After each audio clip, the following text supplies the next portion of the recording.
Hello everyone! Sorry for delay, was just eating breakfast for once. Took a little bit longer than I had anticipated. But we are here.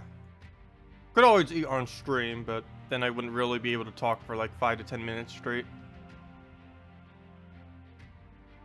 But today, I don't even know what we're gonna mess with today. We could do the elemental changes, could do more pure teams, more of the pure card teams, so we'll probably mess around with that some. Other than that, we'll kind of chill and all the other stuff. Let's see. What's the event this week? Oh yeah, just killing Max. I'll probably do that off camera because there isn't anything fun that we can do with that. Though we'll probably find a bunch of them just laying around in PvP. Hello Marco, hello Unguru, hello Beowulf, hello Joe, who was the first one here earlier. Hello Diego, hello Marco, hello. Hello Falkroy, hello Henry, and hello Max, welcome all. Hello Corin, welcome, welcome. Hope you all are having a good week so far this week. I did end up going to see Beauty and the Beast, and it was pretty good. Let's see, we'll take that down. Yep, keep him brown. Yep, I need water.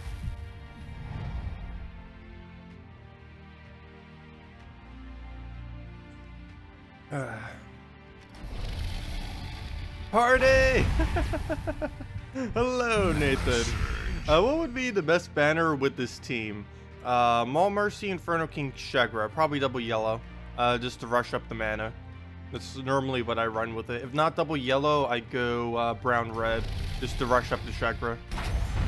But normally I just go with double yellow in hopes that Mercy will get a good starting board. Good morning, Medi. I am doing really good today. Where is the best place to complete the task this week? The third challenge in Adana is the best location to do the task this week. It only has 3 mechs, but unfortunately there's no challenge with 4 mechs. Did the glory bug affect me? No, the glory bug did not affect me. I thought they already fixed the glory bug. Oh, look here. Thought it was only like 100 people or so. There we go. Yeah, I thought it was only like 100 people or so that got affected a while back.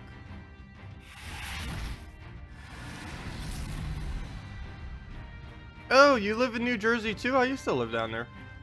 That's where I lived for a good majority of my life. Also where I went to college. I don't know why I'm messing around with these. I'm messing around with all the teams from yesterday's video. You know, I don't normally show this team that often, but I'm actually a really big fan of it. This is about the only team I ever really use with Borealis in it, for the most part. And it's definitely pretty effective, at least until Bone Dragon gets reworked. Then it probably won't be as effective. But the fact that you can get triple damage off of random skulls is pretty insane. You can do it pretty much just as easily as a web spinner too. Okay. Anything we can do to tap him out? Yeah, I'll probably skull into another cast, and that'll be match if we get lucky enough.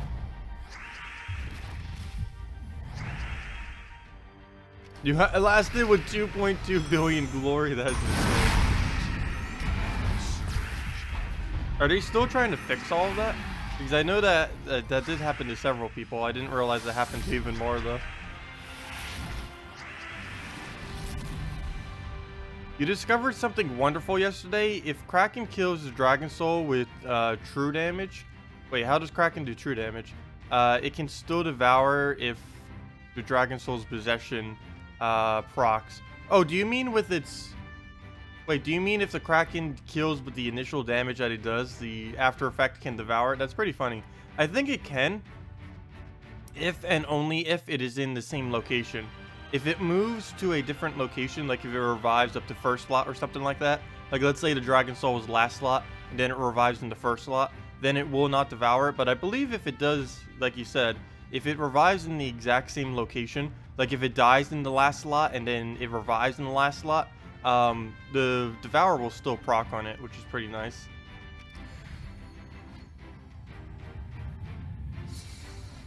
Assyrian had to stay up for a long time to fix it. Yeah, they've been working hard on the 3.0 patch. Hopefully it comes out within the nearest future.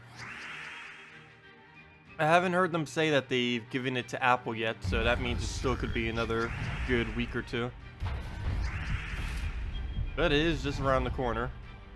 We'll definitely start saving keys because the new... Oh, why didn't I take rain? The new kingdom is going to be very shortly after that. What do I think about the variation of your SPF team to explore?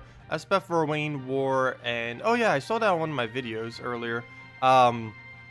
Yeah, so a lot of people do tend to use it with green variants. Every other team I've ever heard of it that wasn't brown has been some form of green. But yeah, you can end up using that.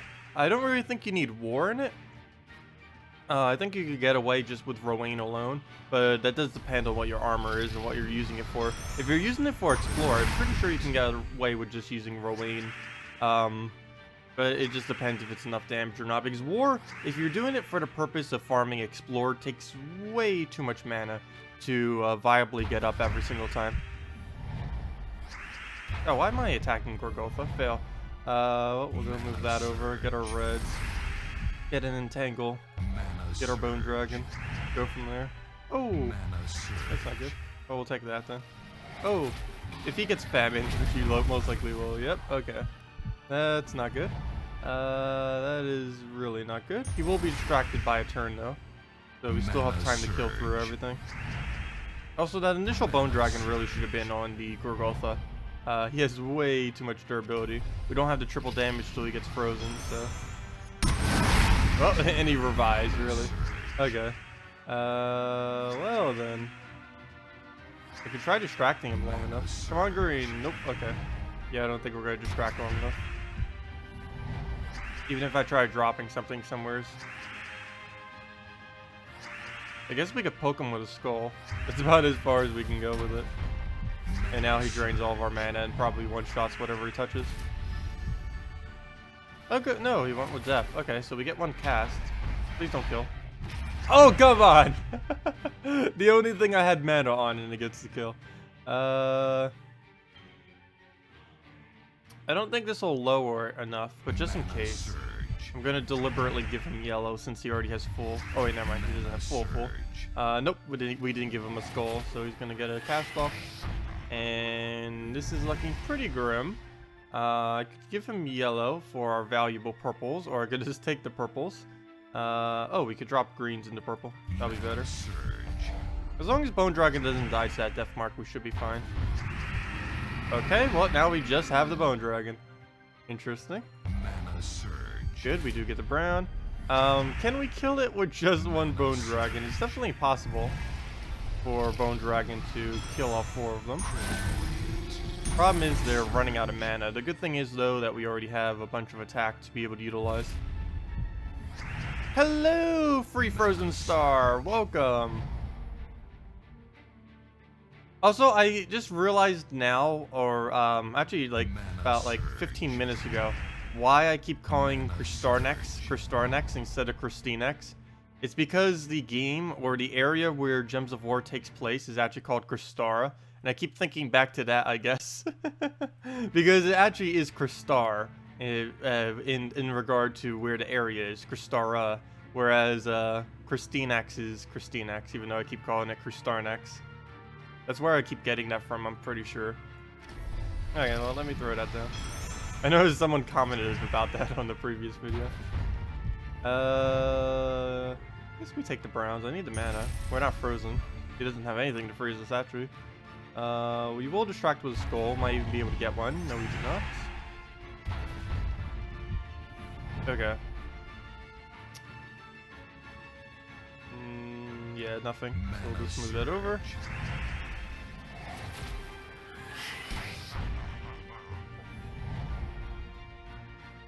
Well, as long as they got it fixed now, because that'd be really broken if some random people just had like billions upon billions of glory. Did they ever end up saying what actually caused that? Also, where on earth is the move here? Is that really the only move? Mana surge. Yes, I do consider Famine to be the most annoying troop in the entire game. He's not the most overpowered, but he is the most annoying. That'll make sense if you ever have to face him like 100 times. Mana surge. Gosh, we can't get our manas, but I'll try for a skull, and we do get it. Well, we'll definitely win this. It's just a matter of when we win it. There is a slight chance that I could get an insane cascade from an Inferno King, but I don't think that's too likely. Actually, I think we just won right here. Come on, don't miss. There we go. Hello, Imperator Jax. Welcome. I hope they haven't said anything about the bug. Glory bug due to total experience value mistaken for... yeah, that's why I initially said for it, because that's what consoles had when they had their glory bug. It was caused by the glory value for some reason showing as the EXP value, which is currently invisible in the game. There's nowhere to actually see it. But that wouldn't make sense if you kept accumulating glory at extremely high rates, because that wouldn't be representative of EXP. That'd be completely something different. But I ended up having the consoles a while back, where they end up having a weird glitch where all glory values were showing as their EXP, but the glory value, the correct glory value, was still saved somewhere else. Not quite sure exactly what caused that for them, but they did have that issue in the past. That's not the same issue that PC and mobile had, though. I assume it was on both platforms. Well, technically, if it's on one, it's on both, even if it's not occurring on both, since you could just transfer the account over. Mana surge. Hello, Paolo. Welcome. Or Paolo. Paolo? Paolo. I'll butcher all the names. Mana surge. You were getting millions of glory from tribute. That'd be nice to have.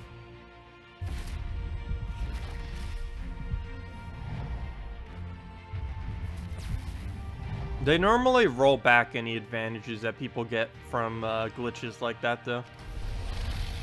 So even if you did get it, and even if some people did spend it, they would just roll it back.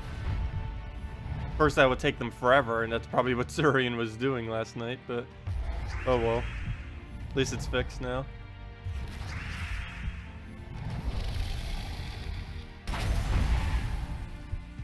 Mana surge. Yeah, it was funny too. Someone yesterday was making a post about how we need another ascension above Mythic, and everyone was like, no. I did end up saying something for as if they should do like some kind of cosmetic override for a, like, do something above Mythic, but make it fully cosmetic. Don't give it any stats or anything like that, because they used to have something in this game called shinies, like many cards games have, where you can make them look all nice and pretty, because they'll have like some kind of nice little border or animation or something. Pretty much every card game does it, and Gems of War initially did it, but then they rolled it back because they became pretty much devalued them completely because of the system that they used to have with it, where if you max leveled something, it would automatically become it.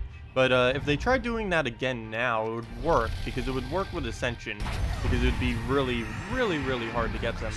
Whereas before, it was so ridiculously easy to get them that they just became dead content, and then they just removed them because they were dead content.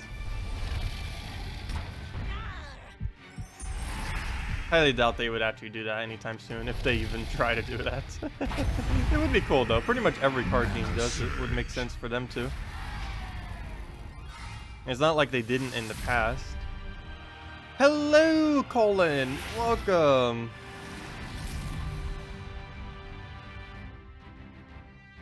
Wait, you ended with negative 2 billion? How? How on earth? I hope they fix that then. Like, is your value still saying negative 2 billion? That would be insanely bad if it is. Where's my anti-skull? I guess this will work. This is almost exactly what we're using, except without Dragonian Monk. Fail. I keep forgetting my anti-skull is just what it was before Dragonian Monk existed. Which still works. I almost prefer Dragonian Monk off of than Gorgolfa. Mana surge. The only really big benefit that Gorgolfa has is that nice cleanse, whereas Dragonian Monk cannot do that. Mana surge. Hello, Chevy! Welcome! Speaking about dead content, the epic that is coming next week. Oh, I haven't actually checked its stats yet. Normally I like to not spoil it for myself, but I may. Is it really that bad? Most epics are pretty bad, which is kind of good because epics cost more than any other, well, relative to how effective their traits are, epics cost more than any other troop to actually trade. They're actually like the third highest, or not even that. But bottom line is they cost a lot more than commons, rares, and ultra rares. They cost 12 arcanes and a bunch of other trait stones to be able to get up, whereas commons are only 1 arcane, rares 2 arcanes, and ultra rares 3 arcanes. And then it takes a huge spike up when it goes to epics, which makes most epics pretty useless even if they did have okay abilities. The only epic I can really think of, or 2 of them off the top of my head that are even worth trading, are Herald of Chaos and Mercy. Those are like about the only 2 that are like excessively worth actually trading up, whereas every other one is pretty much useless even if they do have an okay ability, simply because their cost of their trait stones are so expensive relative to how ineffective they actually are.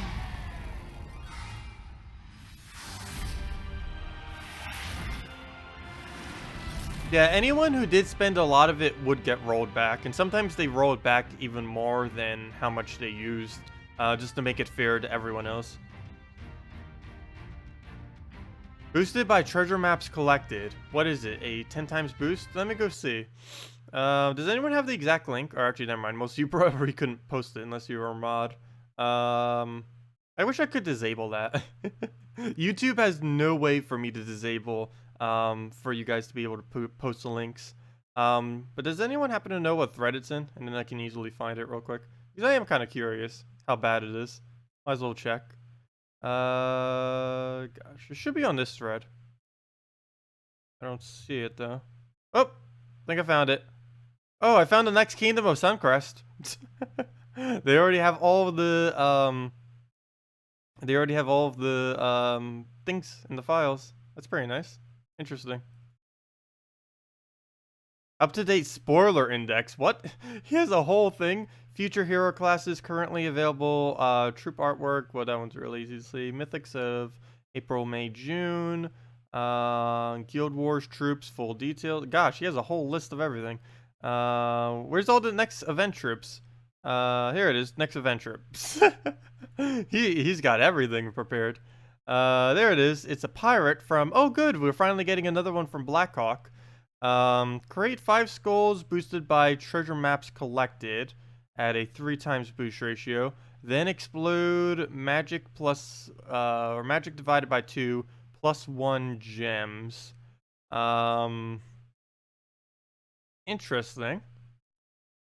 That is a really odd move. How would that be ordered? I don't think the skull alignment you get would even do skull damage, because it would place the skulls, and even if they had alignment, they would then be exploded. So if it does it like that, in that order, it'll be an extremely horrible troop. But if it does it in an order in which I highly doubt it will, if it creates these skulls, does all the pairs of the skulls, so any pairs will do damage, and then explodes, then it would be insanely powerful. But I'm pretty sure it's not going to do it in that order. It's just going to create the skulls, explode, none of those matches are actually going to go, and then it's just going to be useless. But we'll see. Depending on what order the ability works in will determine if it will good. But on paper, that's actually not bad of an ability. It just depends how it functions. Because if it doesn't match any of those skulls, it's going to be useless. Because all it's going to do is like 10, 15 damage and give you a little bit of mana. Basically, casting a Dragon Soul or something would be even better. Yeah, the kingdom is said to be April 14th, but it may get moved back even more. It was supposed to be like this Friday. It was actually supposed to be today, a while back. Like a couple weeks back, or actually for a couple months back. The release date for the new kingdom was going to be today, But of course, the 3.0 update hasn't come around yet, so they haven't been. They can't get the kingdom out until that occurs. And even when the new patch comes out, it's going to be a couple weeks after the new patch, probably anywhere from 1 to 3 weeks before we actually get the new kingdom, because they like to wait a little while. Why? I do not know. Maybe just not overload us with content all at once. That's the only thing I could really think of. Because as soon as the patch hits, they could literally do the new kingdom if they really wanted to. But I guess just to make sure they have time to fix anything that might be buggy with 3.0 and stuff like that, they'll probably wait. That's why I assume that's why they wait. Can't really think of anything else of why they would really do that. Just to give themselves time to fix any issues. New kingdom getting pushed back, moved up. Your Kristanex trade stones next week. Oh yeah, because of the green-blue is coming next week because of the Blackhawk. So yeah, we do have that. Yeah, it's been a while since Blackhawk has gotten a troop too. If I'm not mistaken, Blackhawk is still only 8 troops, which makes it almost impossible to fully trait. But now that it's getting an additional troop, it should be relatively easier, somewhat easier. Oh, also good news about the giveaway things. I did contact the devs about the giveaways, and we should be able to have 2 pretty soon. One is going to be for the Saturday before Easter. Or on Easter Day, depends what my schedule is. It's most likely going to be the day before Easter, though. I can almost guarantee at this point it's going to be the day before Easter, and I'll probably just take it the day off for Easter. But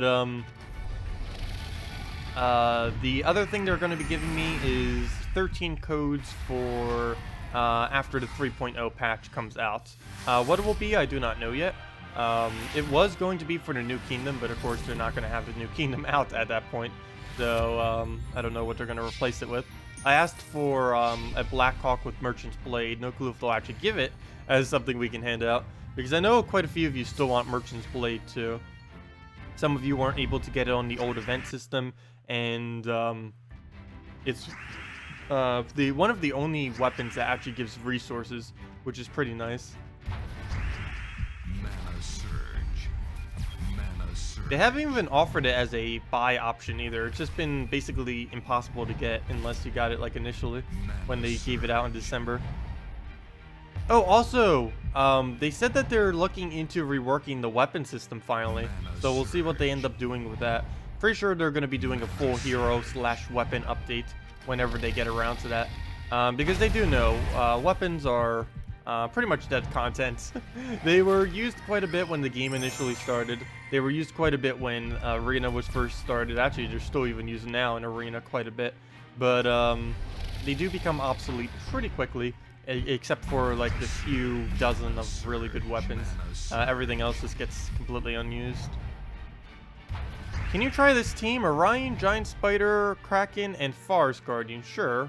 Odd using Forest Guardian plus Orion on the same team, but we can definitely see what we can do with it. I think we're gonna have way too much of a mana conflict with that team, but we'll try it. What do we even throw here? Don't know what to aim at. I guess we just do yellow.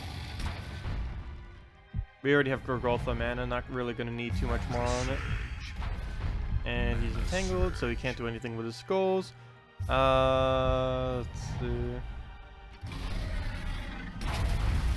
Yeah, you would definitely want to try getting the Kraken next week, because they're not adding any kind of new troop at all. So, or new, they're not adding any new legendaries on the Blackhawk week. So it's going to be only Kraken in a drop hole. And Kraken is one of the better legends at the moment, especially if you can get it fully traded. Even if you don't have it fully traded, it has a nice Devour. It's also one of the only few troops that can actually hit the 3rd slot. Currently, due to how everything aims in this game, as far as things that hit first, first and last, and how overused or underused things are, the 3rd slot in this game is the safest that you could possibly have a troop in. And one really nice thing about Kraken is it's one of the only options that can viably hit the 3rd slot constantly, other than targeted damage, of course. But third slot has pretty much always. I can't think of a single time except when all rockworm related teams were really heavy. But pretty much always in this game, third slot has been the absolute safest place you can ever put a troop on your team. So keep that in mind if you're ever putting like a huge damage source. It normally goes in third slot, especially if you're building a whole team around a single troop. Simply because third slot's the safest. If you ever notice whenever I make guards avatar teams or Rowan teams or really anything, you'll notice I pretty much always put them in the third slot because it's just the safest place you can possibly put one of them. Let's see, where's the Rowan team? Actually, I think in the Rowan team I put it in second, or at least for my Explore Rowan team, because if I put it in third, one of the Sirens will be blocking the green, which for quick battles is not good to do. But yeah, let me go double check Blackhawk. I believe it only has, yeah, it does. It only has 8 troops. I can tell just from the stars, because it's exactly at 5 gold stars. It would be slightly higher if it had more. But yeah, we'll finally get the 9th troop then. Too bad it's not a Merfolk then. They had Merfolk, and then nope, no more Merfolks. Poor thing. He'll forever be alone. But yeah, we'll see how it works out. If I'm not mistaken, it was a pirate something else too. I think pirate undead. I don't think we'll really see it much with undead, but it'll definitely be used quite a bit with pirates, that's for sure. Well, he's using a team like that. Let's go entangle him or skull him. Oh, sorry, I meant to go do the team. We'll do that right after. Oh yeah, and Mercy Trait Stones. Yeah, you can get Mercy Trait Stones next week. You can get Kraken Trait Stones, or sorry, not Kraken. You can get Mercy Trait Stones next week. You can get Christinex Trait Stones next week. And let's see, what else is green blue? Oh, and you can get Web Spinner Trait Stones next week. Those are probably going to be the main 3 that people will trade up. Actually, next week I'll need to even stock up on my Let's Play account. I don't think I currently have... Oh, yes, I do. Oh, I have Kristarnex. Oh, I can finally get Kristarnex traded on my Let's Play account. Haven't really been on it much lately, or really barely at all. But, fully traded Kristarnex, that would be pretty insane. That is excessively tanky. Too bad I only have 1 and not 2. And I don't believe the next event for it's coming for a while either.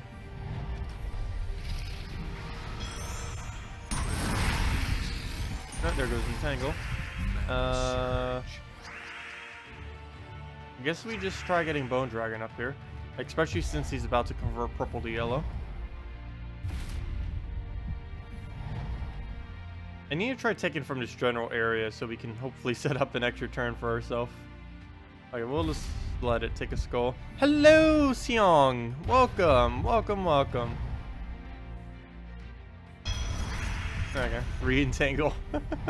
Re-entangle into a skull. What do we take? We can freeze just so we get the triple damage skulls. I think I will. The only problem with that, actually I won't, is we're gonna get an extra turn right there anyways. So it'd be a wasted turn to spend our turn trying to get mana. Gosh, come on, use it already. We'll take it over here. Come on, use your ability. There you go, Mercy, good job. A 5 versus 3 battle. I love when Mercy plays for our team. Yeah. So we could just do that into the, yeah. We'll just do that into Courage. And that should be matched. We can get it looping. He's taken away some of our skulls, but as long as we get it on the right order skulls, we're fine. Okay, never mind. We get it on neither. No, that didn't quite work out then. And there's no follow-up. Well, we'll get this moved out the way. Hopefully we can get a double or some kind of skull here. Okay, that'll work. Good enough. And now we could just skull spam and win. The only bad thing about using Bone Dragon with other dragons is a lot of them do tend to hit all enemies. And that plays a pretty big conflict with the fact that you're taking away their armor that you need. Come on, just one more skull. Where are you? There you go. Falls right in place for us. Good morning, Spiber, or Cyber. Hello, Merrick. Welcome, welcome. Let me go do that other team that was just requested moments ago. How's that? It's stuck in my head. Yeah, let's go do Beowulf's team real quick. Hey, a triple win. What is my defense team right now? Gosh. How on earth did we get a triple win? Nice. What is our defense team? What? What? What? What? Is Verwayne really that good this week? Okay, well, let me go do that one team. Suggest the teams. Oh, yeah. Oh, I forgot about this. Maybe I should show this real quick. The Green Seer Alchemist Verwayne, Yasmir's Chalice. This is about the only team you could actually make with the Yasmir's Chalice. It's the $5 weapon this week. Not excessively good, but it's compared to some of the weapons, it's okay. This is about the only really format that it works in. Just buffing up Verwayne like crazy until you just one shot with her, because it keeps getting extra turns from the greens on Green Seer. But anyways, let me go and do that one team. Where'd it go? Where'd it go? We're just looking at it. There it is. Orion, Giant Spider, Orion, Giant Spider. Oh, it's already there. Giant Spider, Kraken, and Kristarnix. Oh, you're doing it for the all pure color. Normally I don't bother putting a mana generator if we only have one mana on the team, but we'll see how it works out. Also the fact that we're using blue, green twice. We'll see. I'm actually leaning towards double blue. The only problem with that is it will take away from Kraken's ability, but it will make sure we can get a lot of purple on the board. Oh, wait, we don't use red. There we go. Okay, so we will commit to it then. We'll go to double blue, double purple. Well, it's technically double purple because we're getting +1 from the Giant Spider. Okay, so we'll go and mess with this then. Oh, we're up against all bomb bots. This might not go over well. We do not have anything that can cast quickly to be able to negate that. Yeah, we'll move that down. Getting a little bit of damage on them. Well, I said we didn't have anything to cast quickly, and now we almost already have all of our mana. Interesting. Okay, we have almost all of our mana. Well then, that kind of worked out, I guess. We'll just throw a Kraken, I guess. Go from there.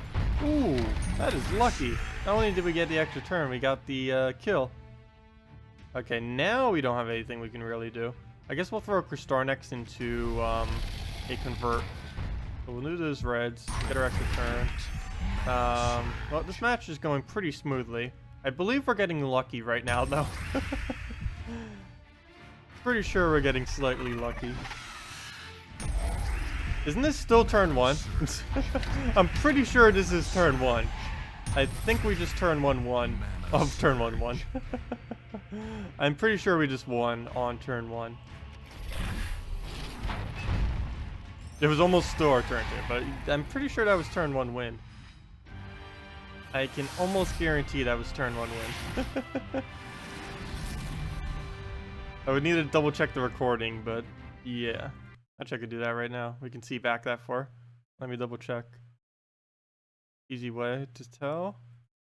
You just go right to the front of the battle and then click forward by tapping a bunch of times.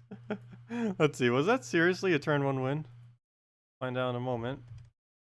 Let's see, still our turn, still our turn, still our turn, still our turn, still.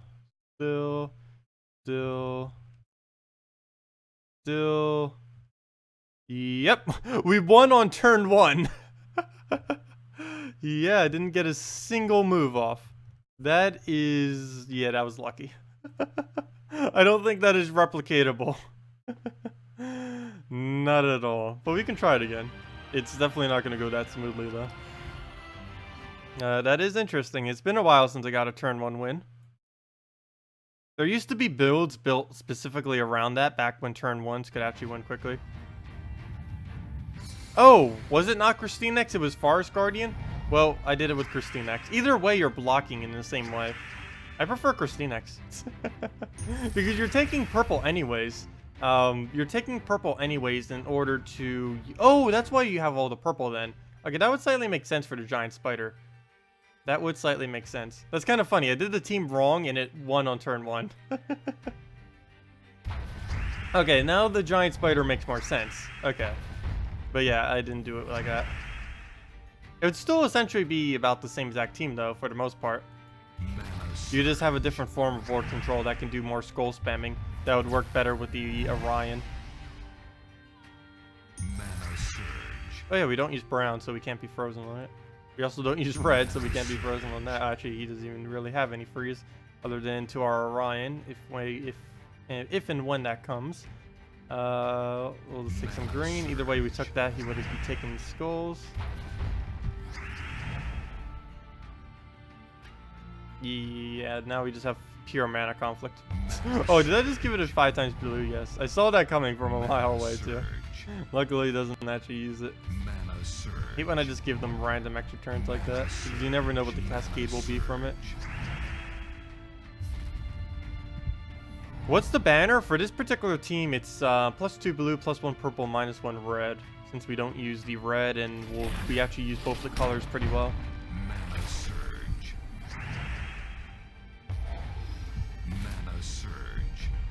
Christinex is the main thing you need to trait, but Mercy seems useful in any team you use Apothecary. Yeah, Apothecary is basically the earlier game replacement for Mercy. Once you have fully traded Mercy, you rarely ever use Apothecary anymore. There's a few instances where some brown teams will still use Apothecary, but more often than not, if you have the yellow option, like for something like the Great Maul or for Gorgotha, for instance, it's better just to go for the Mercy than the Apothecary. Mercy is also still, as of this moment, the only troop in Gems of War to have a oh, I should have taken that on purple. Actually, I think it might still line up. Yeah, it does. But Mercy's the only troop with Empowered that has a convert spell. It's only to one color, but still, it's as it stands right now, she's the only one with a convert, which is why she's often mentioned in late game as an insanely good troop. A little expensive to trait, as all epics are, but definitely worth it. And I would, if you have enough spears next week, I would definitely consider getting her up. Okay, I believe we just won right here, because we'll be able to Hunter's Mark, kill. There we go. There, Orion did something for us.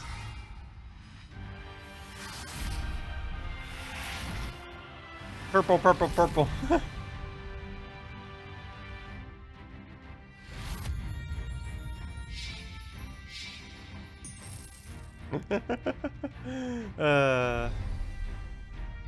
The purple meme. We have created the purple meme. Let's see. Go check our mails. Defend reward. That's not exciting. We need something. Let's see. We won't be able to do the guild chest for a while. The main problem with the guild chest now is there's not anything too important that we need from them. Actually, I might even just start saving my guild chest. The only reason I even initially kept using my guild chest immediately when I had them was because I was... Oh, I just realized something. Oh yeah, we need to go kick Demon Angel. I already contacted him, and he didn't re-contact me after I contacted him. Well, I contacted him once, and then he re-replied, but he didn't re-reply to the re-reply. So I think we will have to kick him for now. So, anyone interested in joining the guilds? Minimums are 500,000 gold, 300 trophies, 1.5k seals, and per week, and will likely be semi-competitive in the new Guild Wars format. If any of you can easily do that every single week, let me know, because we do have a slot open. And on Sunday, I might have even more open. We'll see. But let me know. Other than that, let's see. Yeah, it was turn 1 when we did that battle earlier. Pretty rare to get those unless you make a team specifically to try to get it. And normally those teams tend to be slow. But actually, the team battle we just did, where we won on turn 1, actually went pretty quick. What should I throw at this? There's a lot of beasts. We need something that can deal with barriers, so I'm probably not going to throw dragons at it. Probably not even going to bother with that. I guess we will. I need skull spam. We need something to hit through barriers. This Borealis isn't going to be able to do much. Or Sevhina Morris cast. But we'll see what happens. If we could double search here, we pretty much already won. Yep, only one surge. Mana surge. Still good enough. Oh, there we go. Got all the mana. One way or another. It's gonna be drained, but we can just take it right back with a surge. Okay, we'll just let it poke on skulls. As long as it doesn't die, we're fine. Oh, we didn't get the purple or the surge. Wasn't lucky enough twice. But I will need to get the last of it now. Need to get Nature Guardian out the way. We don't need to take purple. So we'll just take the brown instead. Get it into our Sevhina more for the rest of the mana. And we'll just go from here, go down the line and see what happens. Oh, I won't be able to hit the Spirit Box though. And Entangle. Wait. How did that? What? What? How did that skull only hit once from a gigantic clump? That's weird. It even did base value. It didn't even do anything extra. Odd. Well then. Just take that red. Double red. And just get Bone Dragon back up. We'll have to use it on Ragnagord, but once the other one dies, we can use it on Spirit Fox then. Mana surge. Mana surge. You would, but you run your own guild, yeah. I noticed quite a few people, especially since the Guild Wars thing has been kind of hyped as of recently, have been making their own guilds. I don't know how much of a disadvantage newer guilds would have. It's actually one of the reasons why I made my own guild when I did. Because at the time, there was already discussion on they were going to be doing a Guild Wars patch. And I kind of wanted to have my own guild ready to do that. So I ended up doing it months in advance in anticipation. Or actually, months upon in advance. It's almost been a year. But they've been talking about it for a while now. And they finally got around to it.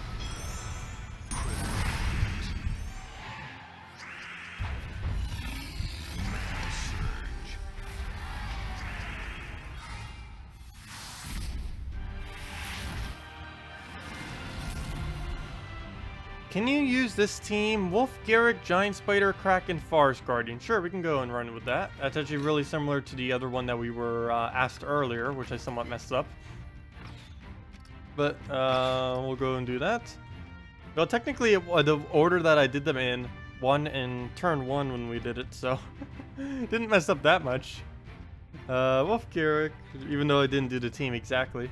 Giant Spider, Kraken. And where does the other one go? Forest Guardian. Oh, it's still all green too. Nice. Yeah, this is basically the same premise of what was added or asked earlier. Banner, we'll just go double blue, get that giant spider up quickly. Can't go frozen banner this time since we're kind of limited. If I can find it. Yeah, because we don't want to do a -1 red on our Wolf Garrick. Actually, we could probably get away with it. You know what? Actually, that would be fine because we have Giant Spider still. And we'll get more benefit from the Giant Spider having the extra +1 for the purples than we would get negative from the -1 red. You can't figure out how it would work. Any ideas on how Guild Wars will be? They've made 6 spoiler threads on it already. I've been waiting to do my whole thing on it until they do the preview video, just so everything's cleared up. Because I can't really give more information beyond what they have already posted anyways.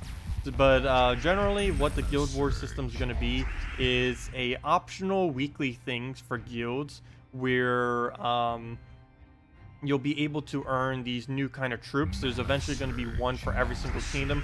Currently they're just doing 6 of them. They're going to be somewhat similar to Guardians, but generally what's going to happen is any week that you sign up to do this Guild Wars thing, you'll have a different guild to battle every single day, and it'll be a specific color every single day.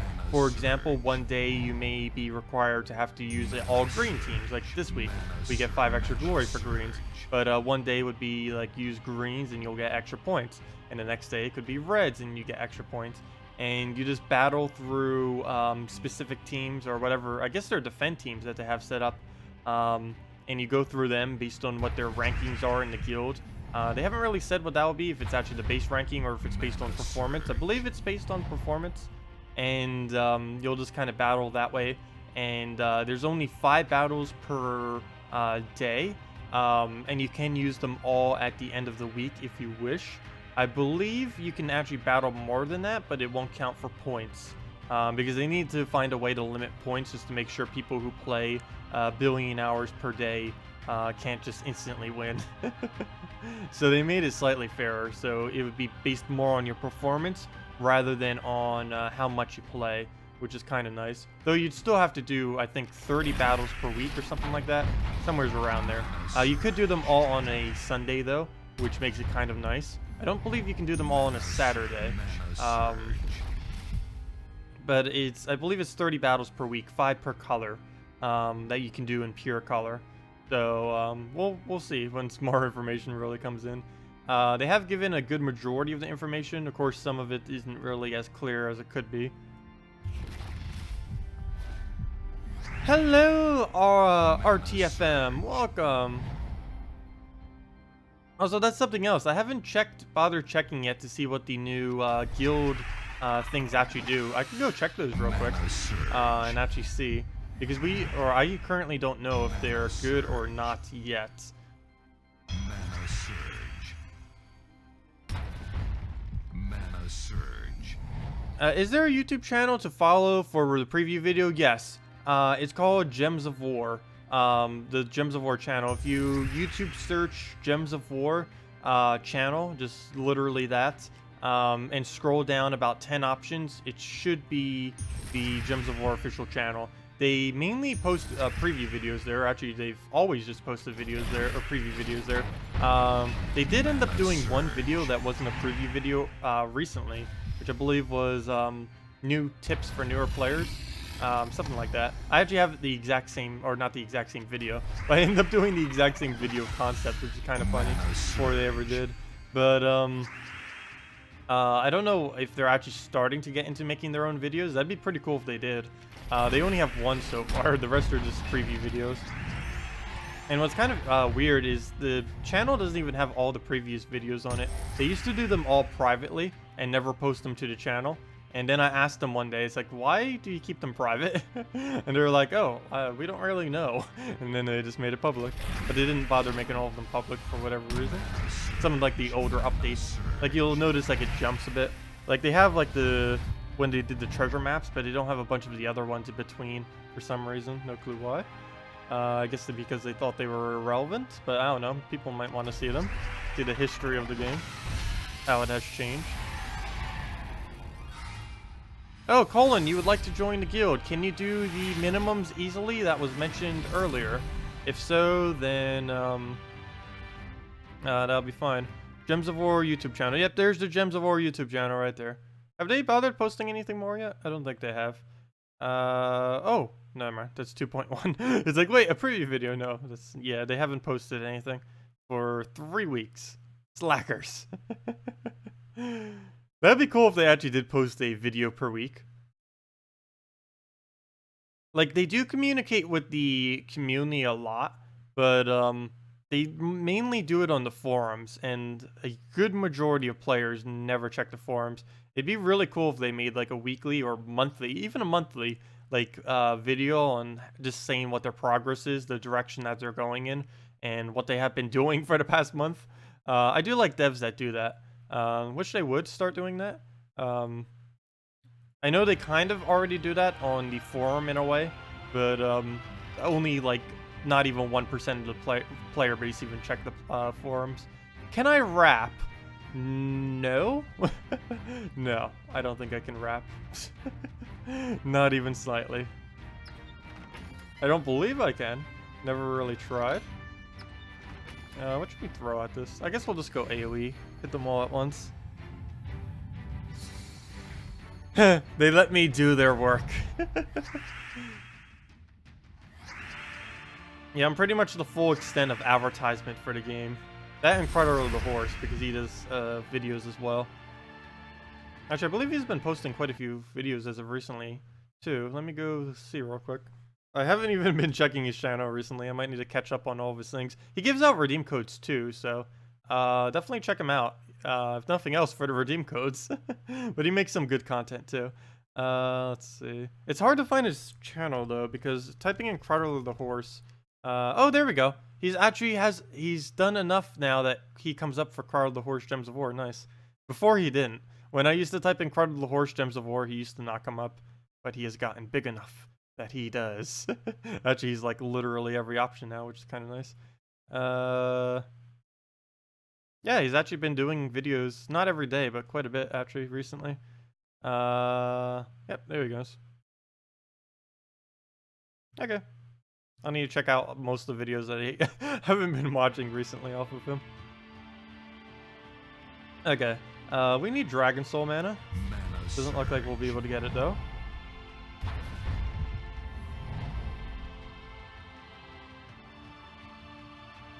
Well, I technically do post them. They post it to their channel, and then I go over it.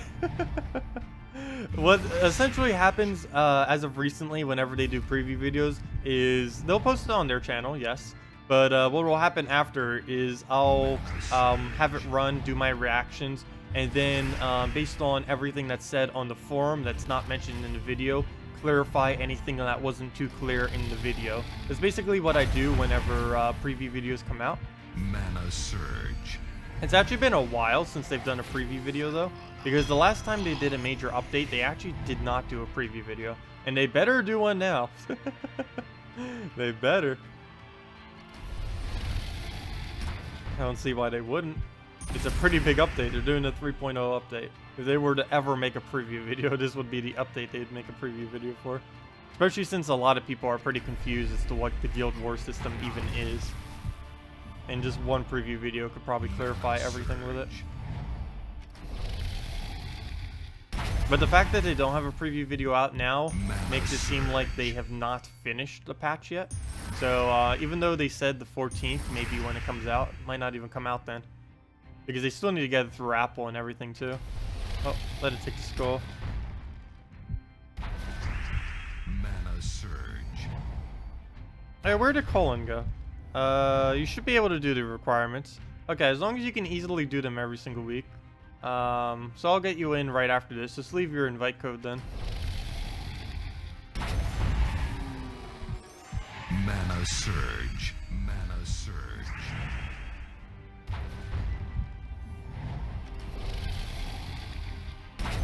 Also, thank you, Lexica, for the subscribe. Much appreciated. Mana Surge. Yeah, and if any of you guys have any other questions, teams you want me to do, anything of the such, feel free to leave them in chat. And we'll get to them. Okay, do we bother throwing brown? We'll probably just go in yellow here. Yellow into a Dragon Soul. Or Sevhina more, I mean. Might not even be enough damage. No, it will not. Oh, yes it will. Never mind. Hit the skulls. I almost did that in a location where he would have survived with 1 HP. That would have been horrible.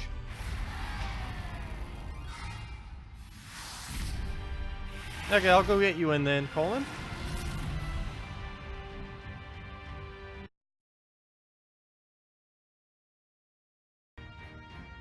And we'll go place you in. Let's go take our tribute first though, real quick. What do we get? What do we get? Come on, 7, 8, 9? Yeah, 9. There we go. There's my glory glitch, 136. Close. No. That's not a glitch. That's just how tribute works when you're this late in the game. Okay, so let me go and get you in. Manage, invite, there. Come on. Come on. We can't seem to find that user. Yes, you can. Game, please. Doesn't exist. It says you don't exist. Colin, it says you don't exist. Oh, and now my connection timed out. But it says you don't exist.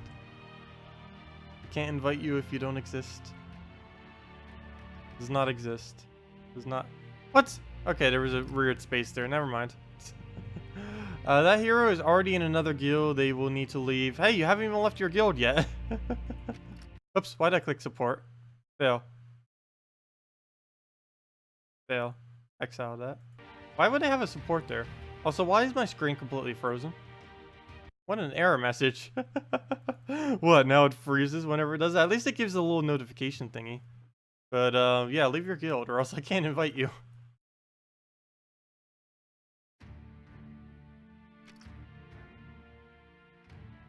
Okay, let me go move that back. Hello, Max. Welcome. Yeah, it has been a while. Welcome back, though.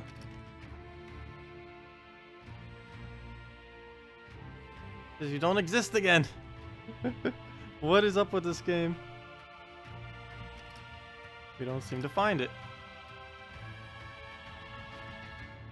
Again, it says you don't exist. There we go. Why aren't you in left yet? I can't invite if you don't come. Or you don't leave. Hello! Gioli, welcome. Also, those arrow hands. Nice, Max. Oh, move that over. Get our reds, get our dragon soul. Go from there. Should probably be using all green teams this week too. I was using some earlier. I just hate how much slower they go. Have I seen the rewards for the Guild Wars?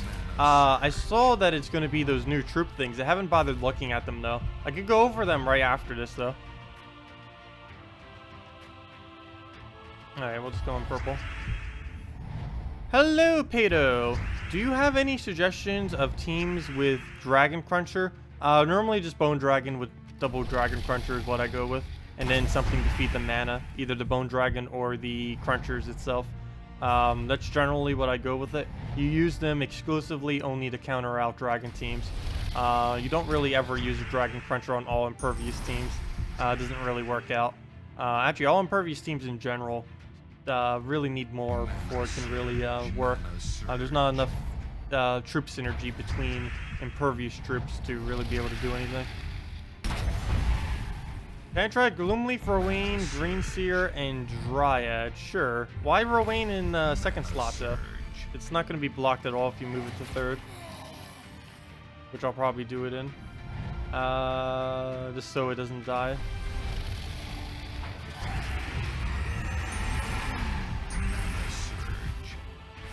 Yep, there we go.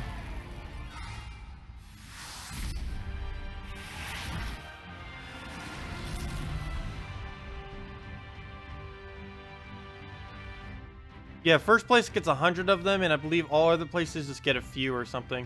But let me go double check to see what the actual troops are, because I'm really curious. I haven't bothered checking that yet, and they are right over here. Guild Wars troops, full details. Okay, let's go see. We have. Let's see. It's not gonna give. Is it not gonna give the kingdom? Because I know each one of these are associated with a kingdom. I guess they're not directly associated with a kingdom. But let's see. We have the Trigolades. The they just want me to try to fail at naming these. Should I bring these on screen? I should probably bring this on screen.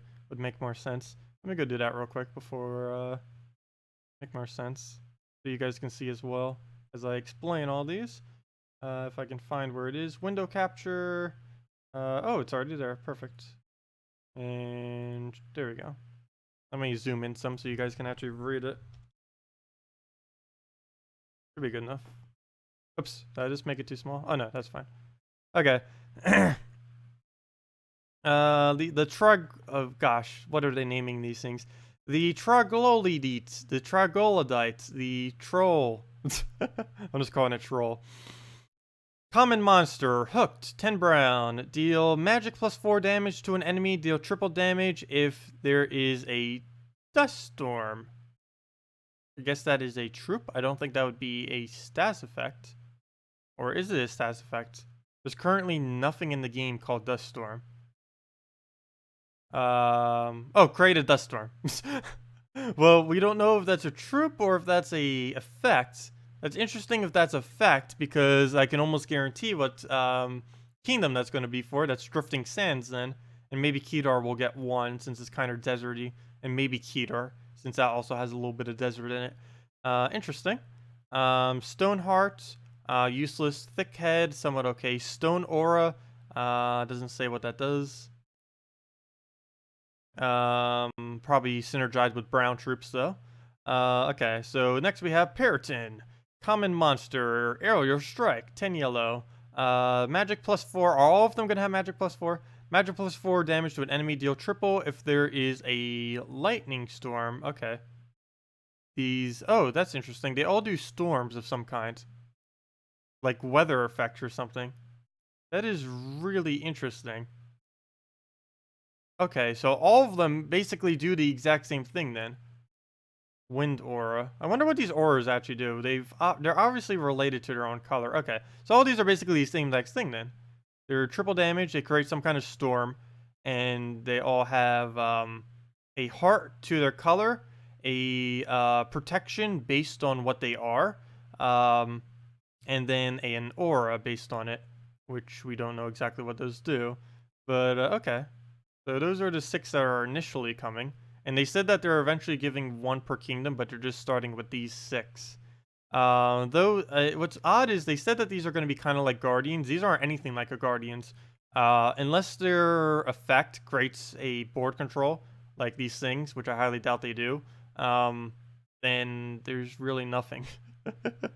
Because the whole thing that made Guardians Guardians is the fact that they can loop endlessly. They're not really like Guardians if they don't have board control. Oh, here's some things on it. All third traits aura give a static +3 to all stats to all troops of the associated color. Nice. Oh, that's going to come in play with the Guild Wars thing. You don't know what a storm is by the look of it. It might be a board-wide stats effect since the condition effects won't specify a target. Whatever it is, it's clearly has color affinity with the troop's color. As Yoni mentioned, all trait costs are currently in line with other non-Guardian common troops. Wait, really? Non-Guardian common troops. That would make them excessively easy to trait if they were aligned with commons. That's a little odd that they'd be that cheap. That'd be ridiculously cheap to get them then. Okay, anyways, there's the preview on that. But those are all the Guild Guardians that are coming. Or not Guild Guardians. I don't even know what we call them now. The Guild Wars troops? I don't know if they're going to have a proper name or something. I think they might already have a proper name.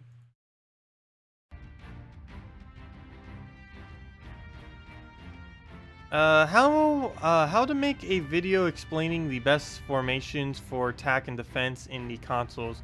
Because the video that you explain about PvP for the PC, because the updates are different, that will become applicable for consoles really, really soon. Currently, it may be slightly out of date, but in about like a few weeks on console, it should be completely up to date.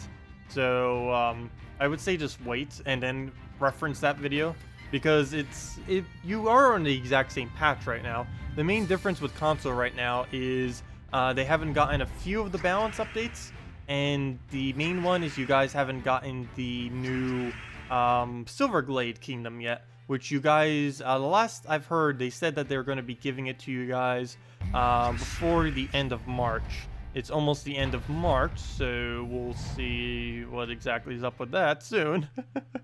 Maybe they'll do it on the 31st. It's like, yep, we gave it at the end of March, literally the last day. That could be a possibility. We'll see what pans out from that. But the last I heard on that, they said that you guys will be getting Silverglade at the end of the month. They may have changed, because I know they're working mainly on 3.0 right now. I don't know if the people who they have designated to consoles are specifically working on consoles, or if they're doubling down just on 3.0. Wait, you guys got it now? Wait, what? When did you guys get it? Did you get it literally today now and I didn't see the post? Because I don't recall you guys already having it. Did it literally happen today and I didn't check the forum this morning? Well, I checked some things on this forum, but I didn't check the official news because I didn't assume anything happened. Oh! You guys got it literally today. Never mind. You guys got it 8 hours ago. Fail. So my 2.2 video should pretty much be exactly the same. The only thing I really showed that is drastically different from the best teams video I just did is the fact that I used a different Shegra, which you guys probably won't have for like another month or two. But other than that, everything's pretty much the same. Oh, and you guys don't have Dragonian Monk. That won't be for a little while as well. But you can just use Grogoltha in his place for now. But yeah, you guys literally just got Silverglade fail. I did not see that earlier. Oh, that's nice. You guys got everything too. I just don't think they gave the one event troop yet, which you guys will probably get on Monday. The really tanky one. Okay, well, we'll just throw that on reds and go from there. Hello, John Smith. Welcome. Interesting. So you guys already got it then. Well, I take that back. They're already on it. Mana surge.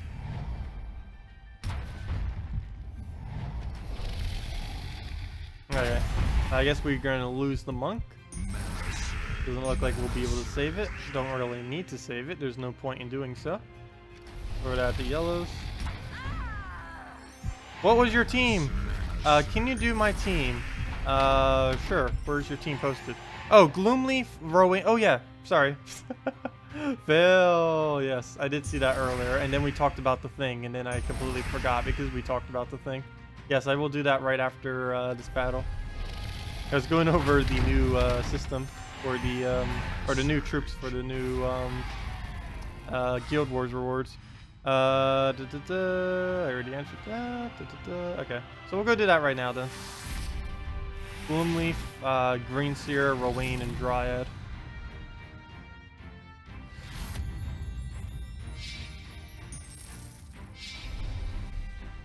Ooh, annoying team to have to do it against. We'll see if it works out though. Okay. Gloomleaf. Greenseer.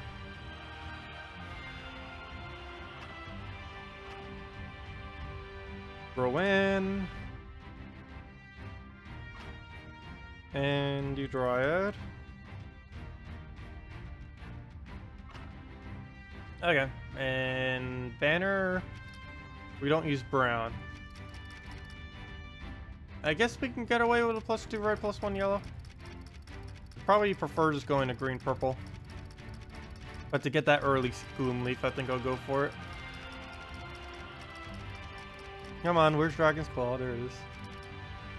And what bonuses do we get? Pretty much everything. We got 3 Elementals, 4 Fays, and the full Forest of Thorns.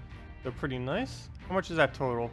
That's 5 life, 3 attack, 3 armor, and 2 magic. So a little bit of everything, mainly life though. I should say mainly magic. 2 magic's pretty huge of a bonus to have. Poland, say at Tacet to get his attention. Sorry. Oh, you left your guild. Yeah, I saw that earlier. I was just making sure you actually like officially left. We tried inviting him earlier, but he didn't leave yet. I'll make sure to add you right after this battle then. We might have another slot too. Maybe tomorrow.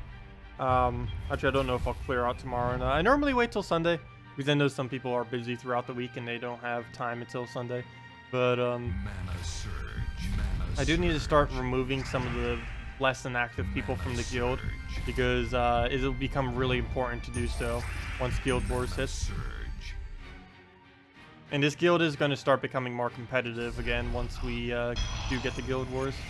Because it will actually be beneficial for us to be competitive. Like right now, being competitive really serves no purpose other than gloating rights based on how high your guild is on the leaderboard. But once next patch hits, being competitive is actually useful because you get something directly from it.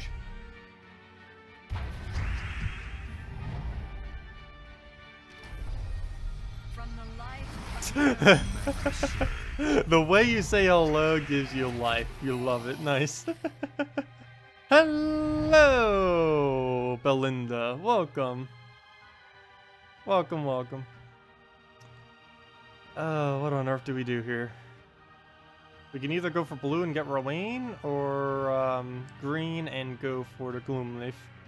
Probably gonna go for that. Oh no, not enough mana. Oh, we still get skull out of it at least. Don't have to deal with Deathmark and stuff. Hopefully it doesn't die. I need it to not die. Would be great. Green Surge, go. Perfect. Oh, we didn't even need the Surge. So he'll take a skull. We'll take his armor. Oh, I can't take that, unfortunately, because we'll lose our turn if I do. Oh, wait, I actually could have, because he's gonna... Oh yeah, he's gonna take the skull anyways. But we took off all their armor. We actually have enough reflect right now that we should be good to go. Oops, I didn't take the green, yellow right there, but we already won. But there we go. Nice tanky Gloomleaf actually doing something for once. It worked out pretty nice. Okay, so let me go invite guild. I believe I still have it on copy paste. Speaking of copy paste, we'll give out the next redeem code in about an hour or so. Let's see. Guild. I hate how it's not in the corner. Like if you that's the main thing I hate about this new format for guilds. Every single tab. At one point you were able to always be able to click the this admin button, but unfortunately it's only on the main page now, and it always confuses me. Because it confuses a lot of people too, because they never figure out where to recruit or something like that, or how some people don't even know how to leave the guild. It's like, wait, where is it? Okay, I know this name exists. Come out wherever you are, name. Come on. I know it exists. There we go. What even? This game sometimes. How to draft an arena. Oh, did someone ask how to draft an arena? I have done a couple videos on in the past. I will be doing a tier list again soon for arena. Let's see, what video did you post there? The one where I went over everything for it? Thank you for posting. Yeah. Yeah. I did a whole video on it in the past. I might do it again because if I'm not mistaken, this was with my old mic. It was also 50 minutes long. I would need to make a slightly more abridged version. I mainly made it so long because I was giving multiple examples of how to draft. Wolf is actually yeah, it's with my old mic too. So maybe I will record a whole thing again for it again. Because that was a while ago. How long was this posted? Yeah, 277 days ago. That was almost a year ago. Could definitely make a more updated version. But yeah, that link right there is it's still fully applicable. How you draft hasn't changed. It's always been the same how you draft an arena. Let's see. Yeah, I know. Alive is always more exciting because you can actually have interaction and everything like that. Well, I could show you how to pick an arena. I could show you a couple drafts right now. Let's see. I already did the team. Wait, did I skip your team again? No, I didn't. I just did it. Is there anything else? And hello, Neil. You're still using Snow Guardian Valkyrie Justice Queen Mab. Yeah. That's kind of funny.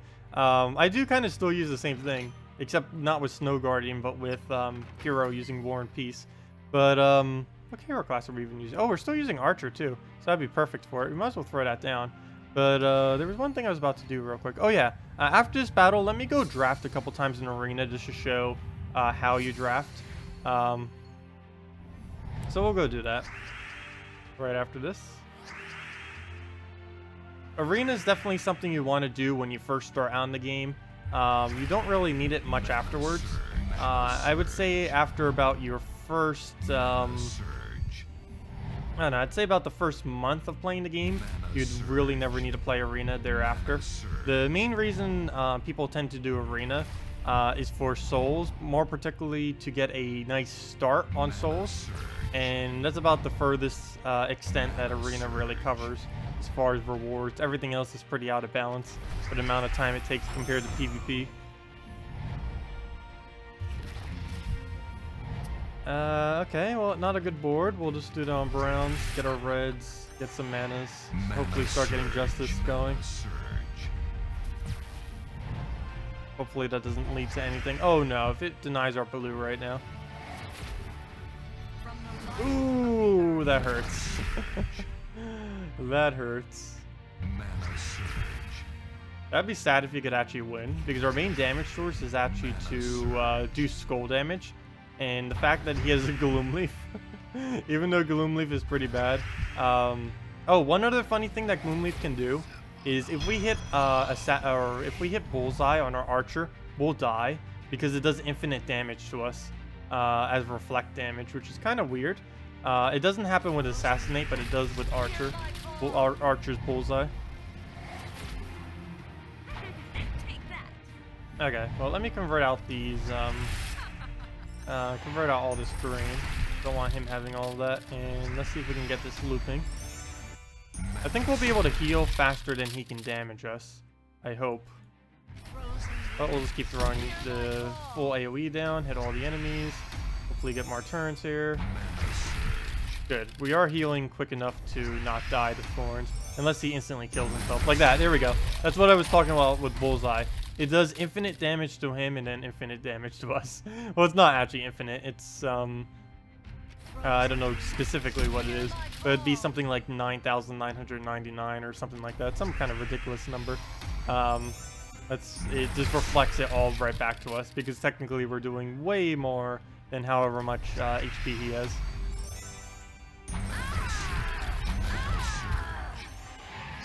Is this store turn? It is. Oh, there we go.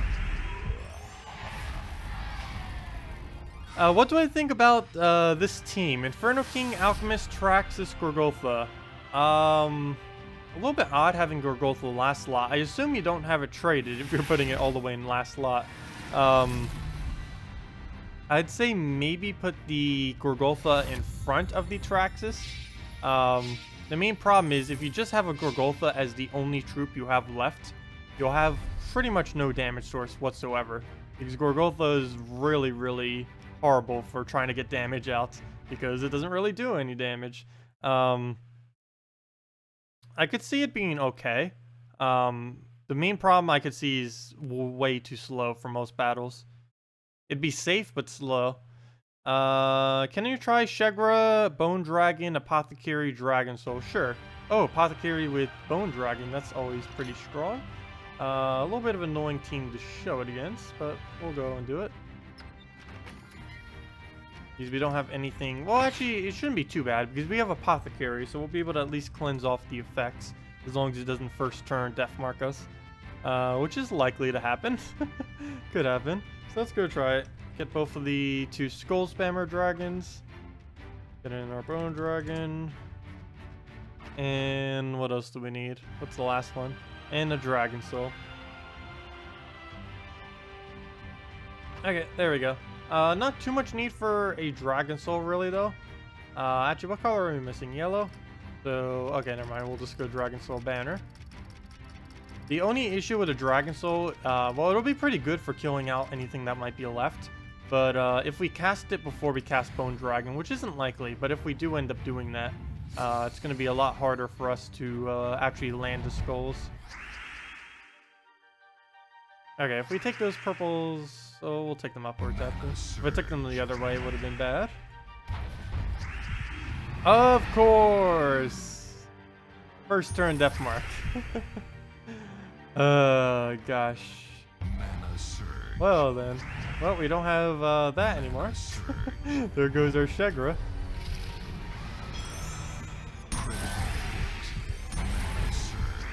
Didn't really need the Shegra, but definitely would have been helpful to have. Yeah, we'll take the skull even though we lose our turn. Then we'll use it on green and then skull spam. Even though we don't use the mana since we lost Shegra. But at least we can get the cleanse so we're not frozen anymore. And now we win. There we go. That actually went pretty quick. Might need to try more with Shegra Bone Dragon. I did it once during one of our streams a while back. I think like actually I think it was like right when Shegra got buffed. We ended up messing with it. But the combo's definitely pretty good. I don't know. I'm not too sure about Dragon Soul though. I guess as backup, it's always good to have a Dragon Soul since it can solo them if we really, if worse came to worse, we'd have it as a backup option. What's the next event going to be? Next event's going to be green-blue for Blackhawk. The troop's going to create a bunch of skulls and explode a bunch. We don't know what order it's going to be in, so we don't know if it's going to be really good or bad. But it is an epic, and it is a really valuable trait stone. So I would definitely advise spending a lot of your glory next week. I'm going to be dumping a bunch on my Let's Play account. You'll be able to upgrade things like Mercy, Web Spinner, Pristine Axe, things like that. Anything really good with green-blue. There are quite a few really potent green-blue options out there. So definitely would advise spending, if you've been saving any glory, next week is definitely a week to kind of dump a good majority of it. Well, you know, not like all your glory, but you definitely want to get quite a few of those arcanes. It's one of the best weeks you can possibly do it on due to the value of green-blue arcanes. It's one that people tend to need quite a bit due to how many good troops actually use it. Oh, there we go. This is actually going a lot quicker than I initially anticipated it to. Because I have tried this before and it kind of went at the average speed. It could be because I kept using it against Bone Dragon teams. Because even like right here, if we get entangled from the Silverglade more, it's going to slow down quite a bit.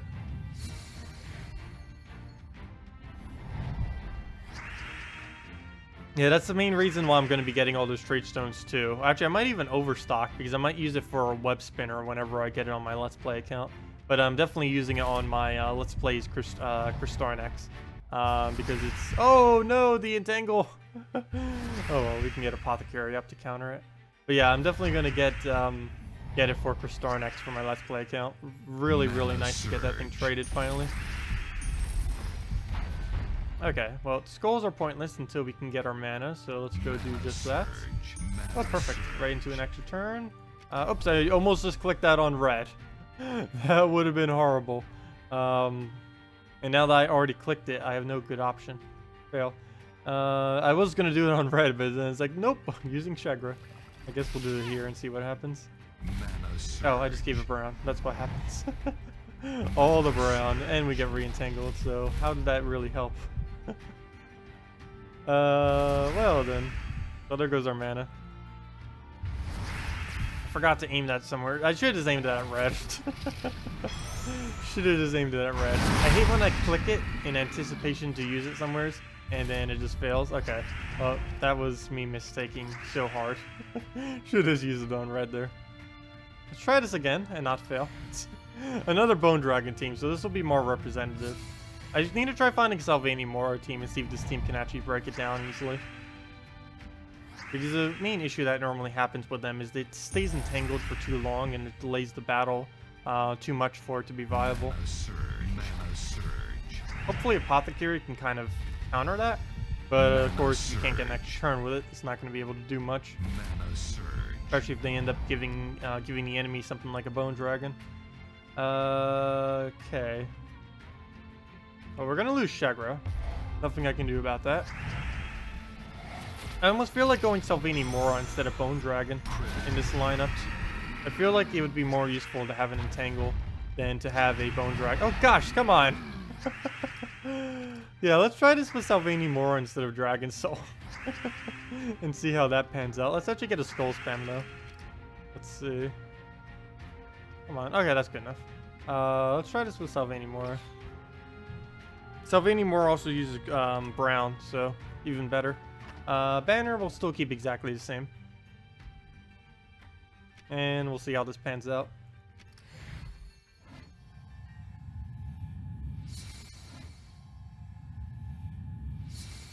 Can you believe they actually want you to do work while at work and on a Friday? Gosh.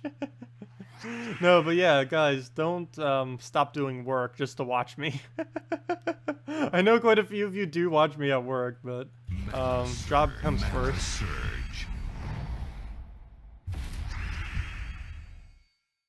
Oh yeah, I already invited Colin. I already invited him, or I sent the invite.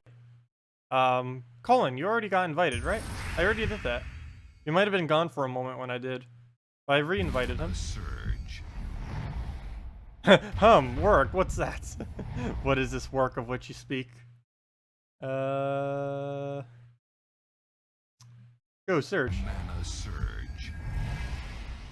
Mana Surge. When do I reveal the code? I normally do it twice per stream on Friday and Saturdays. Generally, it tends to be on, whenever I do them, tends to be around noon Eastern Standard Time and 2 p.m. Eastern Standard Time. with the next time being about 30 minutes or so. Sometimes the times are slightly off from those times, depending on any amount of factors. But generally, those are roughly the times I give them out.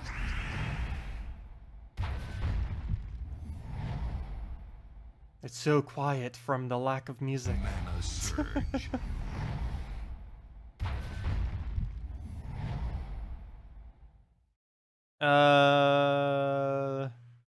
Who needs work when you have Tacet streams?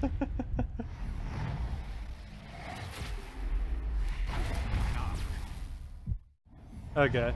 Well, we need a little bit of mana here. Doesn't look like we can easily take it from anywhere since there's no purples laying around. I guess we'll start working on Apothecary, finally get that freeze out the way. He doesn't have anything else to be able to freeze with, so that'd be pretty nice to have. So yeah, we'll just get that off. He'll take a skull. We'll use Apothecary on anything, even if it's red. I'm not going to do the same mistake I did earlier. If we see a red, I'm still going to convert it out, even though we need it for Shegra. If it's for the Apothecary, I'll take it. But we can pretty much just plow down the rest of the team now. Gold spam, Shegra, gold spam, and then we go from there. Tap. Tap again. Take our manas. And then we Shegra. Actually, do we even need to Shegra? Yeah, we do. And it's safer to Shegra here than it would be to Bone Dragon. And that's match. Not like we really need to be safe. Yeah, I do prefer it with Silverglade Mora. That Entangle comes in handy a lot given the kind of teams that we need or are going to be up against. Too bad it's not pure brown.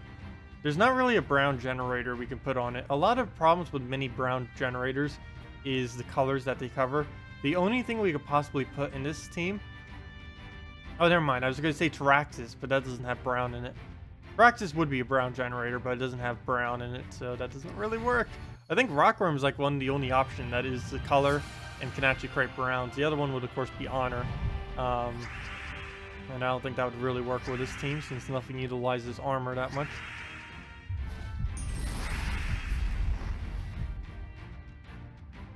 Okay, we'll let him take the skull. We'll take brown into brown.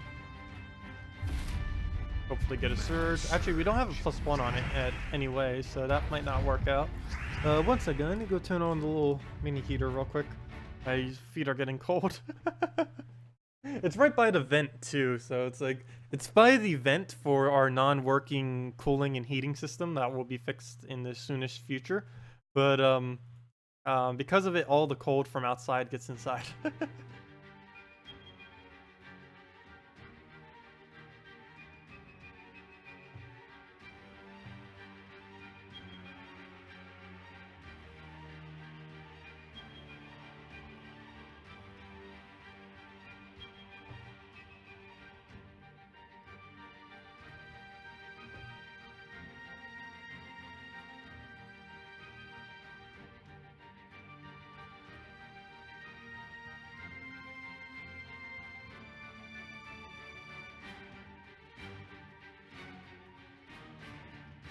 And we're back.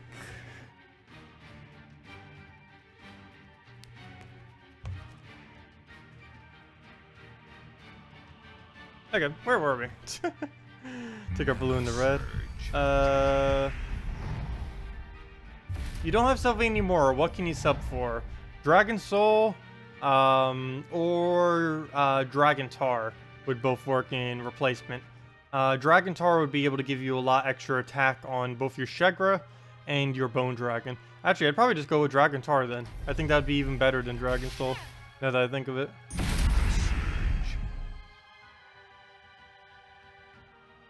Tacet, you're a level 119. How do you get a legendary dragons? Pure luck, yes. That is basically how you get every legend in this game, is pure luck.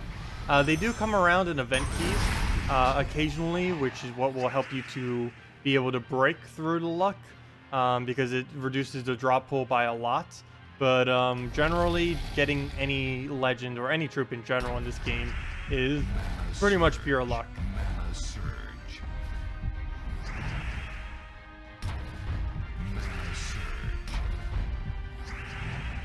It's not that hard to get legends and stuff, but to get specific legends, it can be pretty tedious, and it's just like completely luck-based. Unless you can get lucky enough to have an event come around that actually has one of them that you need. Like for example, next week, Kraken's going to be in the drop pool for PC and mobile, which will make it easy for anyone who's been wanting a Kraken for a while to be able to get it. But on a normal week, it would be almost impossible to really get a Kraken. But if you use event keys next week, it'll be pretty easy to get one. Mana surge. Mana surge.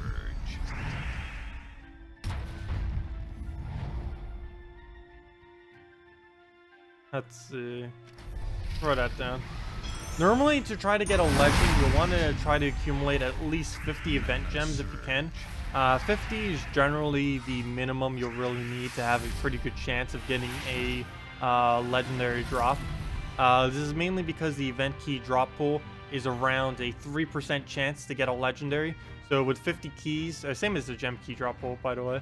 But because of that, since it's about a 3% chance, 50 keys generally is a legend every time. Sometimes it won't be. You could get bad luck. Sometimes it could be multiple.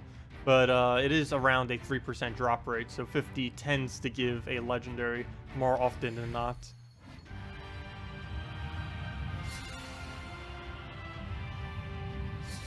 You don't have a single legendary dragon. Yeah, my Let's Play account got pretty lucky in getting 2 legendary dragons as some of its very first drops. Or actually 3 of them. It got Bone Dragon, it got Kristarnex, and it got Dragon Soul. Like 3 of the best dragons in the game. My Let's Play account got excessively lucky. But it still doesn't have a lot of the other really good troops though, like Kraken and stuff like that. It also doesn't have like any event keys right now, so I can't even try getting it next week. Unless I like go out of my way to farm it, which I probably won't. I might, I don't know. Probably won't though. Would take forever to try to farm it when you have barely any resources, and I don't want to have to spend gems on it. I may, because Kraken is pretty useful. It's always going to be useful. Kraken will never not be useful with the trait that it has. It makes extra turn related teams really, really potent, since you can just keep doing damage just from looping over and over again.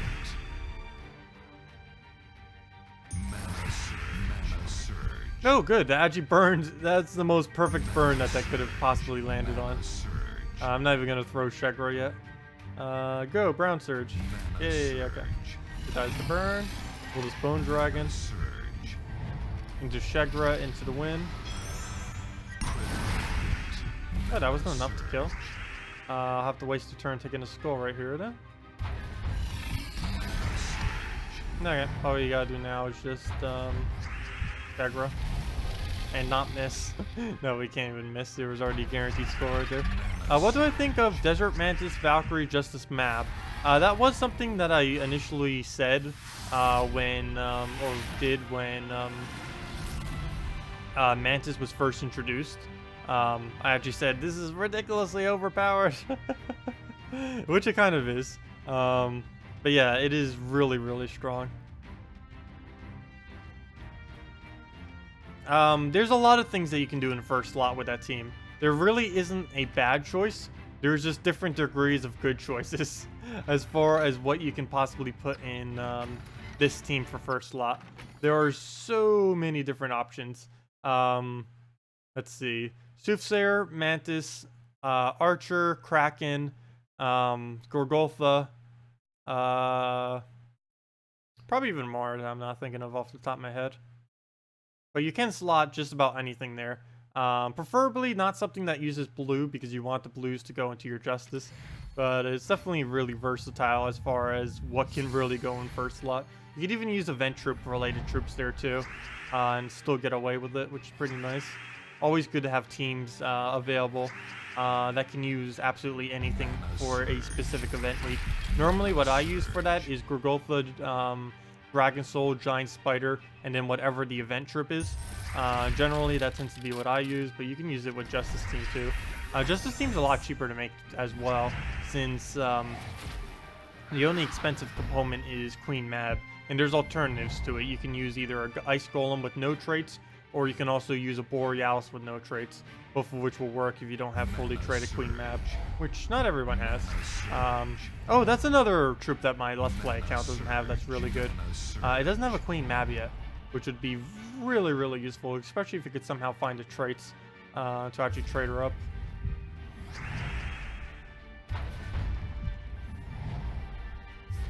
Mainly, I've just been using Ice Golem on my Let's Play account as an alternative for it, which is perfectly fine.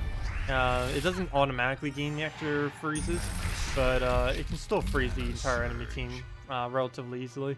1, 2, 3, 4, 5, 6, 7, 8, 9, 10, 11, 12! One short. Why you do this to me?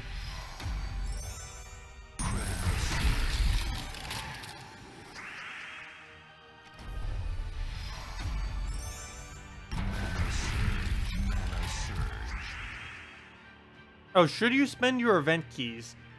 This week, if you have that few event keys, as you mentioned, it probably wouldn't be worth spending it this week.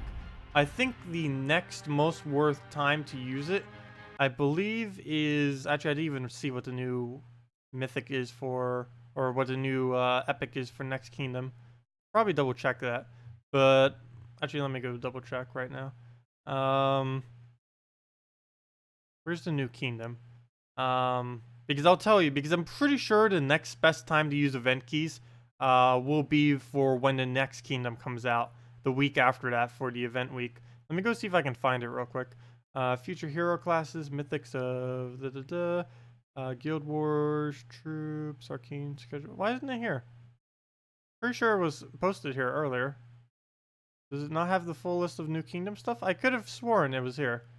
Currently available troop artwork, future hero classes, mythics, Guild Wars, full details, next week's event troop. Where'd it go? Oh, I'm looking right at it, aren't I? I am. I'm looking right at it already. Okay, where's the epic from this kingdom? And I'll tell you, or the legend, I should say. Well, maybe the epic too. Let me see. Well, let's go over to the legend. That's the main one that would tell us if it's worth it or not. Red, yellow. Summon a firestorm. Deal... Okay, firestorm's a new effect, so we don't quite know what that does. Deal magic +1 damage to all enemies. Gain 1 magic boosted by red gems, 3 to 1. Naga Slayer, to be determined, and Flock Leader. What? It has a second trait that's to be determined, really? Why would they have 2 and not the other? Allied Strix, so Strix is going to be a new type. Gain 4 life and magic. Oh, yeah. It'll definitely be worth spending event keys for the new kingdom. Light Storm. There's so many of these storms, and we still don't know what any of these storms do. But yes, I would definitely advise saving event keys for next kingdom, because regardless, these storms are probably going to be pretty useful used with each other in pure color teams, and pure color teams are going to be pretty decent to have starting next patch due to their benefit in Guild Wars.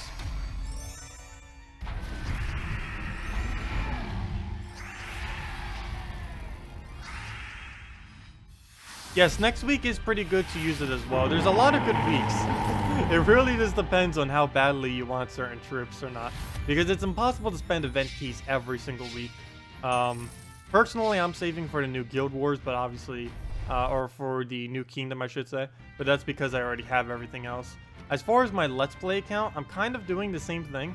I might actually just wait until the next dragon comes around, other than Sevhina more. Let's see, what other dragons does my Let's Play account still need? Actually, pretty much just Sevhina more. Maybe I should try. I'm pretty sure my Let's Play account has, like, no event keys, though. I could go check right now. Let me go double check that real quick. We can find out in, like, 1 second. Actually, I will use it this week on my Let's Play account, because now that I think of it, Sevhina more is, like, the only real component my, Let's Play account is missing for an extremely overpowered, all-dragon team. And I'm pretty sure they're not getting nerfed, but we might as well try it. If nothing else, maybe we'll find a Gloomleaf. So let me go see if I can switch this real quick. We'll go and back up my data real quick, and then we'll switch over to our Let's Play account just to kind of check in for a moment to see if we do have any event keys laying around. I wonder if my guild has kicked me yet. I don't think I've really done much for them for the past forever, but they have people who are like completely 100% inactive. So I'm pretty sure they're We're not gonna care. Let's go double check. See how our Let's Play account is doing right now. Oops, it's on full screen right now. I need to go fix that in a second. So we can see everything. Name all this stuff. Options, full screen, get away, close it so it resizes, and there we go. Let me go move these 2 tabs so they're not in the way of everything. Get out the way, get out of the way. Alright, let's take our tribute. We'll probably get nothing. I think the highest tribute I've gotten on my Let's Play account so far is 3. Oh, there's 1. Adana! Check our mail. Guild tasks. Well, we're still in a guild. I don't think we got any guild keys, though. Event keys. Nope. So we didn't get any event keys. I don't think I have any on my account right now. It's pretty sad. We could maybe throw down 10, but I kind of need those. Wait, do we actually have enough to buy 50? Ooh, almost. Okay, we have 2. Wait, we have exactly enough to buy 50. Should I? Should I buy 50 event keys on this account? The only possible good drop I could get is Sevhina Mora. If I get a Gloom Leaf and not Sevhina Mora, that'd be so disappointing. Let's see, what legends do we have right now on this account? Where is it? Rarity. Yeah, this is what we currently have. We have 6 legends. Half of them are 3 of the best dragons in the game right now. Bone Dragon, Christinex, and Dragon Soul. That's pretty insane. We've gotten lucky so far. Imagine if we actually did pull a Sevhina Mora. We'd essentially have the whole dragon team ready to go. We wouldn't have it traded, but we'd have the whole team, which would be pretty interesting. Okay, maybe I should do it. I might do it. I kind of want to do it for a video, though. I'll probably do it later. Because we have exactly enough gems. That'd be like the most perfect video to do. Especially if we actually got it. That'd be insane. So I'll probably do that later. I still have the difficulty up as if I was doing the other thing. I probably should farm some of these kingdoms, though. I still need to get them all to level 9. I'm still experimenting and keeping them at level 9 instead of 10. But, and we have a decent amount of glory. That'll be plenty to buy everything from next week. Also, I should be paying more attention to whatever gems are coming by on the events every single week, because there are still a lot of troops I need to trait on this account. Don't really have any trait stones at the moment, but there we go, just checking up on that. I do need to start playing on that a little bit more, probably after the Guild Wars thing kind of comes and passes a little bit.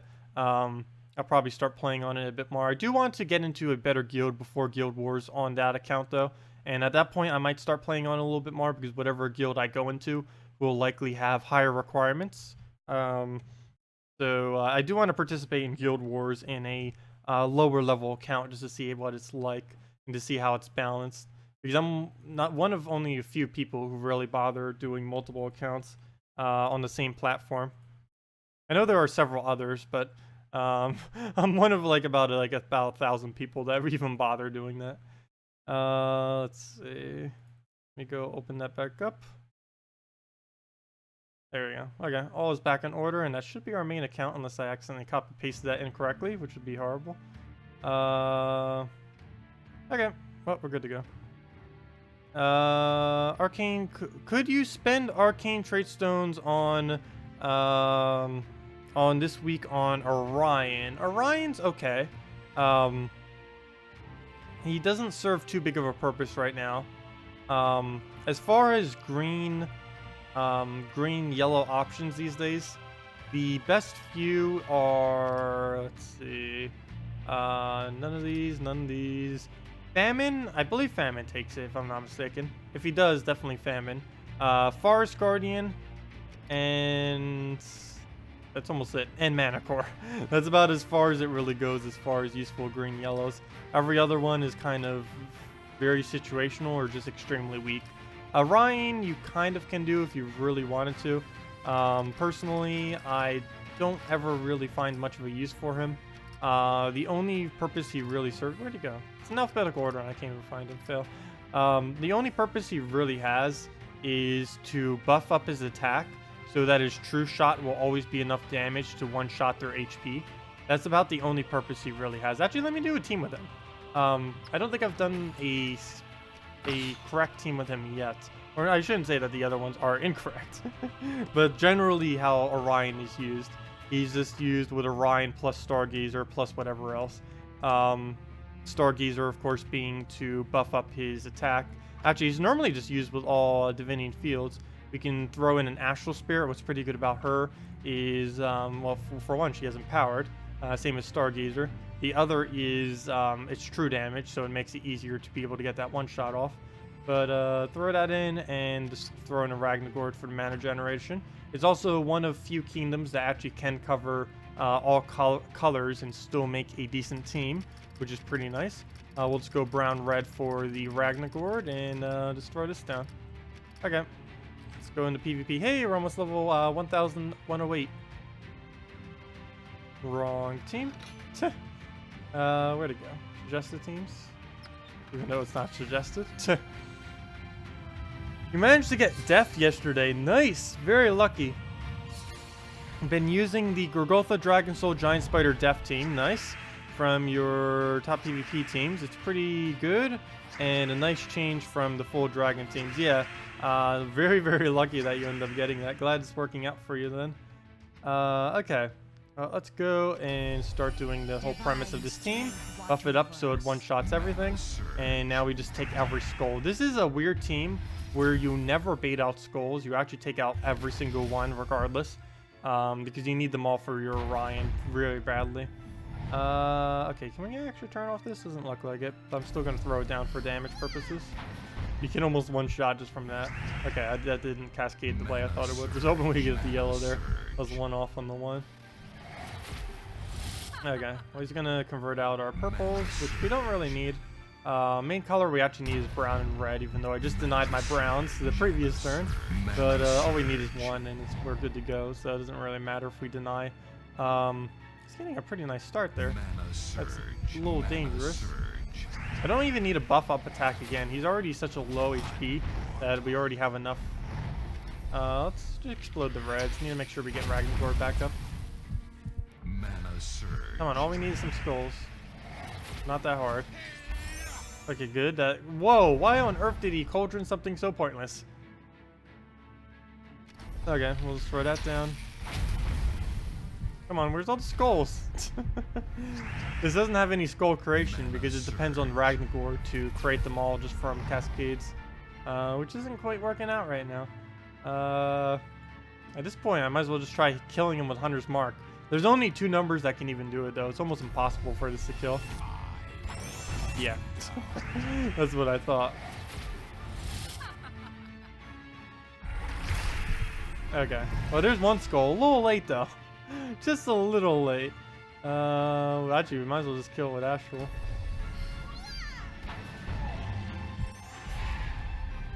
Oh, I gave it an extra turn on it. Oh, never mind. Good. It took it away. It took away its own extra turn. Nice. That worked out. Still can't get the skull I want. That will happen. This is why I don't build completely skull dependent teams without skull spam. Because this will happen almost every time. There we go. Except there's no skull for us to take. Nope, still none.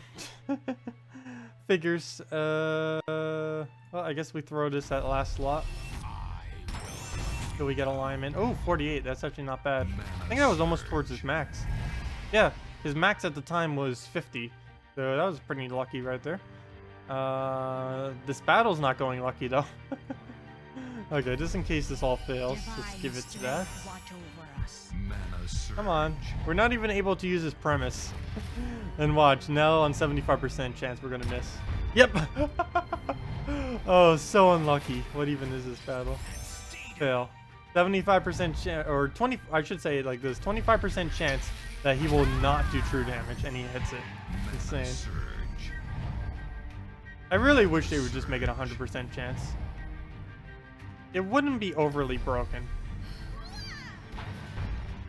We already know that it was in the past, but a 75% chance just isn't usable. That's why I don't ever use them. It's why most people don't ever use them. If they ever changed it back to 100% chance, he would be so used. and a lot, a lot. I wouldn't say to the point where he'd be overpowered, because he's already 75% now, and even if he hits every single one, he's not even overpowered. I think their main concern was because of how overpowered it was when they initially released it, but that was just because of how strong attack was at the time, and the fact that they just gave like so many different troops a 100% chance. If they would have just left Orion with the only 100% chance, then it would have been fine. Good morning, H82. Welcome. Yeah, this battle is going leisurely slow from all the fails. I guess we'll do this, but I think he's getting a straw out of it. Yeah, he is. But we get one too. So it works out. What do I think of Gorgotha, Dragon Soul, Rowan, and oh my god. Rich. How's this become a one-on-one? Mana surge. But what do I think of that team? It's pretty good. I have tried it before. It's I do prefer using triple dragon instead of Rowan, but definitely on a week like this where it has 50% bonus, it will definitely be a viable choice to do so with Rowan. Hello, Rainek. Welcome. Mana surge. Let's see. Could you spend arcane trait stones on this week on Orion, or it's not a good choice? Some player use them instead of Wraith. I find Wraith to be not only cheaper, well, obviously it's cheaper, but I find Wraith to be a lot more effective. Yeah, it's even cheaper than a Orion. I wouldn't really bother using green, yellow on Orion. Unless they're planning on upgrading it next patch, which they may, we don't know yet. But unless they do that, there's really no point in having a Orion. I rarely ever use it. And if you're comparing something like a Orion versus a Wraith, it's so much more cost efficient just to do a Wraith. It works in more teams, and it's arguably better than an Orion. The only slightly bad thing is, though, next patch is going to be pretty likely that a lot of people will use... I might actually lose this, gosh. It's going to be pretty likely after next patch that people will use Deathmark protection teams, because Deathmark's going to be a lot bigger next patch than it has been in the past, due to some additions that they're going to be making. Can't believe we almost lost this. Actually, we still could. Actually, we just did. Hold that. We actually just lost. Unless we can extra turn right now, we lose. And yep, looks like it. Fail. Orion can't even win against this simple team. Though we did get pretty unlucky initially. Yeah, there's no possible way unless we get like a triple yellow right there or something. Go, triple yellow drop. No, we lose. And then he would have gotten a skull. Even if he didn't kill with that, he would have killed with the skull.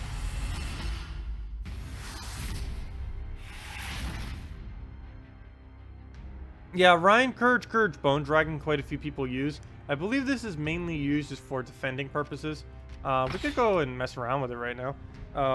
The main problem with it is it's nice for defending, but if you get entangled or if you get frozen, you're pretty much done. Bone Dragon, and also if they have a Kraken, it's pretty annoying as well. But it'll win. It's just it gets interrupted pretty heavily against counters, to the point that it wouldn't be viable to consistently use as a main team. It's definitely a team. I just don't feel like it's worth going out of your way just to get an Orion like this. Hello, Chris. Welcome. Oh yeah, I should probably put that in the title too. I completely forgot about that. Elementals in the forest. Let's see. Let's do... Consoles got Silverglade. A little late, but yeah. Consoles got Silverglade. There we go. Consoles got Silverglade. Okay, I have adjusted the title accordingly. I remember that like an hour into streaming. I haven't even bothered putting it as my title. Is there anything to be looking for apart from Kristarnex? Yes. you'll want to do the kingdom and get yourself a Queen Espef. Queen Espef is ridiculously broken in Explore. There isn't really much use for her in PvP, but in the purpose of Explore, she is beyond insane as far as how powerful she is. Mainly because of how quickly she can win. I can go show that right after this as well. I just realized something I forgot to do from earlier. Whoever asked about arena teams, does anyone still need help with picking arena teams? Whoever was here earlier, let me know if you do. I can do a couple drafts of it real quick if you still need that assistance. Well, let's throw. Why is he? I just realized we're up against 4 spirit boxes. That'd be really annoying if we didn't already have our mana and all these skulls.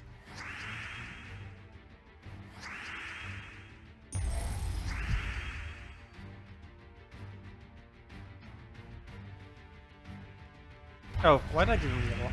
Oh, I guess to deny his damage.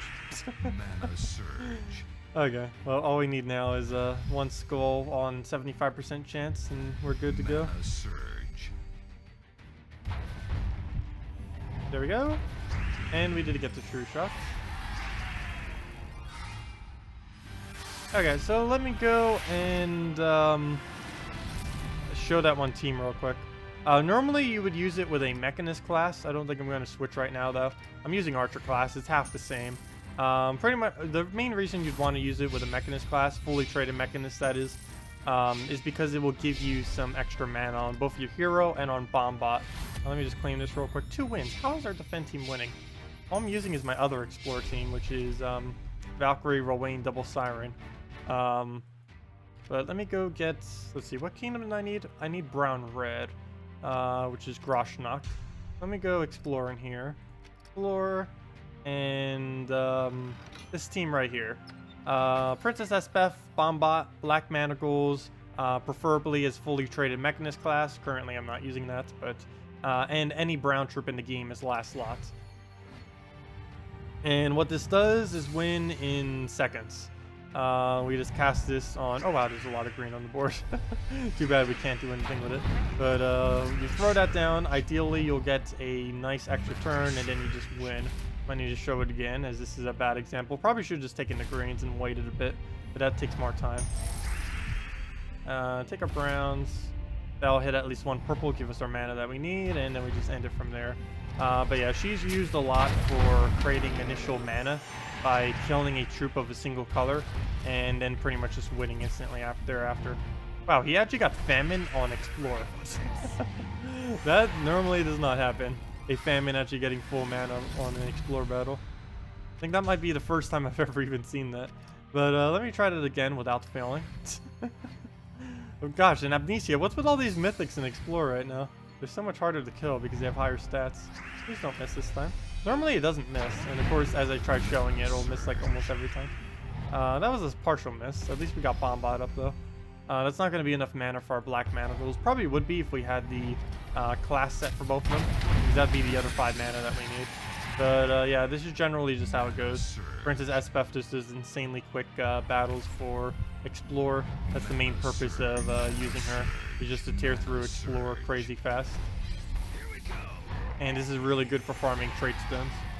You don't really see her in PvP. I wouldn't say she's useless in PvP, but she's normally too inconsistent to work in PvP. She can get a really good start, but the problem is everything thereafter is just pretty bad. Also, don't bother using this in PvP. It'll completely die. Unless you try doing it on 1 trophy, but even some of these 1 trophies would probably be able to resist. Let's actually try it real quick. Probably not the best team to do it against. Also would make more sense to do fully traded Mechanist than this. Now got to do a lot of farming, etc. to get the Kristarnex and more. Yeah, next week I believe, I'm pretty sure you guys don't have it this week, but next week on consoles you guys will want to use all your keys to try to get the Kristarnex, or Kristinex I should say, because she is really, really strong. But Princess Espef you don't really need as much. Also, I just lost already. I lost against a 1 trophy. No, we didn't lose yet, but that was a pretty big fail. Yeah, we already gave it Bone Dragon. If it doesn't on Bombot, I'll just exit. If it doesn't, then we still have a chance. This is why you don't use this in PvP. It's Explore exclusively. Quite a few teams are like that. They can crush through Explore as one of the best teams. You try bringing them to PvP and they'll just get demolished. Okay, good. We still have a chance. Okay, now we don't. Because he's taking out our Bombot damage. And our Bombot. Our entire Bombots. Yeah, that's match. No way we're coming back from that. Take too long even if we could. Well, let's go and do one more battle, then we'll give out the redeem code. Okay. All Damon team, we might as well throw a Famine at it, or Famine. Throw a Guard's Avatar at it real quick. Also, I don't know why I keep using this one. Because there's a, when I had to make a modified full, brown version of this team, I found the brown version to work better than this. But we'll just throw that down. At least the good benefit of this is we actually get souls, because if I'm not mistaken, the previous team I had built with it, which I still have saved somewhere, yeah, doesn't give souls. Mana surge, mana surge. I know, I didn't face one on one trophy, and it not only hits True Shot every single time, but because of the Courages and the, everything, the Courages and the Bone Dragon, it tears through like crazy. It does come down to luck a lot. And that's one of the main reasons why a lot of people don't use Orion, and quite a few troops just generally in this game. Anything that is excessively luck-based will not be excessively used. That applies to absolutely everything in Gems of War, mainly because the if you have to depend on something that isn't going to be consistent, it more often than not is just not going to be consistent. Because it's completely random if it will or will not be beneficial for you. And you normally don't want to have to deal with randomness. You want to get something as consistently at winning as possible. And anything that throws in random values is just going to generally not be as good. Sometimes it's okay to have random values, like Death. Death with a 10% chance to instantly kill enemies every single turn per enemy. Of course, that is excessively random, but it's strong random. It's not like a weak random. Whereas Orion is a weak random because you don't know if he's actually going to get the one shot, and you have no clue how much damage his ability is going to do. Could do as low as like 10 or so damage, could do as high as like 50 or even more. You just don't know where it's going to land. And wasting a turn in this kind of game is really bad to do. You want to waste as few turns as possible, especially when you're first starting in a battle to get your initial mana. Any turn wasted can be a lot of backfire, especially if the enemy already has their mana. Mana surge. Mana surge. It's also why freeze is one of the most annoying stats effects in the game too, is because losing a turn is just so ridiculously potent. Ah, there we go. Silence. And we burned 2 of them. Sounds like a plan. Oops, I didn't take the brown there. Or the yellow. Or the subsequent skull. Alright, we'll just throw honor on the skull into set tight, and that should actually be enough to win. Oops, start turn. Take our brown. Throw it again. Actually, I think we already have enough damage. We'll throw a Dragon Soul into it, just for the souls, and then we'll end it with a set type. Oh, that's way overkill. That is way overkill. Oh, there we go. 1, 2, 3. Okay, let's go hand out the redeem code for now. Then we'll go do the other one later. Yeah, I know. I did help them out by giving them a 5 times brown match. I do sometimes not see them, especially while doing streams. It's a lot easier to not see them on accident. Okay, but let me go get the redeem code out. If I can find it. But yeah, if any of you on console need any suggestions for Silverglade related stuff, just let me know. We have done quite a few videos and stuff on it, but I can always do a couple more teams. Kristarnek or Kristinex is something I use in pretty much everything. So you've probably already seen me use it quite a bit already, but if you need other teams, just let me know. Those are pretty much the only 2 good troops from the kingdom, though. is Christinax and Princess Espeth. And as far as PvP is concerned, Christinax is like the only option, unfortunately. Okay, well, there we go. Everything is marked. Oh, there is one other one. Enchantress. Enchantress is pretty good if you're under level 200. The amount of damage it does is above or at par with other AoE troops. The problem is if you use her later in the game, like with how far I am, she's actually weaker than most other AoE troops that hit all enemies. So it's not as efficient to use, and normally I don't even bother. On my Let's Play account, I sometimes mess with it, but even then I kind of don't, because Dragon Soul is better. Where is... There it is. Okay. Let me just open up game code. Let me go and open up the previous forum page I was on so I don't lose track of it. Put in the code so you guys know where to use it. And we should be good to go. Okay, there we are. And I'll just put this into chat for any of you that want to use the code. Just put that code into gemsofwar.com under the game code, or use that link there, and you'll get some free resources in Gems of War. This unfortunately does only work for PC mobile versions of the game. Consoles, you will hopefully be getting it sometime in the future. They have not really said when, unfortunately, but hopefully soonish. Where is... There it is. Redeem code. Put that into our interface for anyone that comes in later. Get rid of all the excess, and we are good to go. Click OK. Make sure it's centered-ish. Centered-ish. It still has no centered button, so I just have to eyeball it. Good enough. Yeah, let's go use it ourselves. See what we get from the code. For any of you that do not know, your invite code is this right over here. You just go under the little cogs option menu. Hey, we're one battle away from leveling. And it's right over here in the corner. You just type that in. Type in the code. Oops. Can't even type 5 letters in. Say that you're not a robot unless you are a robot. Are any of you robots? Successfully redeemed. And it gives the normal reward of 2 treasure maps, 1 gem key, 200 souls, and 2,500 gold. And let's see what we get from the gem key. Feel free to leave what you get as well. Come on, luckiness. Come on, it was even opening for a moment. Red Rider. Crash. Hey, a plague. Apothecary, good troop, don't need more. Runic, I actually need that. Useless, most useless dragon, arguably Warg, good in early game. Runic, I'm fine with that. Hey, Arcane, okay, nothing good. Except for that last one was like the only even slightly remotely useful one.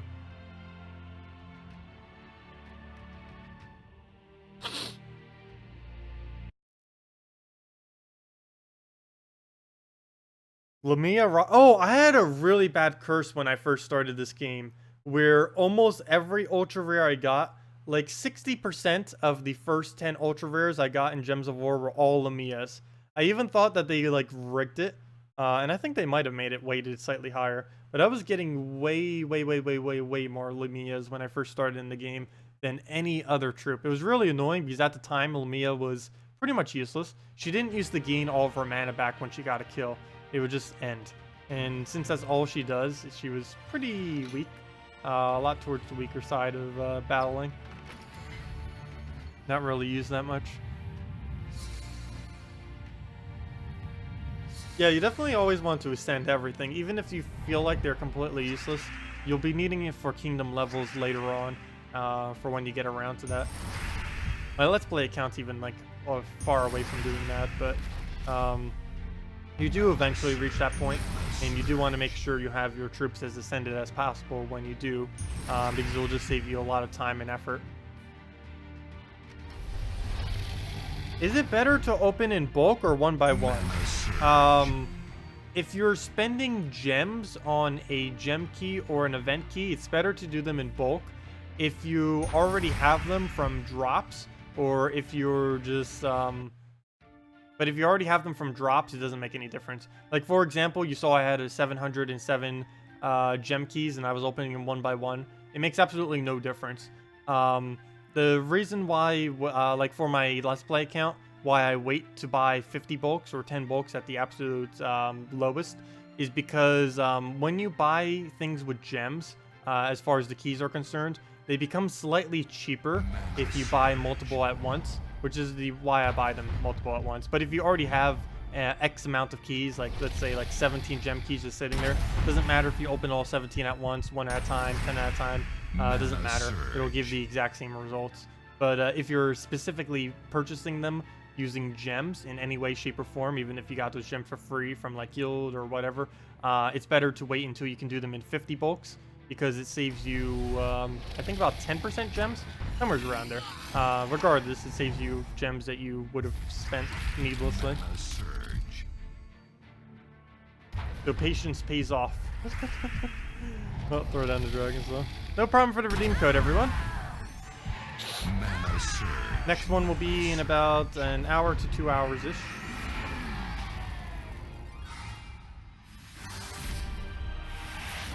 Also, I noticed something interesting on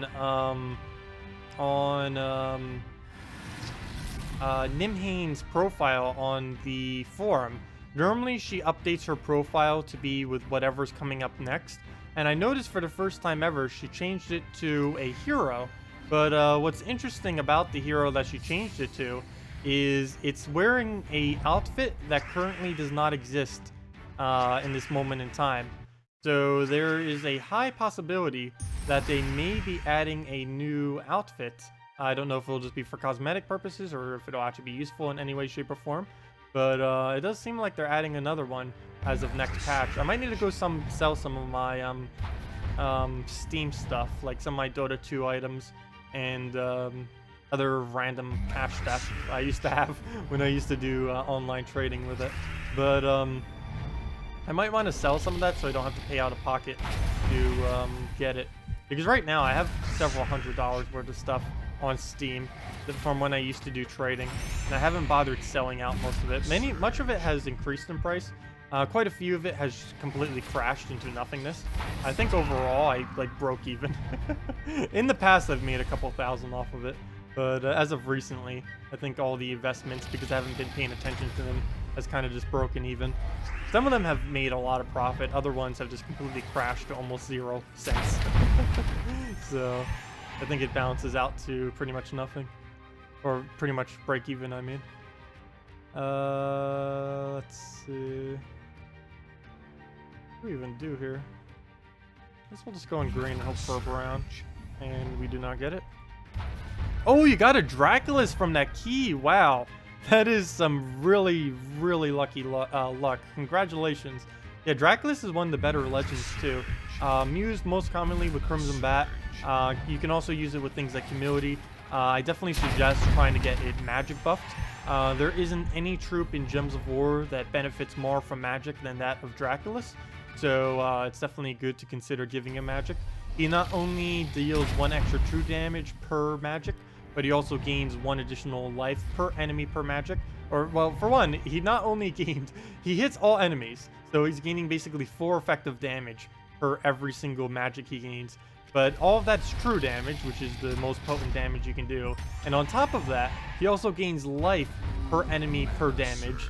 So if he's doing something like 20 damage to all enemies, he's gaining 80 life for doing that. So really, really good if you can get a magic buffed. Yeah, that is some really nice luck right there.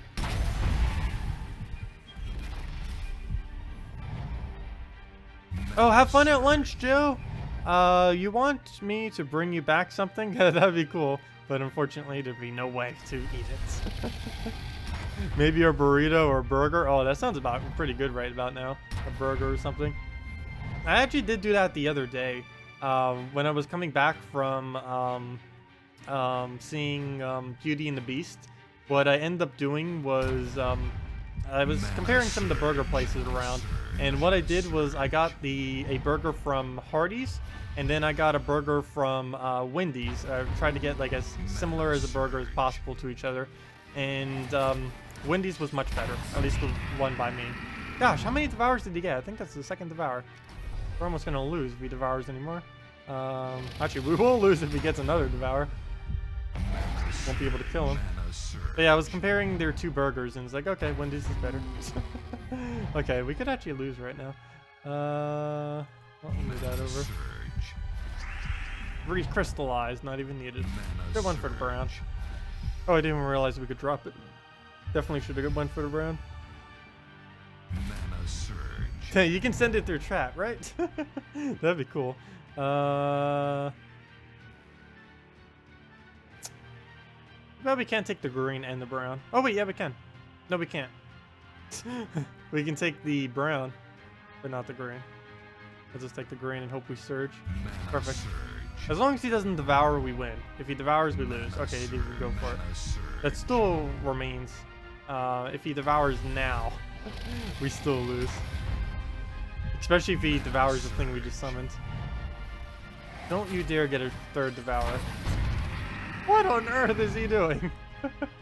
He also ended up getting the devour on the most useful thing he could have possibly devoured, which was our summoner. We'll still probably win, but gosh. I mean, look, he has 118 HP just from devouring us. That is insane. Well, we still win. Should you be saving gold and donating all of the rest? Or wait, all on reset day? Should you be saving gold and donating all on reset day? That really depends on what you want to do. Personally, people tend to save for reset day just so we can, or just guilds in general, so that all of the bonuses that are from, all the bonuses that you end up getting from completing out all these guardians, because these are only active once you get all the tasks done. So a lot of guilds tend to keep all of their gold compiled for over the weekend that they get. Like personally, I tend to keep all the gold I get from Friday all the way into the entire weekend up until Monday, and then on Monday I dump all my gold so that we can upgrade all of these as quickly as possible to get these bonuses, because they do last for a week, and most people these reset on Monday, so you normally want to get them back up as quick as possible. And I definitely want to, because whenever I do Monday videos, it's nice to have those extra bonuses. Also, we're still quite a bit of ways from the 40k this week. I could always just hold. Not quite sure what's up with Dark Samurai, but oh wait, never mind. We just added you. Never mind. We literally just added you earlier this stream. But some of these other people who aren't really doing much, I'll need to double check into them later. Pretty sure it could just be because they're busy, like Tatooine and stuff. There's also someone else who was going to be this one. Okay, never mind. He's back. Okay. And we'll see Big Runner a little low, because we do need to make sure we're nice and refined for when Guild Wars comes, because that would be really important to have, because how active the guild is will actually matter. Dear Tacet, got your first ever mythic. Nice! Nice, nice, nice. But you have no idea if you can actually have a use for him. Any recommendations for a Plague team? Plague? Yes, he is. I wouldn't say he's useless. The main problem with him is he is slow. He is a really, really slow troop to use, and because of this, some people consider him useless, including myself. No, Plague isn't that bad. He does get impervious. The main problem with Plague is he's pretty trait dependent, because the main thing that makes him Plague, that actually makes him effective and will make him even remotely quick in PvP, is if you get him fully traded, which of course is ridiculously hard to do due to how much it costs. Using Plague without traits I wouldn't really advise doing that at all, except on your defend team. He's mainly an extremely big stat disabler, to the point where you can just disable stats to the point where it makes the enemy impossible to win in some cases. This is great for defense, but for invading this is ridiculously slow, because pretty much every single one of his huge mana casts, a good majority of it will not do any damage to your enemy. So for the most part, he's not really used that much. If he is, he's mainly used for defend purposes. He is sometimes used first slot on all impervious teams. Whenever and if ever all impervious teams become a thing, his impervious becomes pretty potent because he is a pretty decent impervious troop if you can get a quick cast off on him, because he does do double damage with his skulls due to his if they're decayed. If they ever buff decay, he'll also be pretty good. No clue if they'll ever get around to that. But I wouldn't really advise using him in a main PvP team. He's just way too slow to consistently get quick wins. He's mainly just used for disabling your enemy, and that's about as far as he goes as far as his usefulness. I don't even have 4 times Amnesia. I only have 1 Amnesia. It took me 300 or 400 VIP chests. I actually forget at this point. It took me an insane amount of VIP chests just to get 1 of her, and then I've never gotten another one since. But yeah, I only have 1 Amnesia. If I'm not mistaken, she's the only mythic I currently have only 1 of. She's not only the most expensive mythic I've ever obtained, but I only have 1 of her. Even after the fact that she's been out for like 6 months now or something.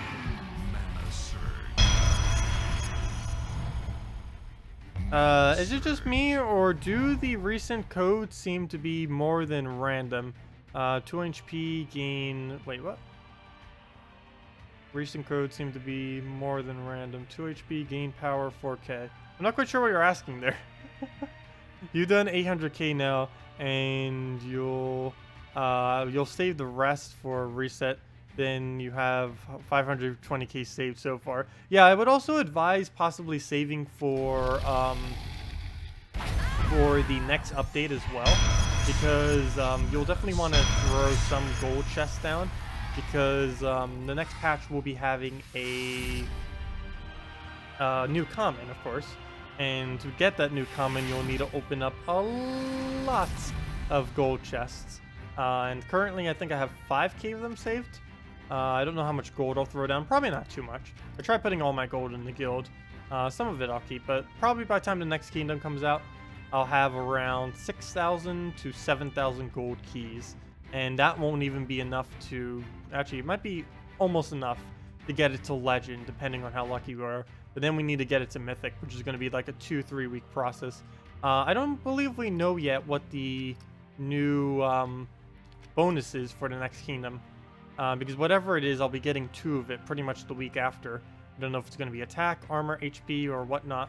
I actually wouldn't mind if it was armor, because that'd be pretty good for Wayne. It would also be pretty good for Guard's Avatar, both of which I'll probably be messing around with next patch. Ideally, I'd want it to be magic, but the last kingdom that they just did of Silverglade was magic, so I highly doubt they're going to do 2 magic in a row. They probably wouldn't do another attack because they don't want attack to be overpowered as it used to be. So we'll see what they end up doing.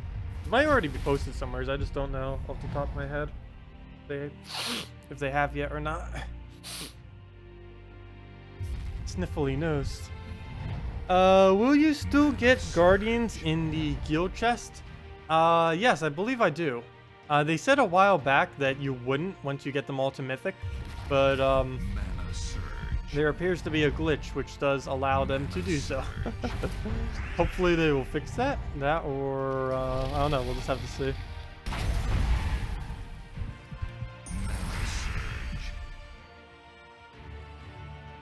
Oh yeah, I have every single troop to pretty much max. I have like 99% of troops to max ascension, and I have every single troop in Gems of War fully traded. That's what my collection is right now. My Let's Play account, I think, only has like 1/3 of everything. Oh, come on, move right away. I'm glad that incorrect moves don't like end your turn. They actually did that for one of the Puzzle Quest games, and it was really, really annoying. I guess they got too many people complaining about the mechanic or lack thereof. Gosh. We'll throw... Oh, if I do it at yellow, we'll just give them 5 times red. That's not a good idea.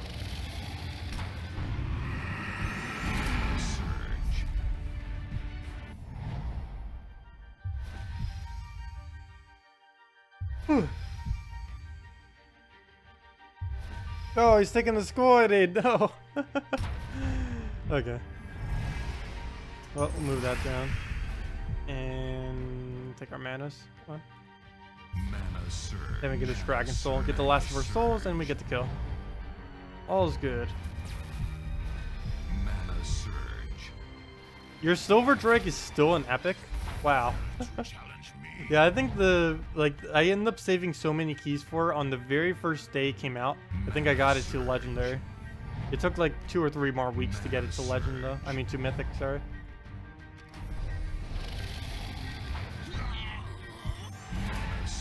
Mana surge. Yeah, it takes a ridiculously large amount of gold keys to be able to get it. Unless you get really, really lucky on the drops.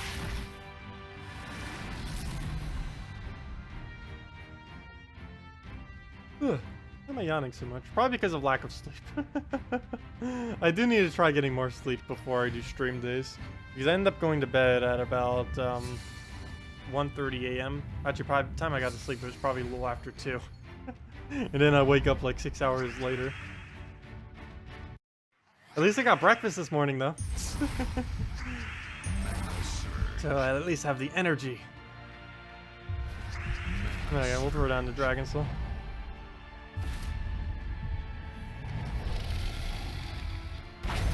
There we go. If we star next into another Dragon Soul, should be pretty much the win. Or actually, it wouldn't be the win right there, but it would be a decent amount of mana. I'll just throw down Browns for now. We don't really need it for anything other than Sevhina Mora. And Sevhina Mora is mainly just here for the entangle purposes, like that. There we go. Recrystallize. 1 mana short. Maybe we do need that Sevhina Mora. That could have been our last little mana. Bunch of yellow we don't need. Well, there we go. Last of our red.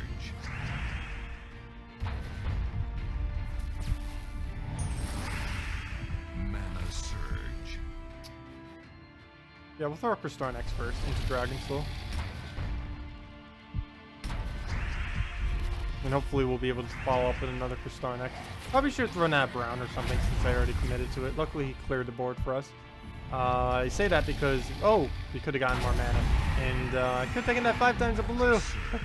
Speaking of more mana, it could have been full mana on him. Oh well, we get it on Dragon Soul instead, which is kind of better even though that was a mistake. Because now we get... we still win just about as quick, but we get more souls now as well. And gold. Not like we need that little bit of gold. That was like 8 gold, and with the bonus, that's only like 20. So, not really much. I wonder if they ever will rescale the gold that you get from battles. It is really, really, really dated. I wish they would improve it some.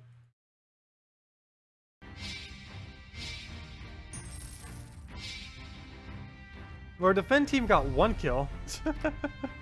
I can't believe this team is actually winning somehow. Who did we lose against? Oh, level 1063. Who are we winning against is the real question. Richard Parker, Angel Steven again, or 7. Gosh, a level 1000 something lost to it. A level 1063 lost to it. Wait, are they both the same level? Almost. Is matchmaking actually slightly better these days? Oh no, there's a level 236 that lost. There's a level 155 that won. 1055. I can't believe this is even winning at all though. All it is like a Rowan that I guess is getting lucky.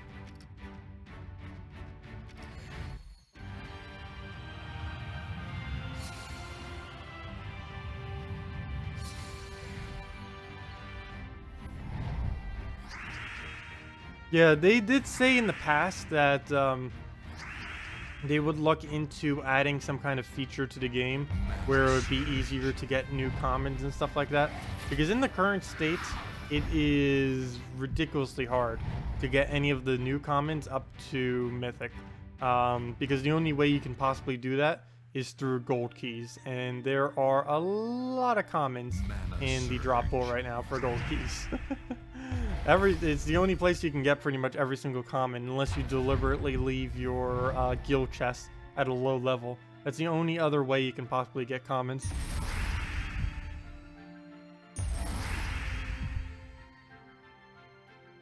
Okay. Yeah, we'll just take the red and blue. Dragon Soul, that'll be enough for Starnex, and go from there. Actually, we already got for Starnex, might as well cast it now on Brown. Get those out the way so he doesn't get to use it for Bone Dragon or anything. We'll keep the purples because obviously we need all the purples. Get a extra turn. Throw down Dragon Soul. Oh, we could have X'd that. Don't really think we needed those little bit of red though. And then we just keep repeating Kristarnex into our Dragon Soul and we're good to go. Ah, stun. What do you call that? Yeah, I haven't used my gold keys since Silverglade came out. That's how long I saved my keys for. As soon as, or I shouldn't say that. After the couple weeks after I got Silverglade's common to mythic, I then just started saving every single key. So it's been, what now? About 2 months? About 2 months now. I've been saving all my gold keys.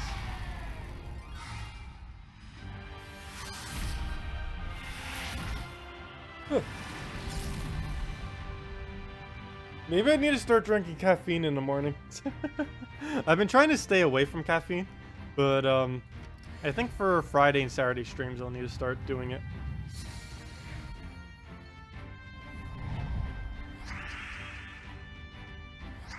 I still don't know how after this long still haven't really gotten used to the schedule yet.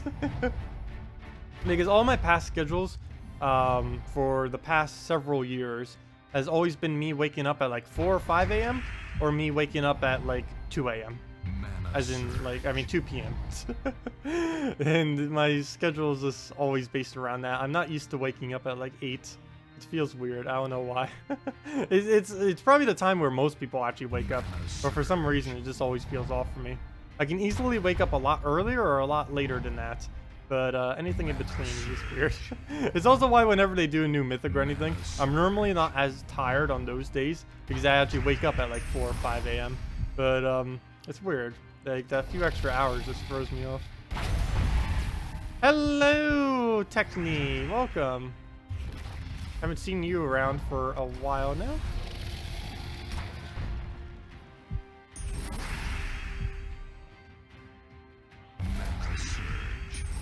How are things going? I see you still have the name. You've had that pretty much since we started this YouTube channel too. Or not the YouTube channel, but we started the streaming here.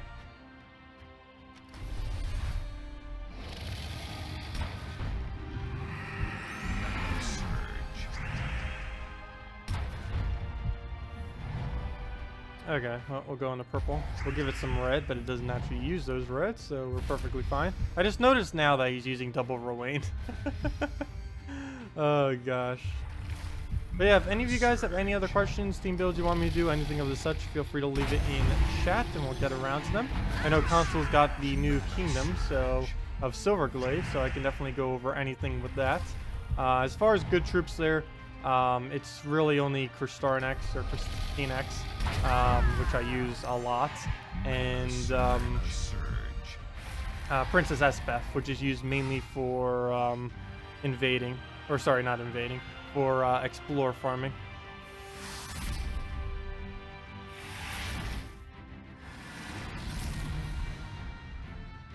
You were bored and played too much, so you got on the leaderboard. Nice.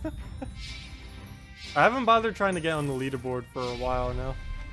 Let's see. I'm pretty sure if I luck, I'm not even within 5,000 range. I'm probably like 10,000 range off.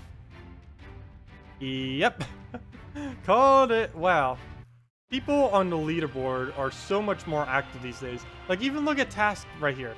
Task's 14K. He used to be at like number 20 by default by what he used to do. And now, even with what he used to do, and how many more people play so actively, he's only 99th. He's barely even in the top 100. Where are you? I don't even see you on here though, Techni. There you are. Never mind. The paradox tactics. Let's see. What are you using that's actually winning that quick? Because I see you're doing 3 trophies based on how many wins you have relative to the other people. And this person's doing 3 trophies, dude. It's pretty easy to tell who's doing 3 trophies and who's doing a mix of 3 and 2 trophies. Like, all these are doing a slight mix, extreme mix, probably even just exclusively doing 2 trophies. You can see with these two, they're doing mostly 2 trophies. This one almost looks like it's doing 1 trophies every time. Gosh, 973 wins. That one is definitely doing quite a few 1 and 2 trophies. But you can tell basically just from how many wins they have compared to other people. You can see people like these. This one's obviously doing 3 trophies. This one's doing 1 and 2, some 3s. And yeah, you can basically tell just from those numbers. And you can see like this second place It's actually doing mostly 3 trophies, which is pretty nice. Normally, people who get really high on the leaderboard don't bother doing exclusively 3 trophies. Because it's normally more time efficient if you were to really grind it out to do 2 and 1 trophies whenever you get a really easy battle. Like if this was like a 5,000 rating right here, it'd be a lot more efficient for me to go and just clear it out quickly than it would be to do a 3 or 2 trophy. How about a deck with a dragon and fair in it? Fair is in Fair Shra?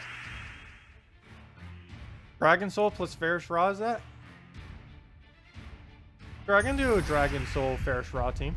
I have a couple times in the past. They're pretty good together. Not something I constantly use as I don't need the souls, but of course if you are someone who needs the souls and you happen to have both of those troops, it would definitely be worth using both of them pretty much always. Yeah, if you somehow got a Fair Shra, I would definitely advise trading that as soon as possible. Because there's nothing in the entire game better at farming souls than that of a Fair Shra. So if you happen to have it, it's definitely worth investing into it. Problem is it costs the insane amount of trade stones, as pretty much everything does. Mana surge, mana surge. Oh, it's fully traded too. Nice. Yeah, that's a lot of extra damage and a lot of extra souls.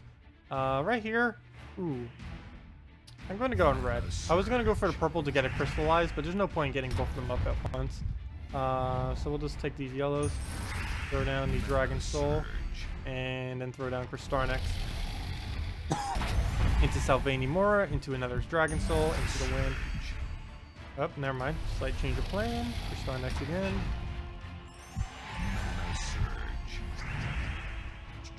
Into the Dragon Soul.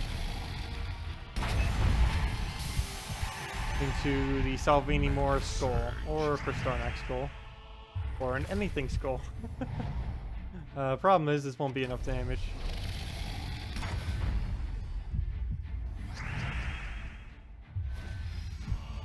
For 1 mana off on the Dragon Soul. Oh, you already have full mana, so I guess we can just do this wherever. Mana surge. Oh, you end up farming 1,000,000 souls, or 1,000,000 souls, I should say. Gosh. How many souls are you up to now? I don't even think I have my first 1,000,000 souls, or at least without disenchanting. Let me go double check that. How many souls am I up to? I don't think I've hit my first 1,000,000 souls yet. Because I don't really go out of my way to bother farming it now. The souls I even gain mainly just get displaced by any new troops that come out anyways. Between kingdoms, events, mythics, stuff like that. Because I don't ever bother farming them anymore. There's no need to when you have that many souls. Maybe I will slightly next patch. Because the 3.0 update will start using, I think, 1.2k souls every week. They haven't actually given a number. It'll probably be around the 1,500-ish area. Maybe 1,000 at the absolute least. For upgrading the new little perk thing that they have in guilds. 3.1 last time you looked. Wait, 3.1 as far as what? Oh, 3.1 million. I thought you were like 3.1 update. Wait, what? 3.1 million. That is a lot of souls. But yeah, let me go do... what team was it about to do? Something with Fair Shra, I think. You're running Dragon Tar, Dragon Soul, Fair Shra, and Monk. Interesting. Normally I run it with Giant Spider related teams.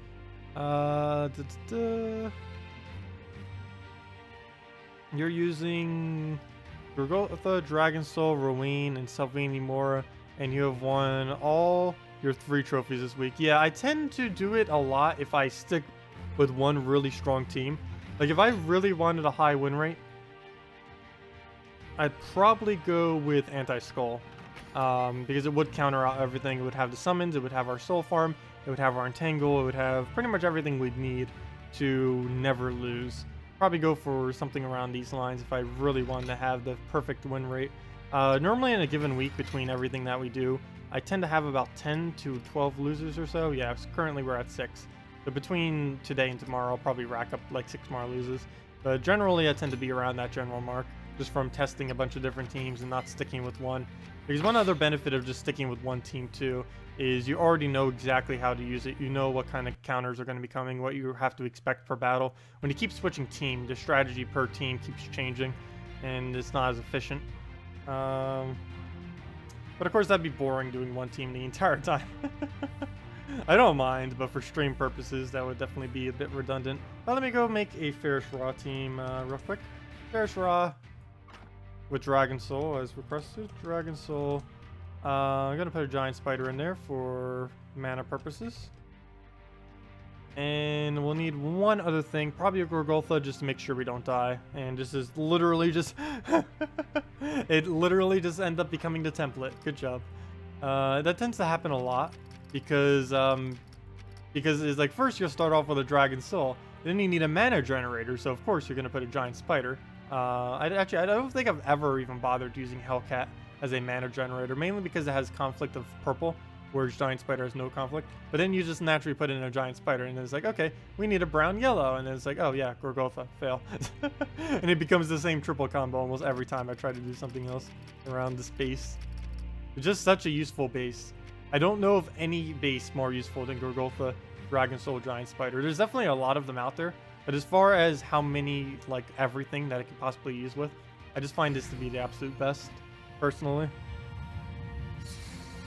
And you have that nice Gorgolfa up front for countering at Bone Dragon and stuff. And it has the ability to cleanse in case they're doing a Ray first lot, which is pretty common these days. And even if they are Rhine or something, you'll have enough protection that it won't really matter. Okay. So we need our mana. We are short, and we will not be able to get it. Mana surge. So we'll just take something else. Hopefully get Dragon Soul this turn. Is he gonna Mana Core? I'm scared he's gonna Mana Core at the perfect time, which he's likely gonna do at this point. Oh, there goes our Giant Spider. Nice. Nowhere's to cast it, but we have it. Oh, never mind. We can do it on red. Not a color I'd want to get rid of, but we'll do so. Take our free skull, get our Dragon Soul off, and hopefully we get an extra turn because I don't want to have to deal with that Mana Core. Mana No! surge. There goes our traits. No! Okay, well, there goes that. I don't want to have to do this on yellow. That would be one of the last options I'd want to do it on. We'll do it on red, I guess, again, to get full mana. Hate having to do it on red, but as long as it can give us a nice board after the explosion, should be fine. Turing said on the forum, we're still working with the exact amounts to charge. Yeah, I saw that on the forum too. He posted the exact values. I went over them the other day as far as what they were. I forget what they are off the top of my head, but you just posted them right there, I believe. Yeah. That's where I got the 1.2k from that I mentioned earlier. But yeah, he has mentioned them already. He just hasn't clarified on exactly what they're going to be doing. That's the furthest clarification is. This is what they're thinking of doing. Mana surge. Okay. Take these purples out of the way just to distract him with a skull, and then just kind of go down his line. Get our mana back up, go from there. Now we can just basically one-shot him one by one at this point, while we are claiming our huge amount of souls. There we go. That's the next one. Double check forward, looks fine. Keep going down, and now we just need one more. Mana surge. Okay. We'll Dragon Soul. Oh, I should have taken the green first. Fail. That would have been enough. Oh, there we go. Okay, we'll just Dragon Soul into Giant Spider. Actually, might just Giant Spider now. One Ferris Raw is enough to kill if we can get full mana. And I believe we can off these reds. If not, then we'll definitely need a Dragon Soul in. There we go. That's math. Good job, Ferris Raw.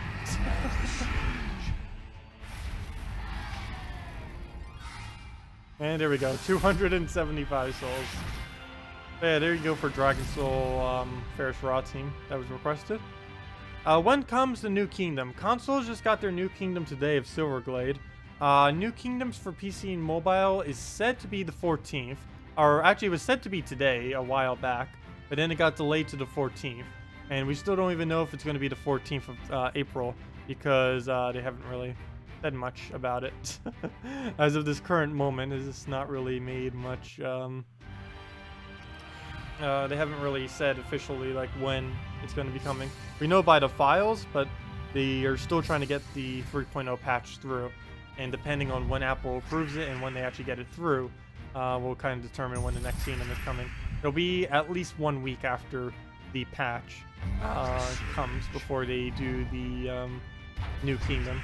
So it's not coming like as soon as we get the new kingdom either, which is a bit unfortunate. They always end up doing that though, mainly to fix any of the problems that the game has, and then they add the kingdom later. Because they're normally pretty busy after adding the adding any updates, fixing some of the issues that may occur with it, which tends to happen almost every time. Sometimes they almost make more errors than they fix. It feels like occasionally. Where should we even throw this? I guess we'll throw it at the Dragon Soul, even though it's not enough damage. But I want to make sure we get a one-shot on Gorgolfa, which is why I didn't bother aiming at it yet. And well, I'm going to do it right now. There we go. Gorgolfa's out of the way, so we don't need to worry about skull negation. Hello, Nelson. Welcome. Welcome. Yeah, anyone just getting here, make sure to check the redeem code below. Should still be active. Not quite sure. Haven't heard anyone say yet if it still is or is not. But definitely check it. You can use that gemsofwar.com under redeem code. Well, we will have another one up in about an hour or so. Okay, well, we'll just throw Dragon Soul into anything we get mana on, into Gorgolfa. Actually, yeah, we'll take that. Oh, that's not enough mana. Should just done it on red in the first place. Guess we'll do it on green now. Then we get the free Ferris Raw. Hopefully that'll be all of his mana back, and then we recast, and we win. Perfect, exactly so. Just spamming one-shots. Perfectly balanced. No, I actually do like Ferris Raw that he can one-shot in late game. He's oddly enough, he's one of the only troops that have the ability to one-shot this late in the game, which a good majority of troops don't have. To be able to single target one-shot. Not even the buffed, oh, what's it called? There it is. Ketris the Bull. Not even buffed Ketris the Bull, even though all it does is a single damage to target. Not even he can one-shot that well. Let's see. If I add up all of his values right now, let's just say 23, 23, and what's the other value he takes his attack? The 23, 23, that's 46. 46, that's 17. Whoops. Oh, thank you. Have a good fun. Thank you, oh gosh. Athensky Farrell. Thank you so much for the $5 donation. Much appreciated. Thank you. But yeah, with Ketris the Bull, let's see, where was I? 23 plus 23, that is 46. Plus 17, that is 63. 63 plus 20. That is 83. He doesn't even have enough damage to one-shot. Assuming his base values, he only does 83 damage, which is pretty low for given the fact that he has 24 mana cost. Especially this late in the game. He's as max as he can possibly do, and he's only doing 83 damage to a single target. Not that good. As you can see, even things like this useless musketeer can survive that amount of damage, which makes him pretty useless. A musketeer with no bonuses. I don't think 83 could barely kill anything. Maybe like a Marilith or something. So it's not that good. It's really not that good. I can't believe they didn't buff it harder. Like, all they did is like, oh, here's a small boost ratio. Have fun. It's like, no, that's not useful at all. But the next Mythic 2 looks like it's going to become dead content as well. Well, for one, it's a dwarf, and all dwarves are horrible. So I guess they're kind of, maybe they're deliberately doing it like that, because they already know dwarves are horrible. So they're like, okay, let's just leave dwarves as horrible as possible. But the next Mythic is pretty useless. Actually, let me go double check, because I know they updated the text for it on the forum. If I'm not mistaken, it's still the same uselessness that it is. Let's see. Mythics of April, May, and June. Let's go see that. Okay, here it is. Stonehammer. He is a divine dwarf. What's with all these divine mythics? Well, I guess because they did a bunch of daemons, they're bringing in all the divines. He's a blue, brown, yellow. And so he's kind of like a Gorgoltha. A lot about him is similar to Gorgoltha, yet Gorgoltha is even better than him. Oh, his ability did get changed. He causes burn, and then, or I think it's changed. He causes burn and then stuns to 3 random enemies, gains magic +1 life. He has thick-headed, so he's immune to stun. He has warded, so he's immune to death mark, and he has unbreakable, which is basically why I said he's like Gorgoltha, because he has an 80% skull reduction. So 5% more than Gorgoltha, though such a small amount that is essentially the exact same as Gorgoltha. Stats seem to be pretty even, more towards life, which is kind of good. But yeah, nothing about him is really going to stand out compared to a Gorgoltha, especially for how much more he's going to cost. The only really standout thing is the fact he is thick-headed, which means you can never take off his unbreakable. Because he's always, as long as you get him fully traded, he would always have 80% skull reduction, even after stun. Of course, Gorgoltha would have to cast to be able to do that, which is still fine, but he technically has it infinitely, which may be slightly okay. The problem is he has no board control, which is why I think he's not going to be used as much. He does a lot, which is cool. He gains some life, which is also decent, and could be maybe used with a Emperorina from the Kingdom. But I don't really see him being used over a Gorgoltha, especially since there's really no sufficient way to put 4 dwarves on a team without making it extremely clunky. So he's pretty much just going to become dead content. Everyone's just going to keep using Gorgoltha. It's not really going to change a thing. And that's coming, if I'm not mistaken, next Friday too. So we'll do a video and everything on that next Friday. I believe that's next Friday. April 4th, right? I don't know if this actually gives us a date or not. Yeah, April 4th, so next Friday. Or, never mind, April 7th. Which is, that's not next Friday then. No, it's not next Friday, but the Friday after next Friday, sorry. Still soon. Okay, well, let's move that up. Giant spider away the greens. Oh yeah, Max just posted the link for it. Thank you, Max, for all the link posting. Helps out a lot, so I don't need to do it. I know most people can't normally post links unless you're a mod, but unfortunately there's no way to disable it. And I can't just mod everyone. That wouldn't work.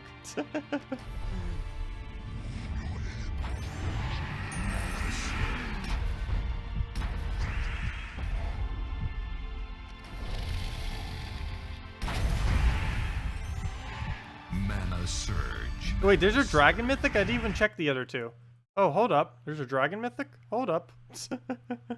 Interesting. Wait, there's a dragon mythic? Yeah, there it is. Dragon's Claw. Elva McGrim. This isn't coming until May. Actually, it's coming around the 1-year anniversary of us doing Gems of War every single day. Actually, it's a little bit after that. But yeah. Okay, so that's coming up. Traits are to be determined, and confilagation. What on earth? Burn all enemies on 4 or 5 times gem matches. What on earth? That's basically like Ural Fire Mantle on steroids. I think he will be used quite a bit. The main reason is if they do not nerf, which they likely won't, and if they do, it probably won't be this aspect of him, but if they don't nerf courage, then yeah, that's just going to be insane. Being able to burn all enemies. Wait, what's his spell? Oh, it's still to be determined. Fail. Well, then his ability might even still be changed, so we don't even know. Almost everything about him still to be determined. But current date says May 5th, so hey, 5-5. Getting all those 5s. Let's see. Let me move this over. Tabs in the way. All the tabs. Let me move this down. That over there. Okay. Let's see. What's the other one then? We're already looking at mythics. Queen Aurora. Oh, a Silverglade one. A Divine Beast. Interesting. Rainbow Spirit. Green, yellow, purple. Amount of mana is to be determined. Rainbow Link, or what its ability is also to be determined. Gosh, they're too far away to even really speculate. And then it gains bonus mana from gem matches. Interesting. And that would apply to your entire team. Using multiple of her could be kind of interesting. Because you could stack out a lot of extra mana using probably 2 or 3 of her. Now she could maybe be useful. But yeah, burning all enemies on 4 times matches is not bad. You use that with a courage, you're getting insane amounts of attack. And within no time at all. So I think it's still going to be decent. Mana surge. Okay, well I just gave him free skulls. Probably shouldn't have. Also, what am I doing? Mana surge. We were talking so much I completely forgot where we were in this battle. And now, he almost just got a famine off on us. Oh, is the code used up? Thank you, Nasticus. We'll have another one in about an hour, so let me go mark it to make sure no one wastes their time trying to use it. Let me go mark that real quick just to make sure. Redeem code. Coming soon. There we go. Okay. Just to make sure no one wastes their time trying to put it in. And we'll have the other one in about an hour or so. Okay. Yeah, we'll just end with a Dragon Soul. As long as it hits 1 skull, we kill. Oh wait, never mind. Fail, we're not using Dragon Team right now. Mana surge. Just throw the fair straw. Fail.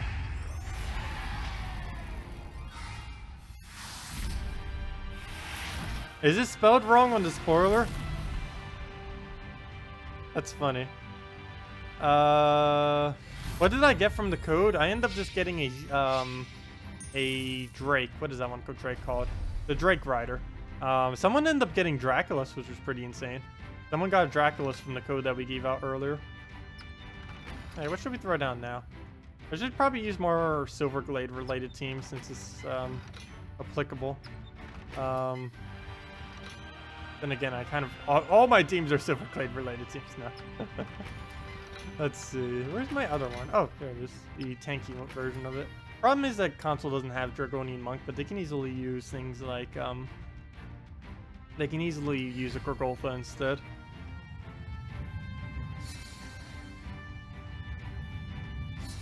Yeah, Courage has a, I believe, 3 or 4 times boost ratio. I believe it's 4, but even if it's 3, that's still insane. If it's 3, then that's 12 additional attack per cast if they have, if you can burn the entire enemy team, which would be pretty easy with that mythic. So it would essentially, the team would most likely be, I forget what the colors were, but they may change it in the future. But the team would most likely be Dragon Soul, Crystornex, Courage, and that new Dragon Mythic would likely be the team. As far as all Dragon teams, it would probably throw in a Sevhina Mora instead of a Courage. But I'm pretty sure the fact that it can burn the entire enemy team, it might just be better going with the Courage, especially since it can do that without even wasting a turn. War is almost going to become obsolete at that point then. Because one of the whole premises of War is the fact that it can burn all enemies, and losing that aspect, or that unique aspect to him, will kind of make him a lot weaker. Of course, technically, Yarl can do the same thing, but it takes a lot longer and a lot less effective trying to do it with Yarl. The other problem with Yarl is he can retarget the exact same enemy that already has burned. So you could trigger it like 10 times and still not have your enemy team fully burned. Whereas with that new mythic of Dragon, it would only take once and boom, it'd be done. Let's move that over. Mana surge. Get all frames.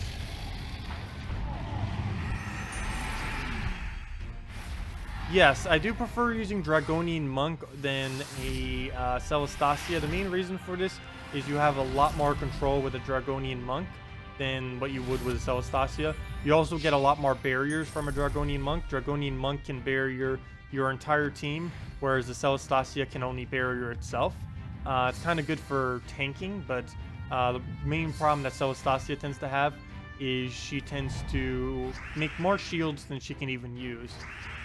Because the more extra turns you get, like right now, she'd get 1 shield, 2 shields, and neither. If you keep stacking shields like she is, you don't actually get to use them. All you're doing is just stacking the same shield over top each other over and over again. Whereas at least with this monk, while you don't get it automatically, unless you happen to get an extra turn, at least when you cast it, you can get a lot of shields off it. Like right now, even though we'll probably lose our turn, we just got our whole team shielded, and we still get some mana out of it. And sometimes you can even get an extra turn out of it if you get really lucky, or if you get some nice alignment on the board. But yeah, yeah, you definitely find Dragonian Monk to be a lot better, because you can see, if that was just a ssaszix, it would have lost its 1 shield, but now we have 3 more shields in its place. Overall, I found Dragonian Monk to be, I wouldn't say it made ssaszix useless, but in most dragon teams, it's a lot more better, English, and it's a lot better to just use a Dragonian Monk. Mana surge. Also, you don't need any traits for Dragonian Monk, whereas if you do it with ssaszix, you would need her fully traded, which is pretty expensive since she is a legendary. Mana surge. Mana surge.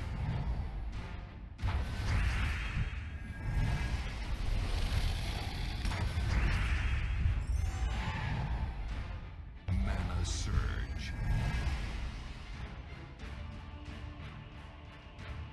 Yeah, she has a cleanse. I normally don't really use her for a cleanse that often, though.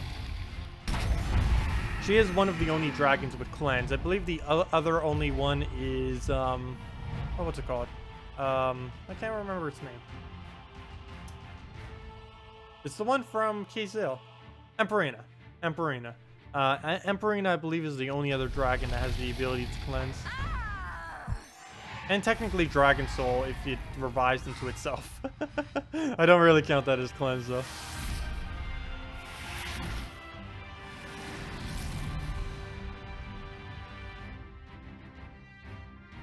Okay, let's take our revenge battle.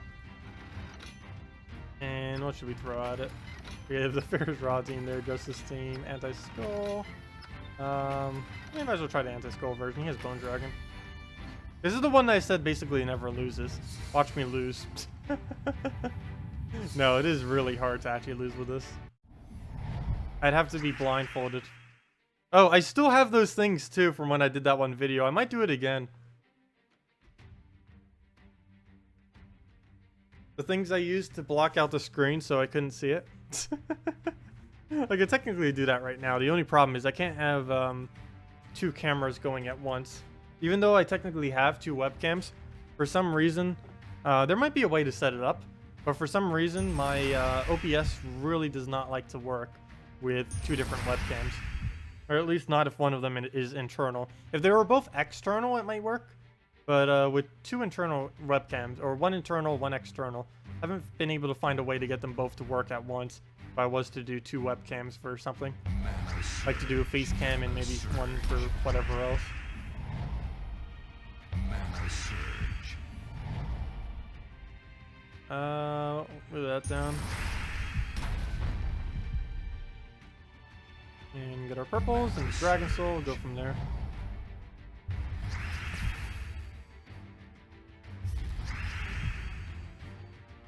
I also keep forgetting that there's like nothing behind me whenever I'm on stream. It feels a bit weird that there's like nothing back here, because I'm always used to seeing a screen there. Because I don't even bother. I made the screen in the way where if I really wanted to, I can shove it all the way to the side of my room. But I've actually just completely leave it up, even though that wasn't my initial intention. But I actually like it because it divides my room into like office space and then sleeping space. So I have like my whole sleeping space behind the curtain, which you guys never see. And then, or at least anymore. Well, even before, you wouldn't really see it because I clean up. Now I don't bother cleaning it. The screen's just an excuse to not clean. But I have like a sleeping space, and then I have like the whole office space divided. It works pretty nice. It makes a small, it uses the space in this small room quite well. Space cam and penis cam, what? What on earth?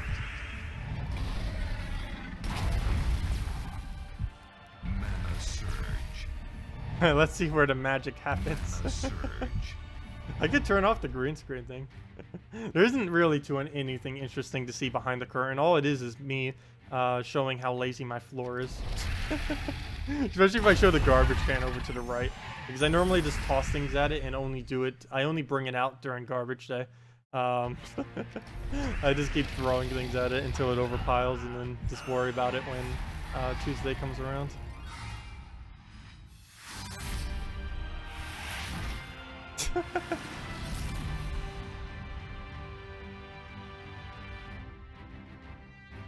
Oh, good. I need to fight more mech teams this week too, because it is the event week, or the event gem this week is to obtain as many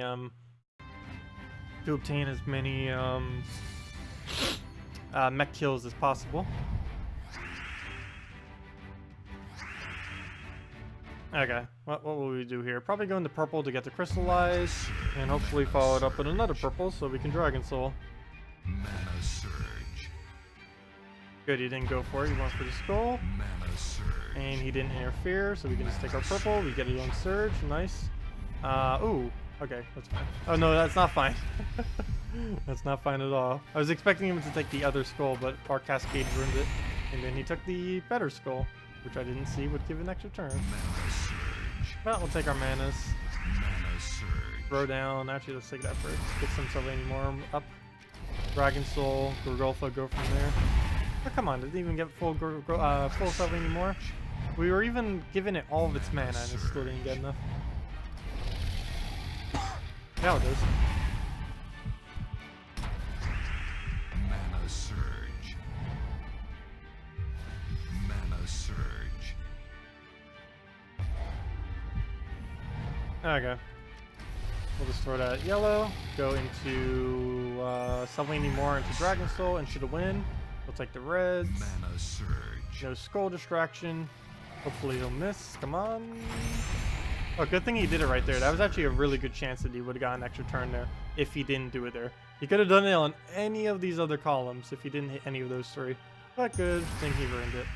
But yeah, we'll just go Dragon Soul for the last of our souls into I guess Sevhina more unless we get the mana for Star next, which we do. In which case we'll go for Star next. Do you think this game is pay to win because you're a new player in this game? I wouldn't say it's pay to win. Many pay options don't even really offer too much. Everything can be obtained free to play except for one armor that boosts the grind rate by a little bit, just making it slightly less time. But for the most part, it isn't really pay to win. There's plenty of teams that can be built at lower rarities. I do have to say that it is near impossible to obtain literally everything if you are someone who likes to be a completionist. It is almost impossible to gain absolutely every single troop in this game, playing 100% free to play, mainly because of mythics in this game. But yeah, it's basically pay to avoid grind, as Gen B says. As many free-to-play games, it does have a grind. I don't really think there's a single free-to-play game that has like 0 grind. But it's really just pay to skip grinding. As far as like pay to play, I wouldn't really say. Nothing's like pay locked or anything like that. You could play this game really easily, never paying a cent on it. Many people do this by going into a guild. Guilds are the easiest way in this game to not have to ever pay a cent, as they can give you a decent amount of a variety of resources without having to put in any extra money or anything. And it's pretty helpful. But yeah, for the most part, I'd say it doesn't have too much pay to win. There are things that you could pay for that would give you a very, very slight advantage earlier on in the game, but it's mainly just to avoid grinding. After you get past, I would say, your first 50 to 100 hours of playing the game, you're pretty much at any point where everyone else would be, even if you end up paying. It ends up scaling off to being equal pretty quick.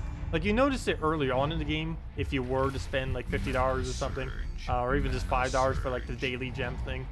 You will notice some people are a lot bigger, and it may seem pay to win initially, but once you really start getting a nice team going, once you get like your first good solid team leveled and everything like that. It kind of just flows pretty nicely from there, and you won't even notice the pay-to-play people from the normal people. Mana surge.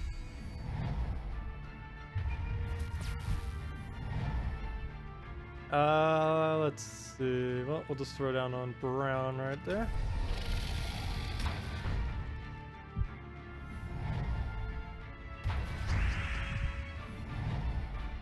Well, we'll just do Dragon Soul it.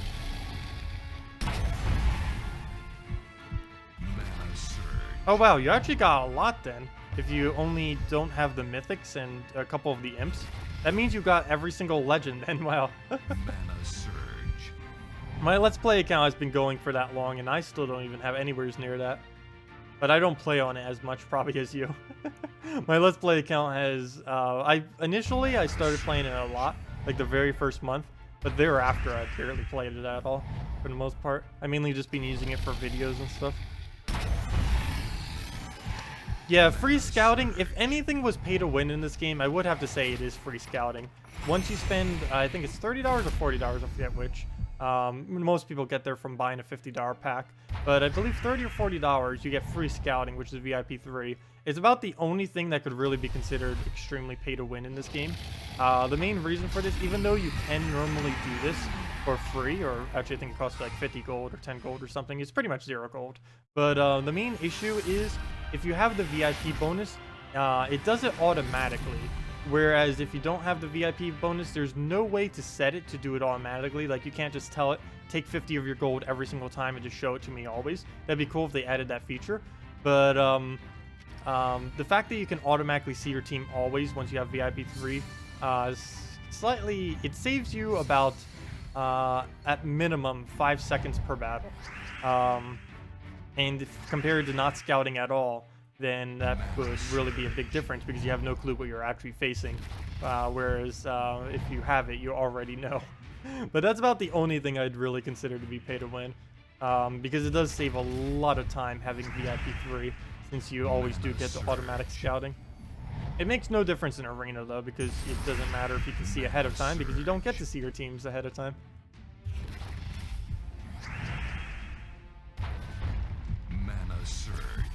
I wouldn't really consider VIP chests pay to win. The only thing that VIP chests really do is help you get help you get mythics, yes, but help you just complete out your collection. Because gem chests are essentially VIP chests. They just take you 5 times longer to use, which you don't use that many, so that's only going to be like a minute of extra time. But that's like one of the only really big differences between them, is for completionist purposes and the fact that they take slightly more time, or gold chests, or the gem chests take slightly more time. Because everything in VIP chests, or in every other chest, or at least glory and gem chests anyways, and gem chests you can, the only rates that are slightly lower is you get a slightly less epics, a decent amount less legends, and a lot less mythics. But you still end up getting a huge amount of ultra rares, which is something that VIP chests don't actually give. Up until you have every single ultra rare to mythic, I personally don't find it even worth doing VIP chests. Hello, La Fatri. I will get these names eventually, but welcome. Is there any way to break the limits on how many coins, souls, and maps that you can collect in a single battle? You can raise it with traits, but there's no glitch that can manipulate them, if that's what you were asking. But there are traits that can increase your amount of souls that you get, like Necromancy, as well as Farish Ra's final trait. And there's things that can increase gold. This is currently only Merchant. It's normally not viable to try making a merchant team, mainly because merchants have pretty bad synergy with each other based on what currently exists. If they ever add a mythic that gives like 50 or like 100% extra gold or something, that mythic will probably be insanely good, because spamming a couple of them on a team may be beneficial for gold farming, but spamming merchants is pretty horrible for gold farming. You're never really going to be able to get much out of it. It's not worth going out of your way for it. Mana surge. You've gotten more mythics from glory chests than you have from VIP chests. Yeah, your luck can fall that way sometimes. It happens. I believe on average, back when I used to, like when mythics first came out and I didn't actually have VIP 5 at the time, I was doing glory keys, and I think on average it took anywhere from 1,000 to 5,000 glory keys to get a mythic from them. Normally on gem chests, it's around 250 to 500. VIP chests tend to be 50 to 100 before you get a mythic. Critical hit. Mana surge. What have I done today? Well, not much, because I ended up waking up, eating breakfast, setting up the stream, and then getting on the stream. And I've been on stream since then. So as far as today, basically just this is all I really got to. I didn't go to bed until about 2 a.m. or so. Then I woke up, did normal morning stuff, got breakfast for once, and then was eating it right before the stream. And then we're here. Mana surge. You have thousands of mythics, but the original rarity was common, yeah. Doesn't count. Mana surge. You probably do have like every mythic by now, don't you? I know you, I believe you were the first person in the game to actually fully trait everything. I think I was like the 20th or something, I don't know. There was no way to keep track at the time. I don't think anyone even has everything to mythic right now. It would take a ridiculously absurd amount of resources to constantly keep yourself at keeping everything to mythic. Like, it's easy to have most everything at mythic, but to have literally everything at mythic at any given time is almost impossible to do. Hey, we have more Lance Knights now than any other troop. Rarity. Because if we go all the way down, the main thing that prevents constantly having all mythics is mainly, there's two things that normally do it. It's, oops, a little bit further. Two things that normally do it. It's all of the new troops that come out, because they're really hard to get them to mythic due to how much glory. And whenever they give out a free epic, which they've been doing quite often recently, these are ridiculously hard to actually get up to mythic. You can see mine's still, he's an epic, and I only have 2 copies of him at epic. They are ridiculously annoying to get to mythic, and they're actually one of the main things that probably keep a lot of people from getting literally everything up. But we're getting there with most things. When we do the VIP chest opening, we'll probably get quite a few more mythics. The only imp I don't have is the autumn imp all the way maxed out. I don't believe that comes until August and I believe it's August and September. I'm pretty sure. If it's not August and September, it's August and whatever the month is before that. July and August. 1 to 2. I just forgot. I know for sure it's in August. I just forget when the other month is.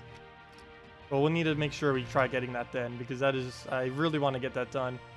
Because it's really annoying that I still have that just laying around, because there's only 2 months of the entire year where you can easily upgrade it, and I still don't have it upgraded.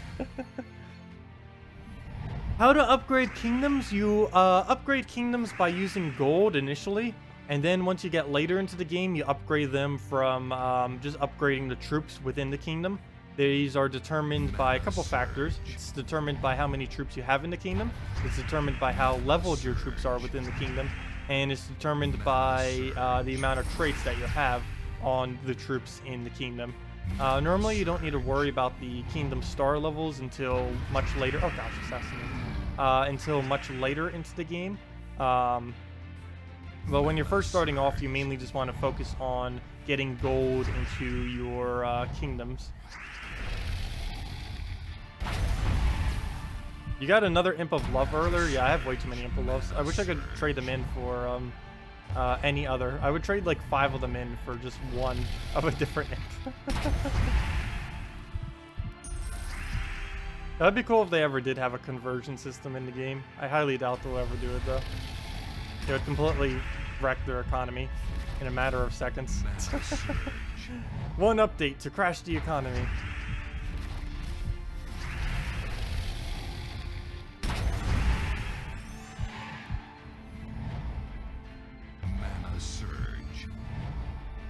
Wait, you asked what?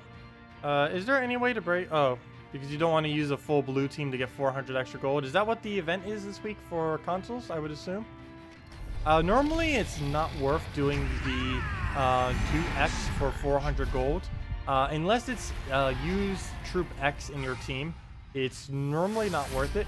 Because whatever team you end up using will likely be too slow compared to just grinding out PvP than it would be for the extra 400 gold. Because you can see, we're getting like 1.2k gold from this battle, even if we took this easier battle, which is only, actually we might as well take this, which is only one little kill. It only takes, it gives us like 800 something, and it's normally not worth getting that extra 400. Sometimes it is, more often than not, it's really not worth going for. Better off just using a quick team. So I'm deliberately not taking those browns because if he casts right now, we win. So he'll be quicker than us trying to kill him. There we go. Oh, that was easy.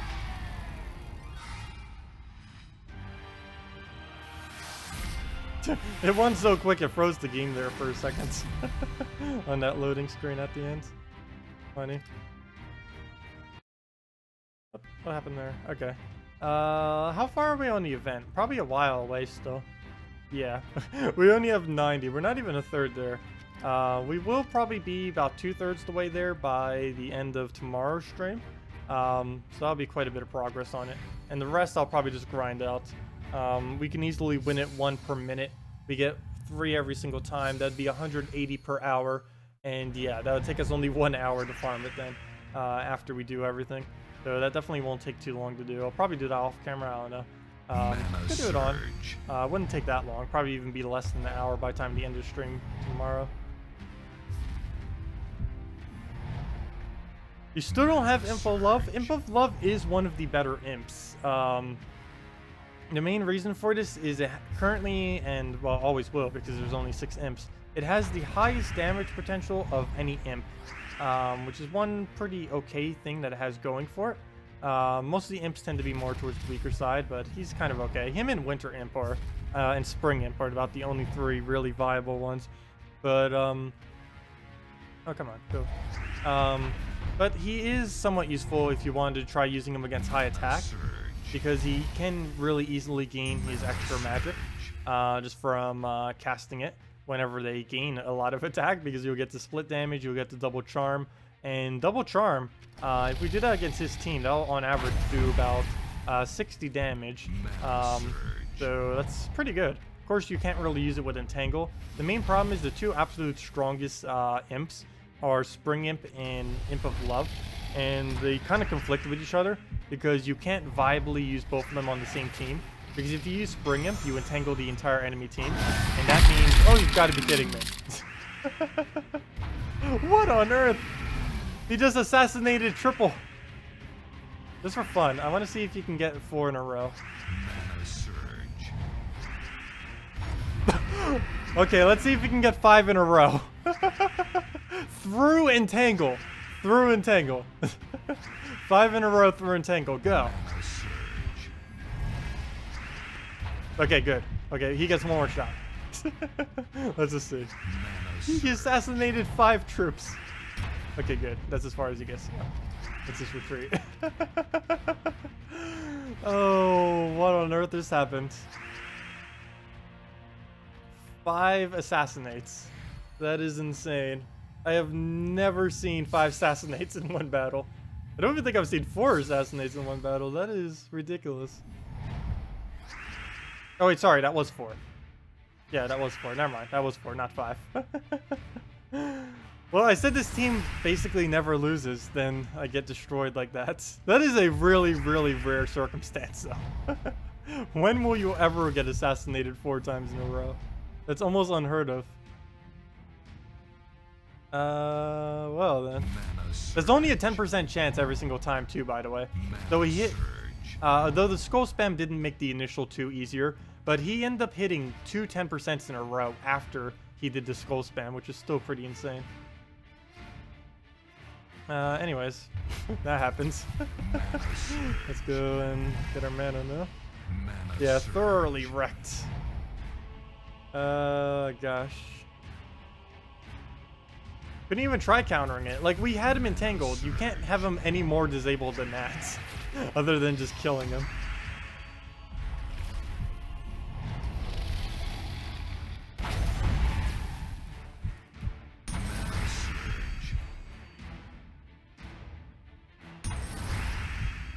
Okay. Do we take the brown or do we remove the brown? I think I'll take it. Now we'll remove it. We take it just to remove it. Which I probably should have done that on yellow instead, but at least we get some okay cascades. Then we can just Sevhina more into something. Doesn't even matter if we get entangled since we can cleanse it off. Same as the stun. So not worried about that. Hopefully we'll get some skulls in this general area to lure him with. That's not what I meant. Didn't want to actually get skulls. Wanted him to take skulls. We'll try leaving that in place. Let's try taking greens. I think that'll leave it there. Oh, should have taken the red first. Yeah, good. Leaves him a skull pair. He'll take that. We'll throw a Dragon Soul and we'll go from there. Never gonna worry about our Corvash really. Mana surge. Hopefully we can give him his skulls. Maybe off of there. Perfect. So he'll take that. We'll Dragon Soul again, and then we don't have to worry about him anymore. And then we can just Star next for the win. We'll get max souls, and that's that. Come on. There we go. Your horde of goblins is up to 2,405. Wow. You've still been saving all of your goblins. Actually, I save all my troops these days, but I used to disenchant them. I think you've been saving for quite a bit longer than me, though. Even though you do gain them at a higher rate. Also, hey, red, yellow, arcane. But I know I was still disenchanting some of mine when you were starting to save yours. But I believe my highest amount's only like 1.7k. Nope, 1.1k, not even that high. My goblin stack is 1,155. So not even half of yours. Though it probably would be half after I do the, probably even a little bit more after I do all these gold keys. I need to save them for New Kingdom.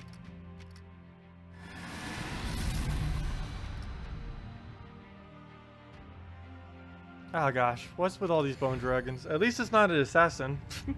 Can't get 4 assassinates in a row again. What is the best web spinner team? Normally I would say that would be... Well, there's a couple different ways to use it. A lot of the ways that you use it as a skull hitter are a bit dangerous and they're not as consistent. It's also any team you ever use with web spinner is really bad against freeze. So if they have any freeze at all in their team, it's normally not advised using it. But personally, I find the best web spinner team to be Green Seer, Giant Spider, Web Spinner, and Kraken. And it also doesn't require any traits on Web Spinner, though it does require Kraken to be fully traded. Or preferably fully traded. It would be more damage if you did. Because it would add 3 damage to every single time you end up looping. And the Green Seer Giant Spider is just to make sure you not only fill up both of them, but also so you can keep a lot of green on the board so that you can keep looping your Web Spinner. And that's kind of the whole point of it, just to keep looping until you win. You can go the skull route with Web Spinner, though this does require it to be fully traded, and it also requires it to be in the first or second slot, which can sometimes be a little dangerous as it's not the tankiest of troops, and it can die pretty quick if you're not careful. Especially against a Bone Dragon, it will just instantly flop to a single cast. Like right now, that would be dead. Actually, he didn't cast it. But he's about to, he's thinking of it. He will in a moment. I'll throw that down. Mana surge. Oh, I almost killed all the way up to his Bone Dragon. But yeah, that would be a dead Web Spinner right there.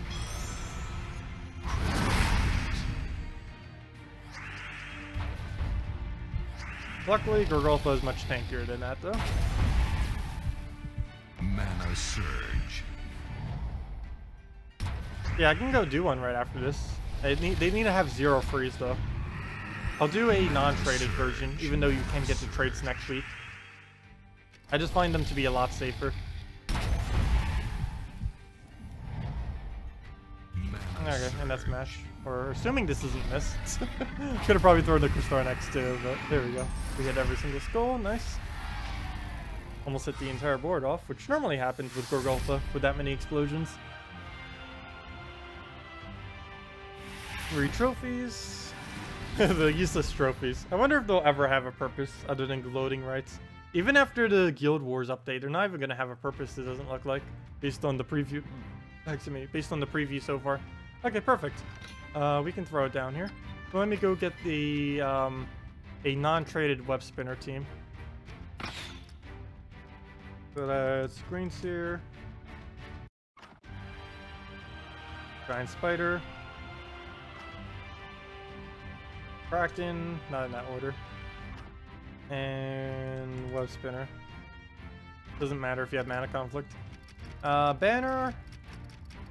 We'll go the frozen banner since we kind of use red. We use red when we summon Giant Spider, but we don't initially use red, and we'll assume nothing dies.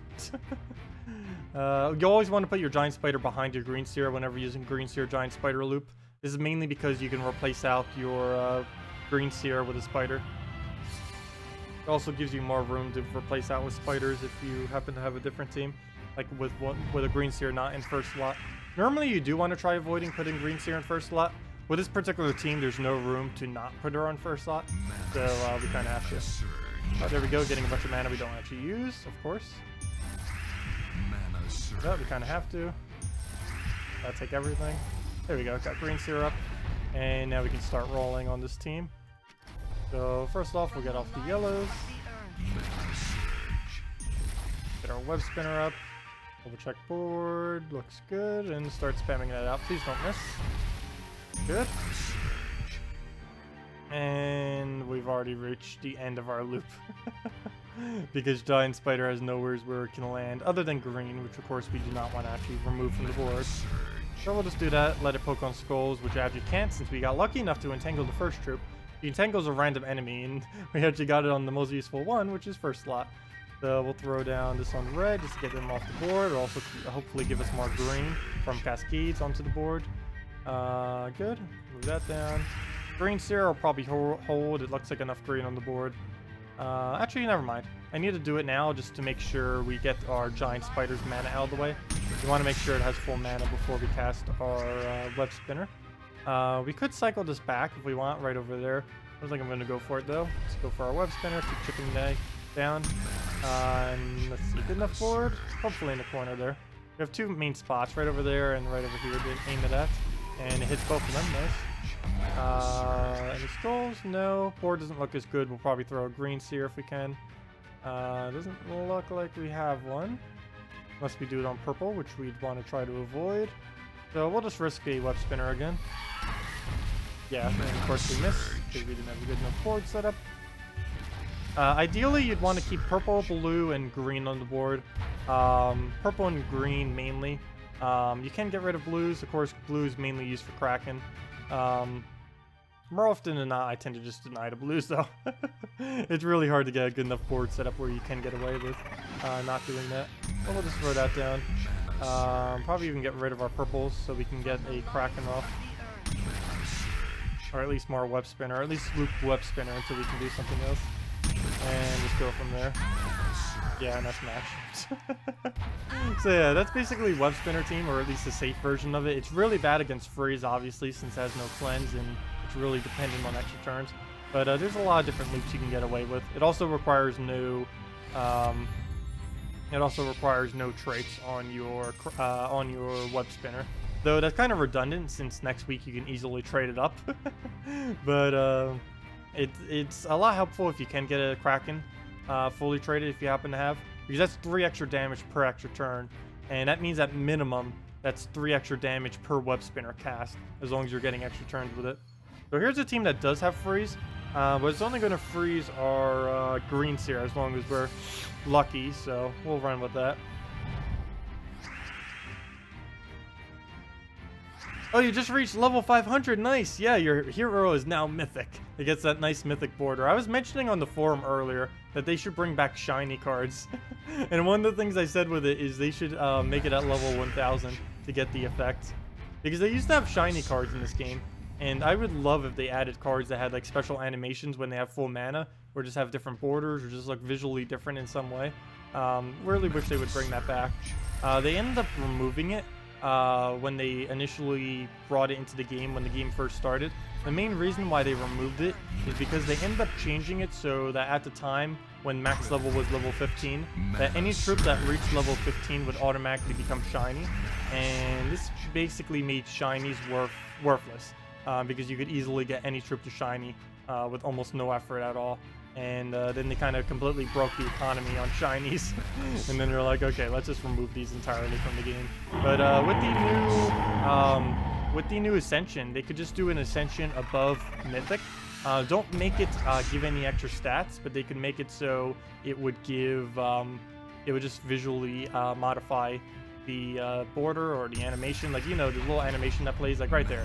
The animations that play along the border of the card. They could just change that for it too, with like a slight border change like they used to do. They used to have like a gold little border little thing around shiny cards.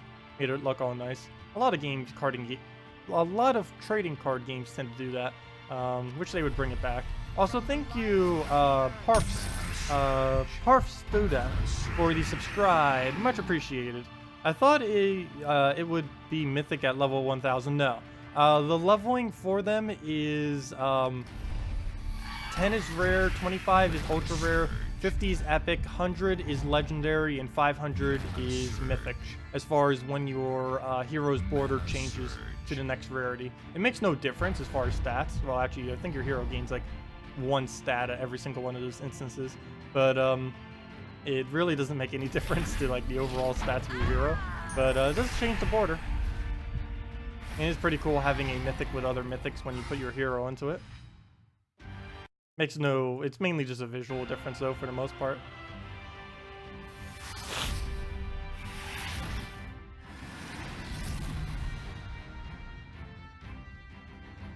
Oops, struck my water.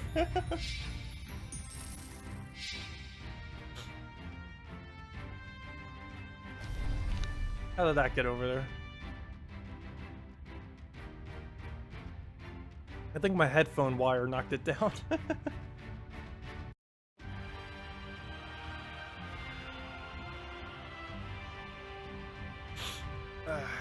Okay, well, one trophy revenge. Odd, but we'll take it. We'll try the web spinner team again. Maybe one other time after this. Only problem is it's not pure green. It's close to pure green, but green series messing it up. We'd get 5 extra glory this week if it was.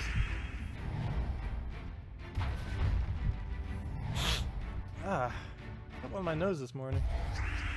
I should say this afternoon. It's already 1:41 p.m. Time flies by. Let's see. What on earth is this board right now?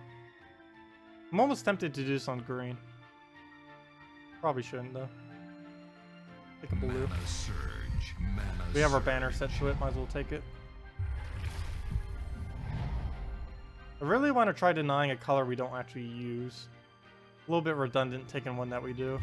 So we'll just get that up. If nothing else, we can do that on brown if he doesn't mess it up.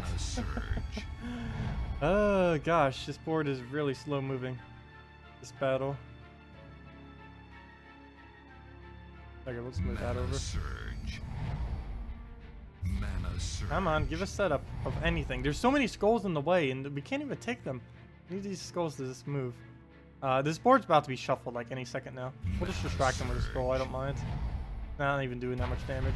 This is a 1 trophy too, fail. Well, let's start getting this rolling then. We'll do that. We already have our giant spider with full mana, so we should be good to go. Looks promising over here. So hopefully we get it. Ooh, nope. We get some cascade mana at least. Not enough to even get it to full though. 1 mana off. As long as we can giant spider back into another green sphere, we'll be able to get it going though. And no, we cannot. Oh, that's not good. We can double take mana that we don't need. I'm almost tempted to do that just because of the cascade. There we go. That's exactly what I needed. Okay, and this board is really horrible to try to get an extra turn on, so we'll just throw this at yellows. That'll give us the mana we need, give us some Kraken, actually gives us all of our Kraken. Get rid of the browns we don't need. And we should be good to go now. Hopefully we have a good enough setup. I might not even take these purples, because it's going to deny a lot of board if I do. Actually, let me take it. Take that first though, for extra damage. Do that. That's getting a little bit of everything. And yeah, definitely not the best board for a web spinner. We'll put some more green on it. It should create more greens than it denies off the board. And now we have a really good board for it. And we should be good to win from this loop. There we go. Cast it again, get another extra turn, take a skull, then we win. Oh, never mind. Might need to take another skull on top of that. Okay, board is not that good. We do have a chance over there. It's our best chance in this general area. We miss it. But we'll just crack and hopefully devour. Go, devour! Yeah, no! Second revive. Well, let's try this again.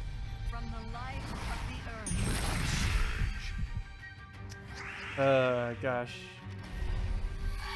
At least it doesn't have 50% bonus this week. Remember a couple weeks ago when Dragon Soul had 50%? That was really, really annoying.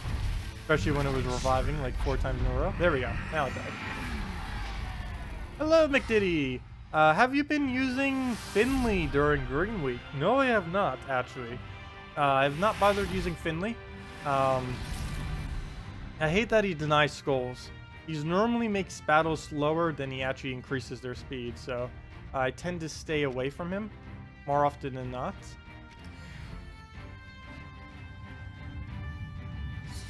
Oh yeah, at Tessa's girl. Yeah, I know. That whole profile was just made to troll me on whenever I do YouTube streams. It's a pretty funny profile picture.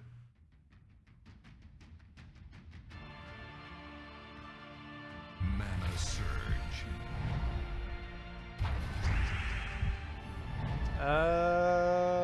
Let's see. Well, we'll just move this right over. Mana surge.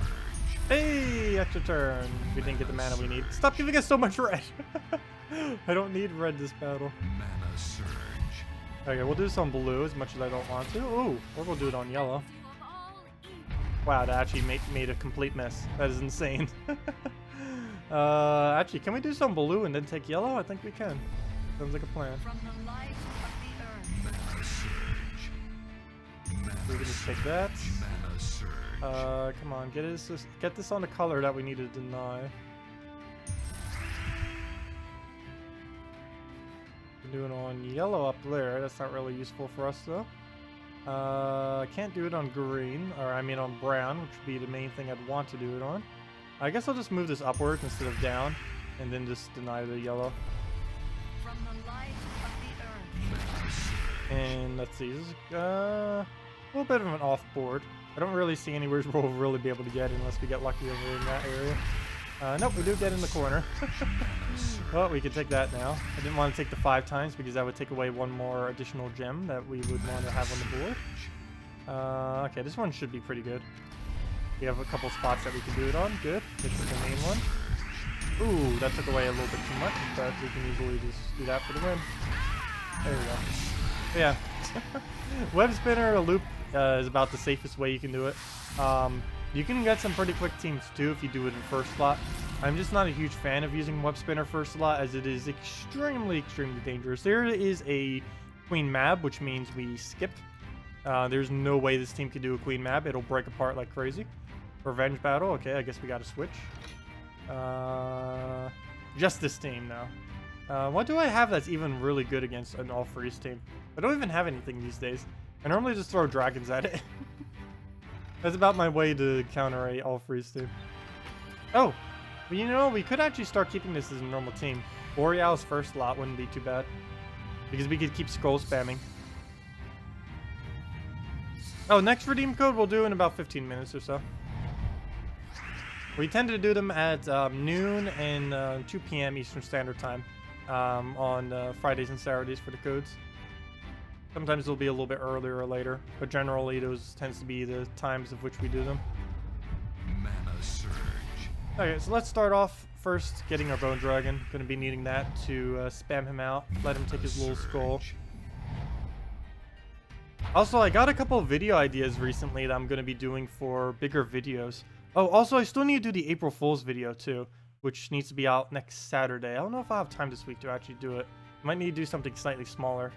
Oh, it'd be a lot of fun if I could actually have enough time to do it. I might. I might have to skip one of the days I post a video. But I really want to do something funny for April Fools. I just don't know if I'll have enough time to edit it before then. But yeah, I do have a couple of videos ideas I've been wanting to do now for Gems of War, and should probably do some of them. Quite a few of them are a lot more heavily edited, but will definitely be good.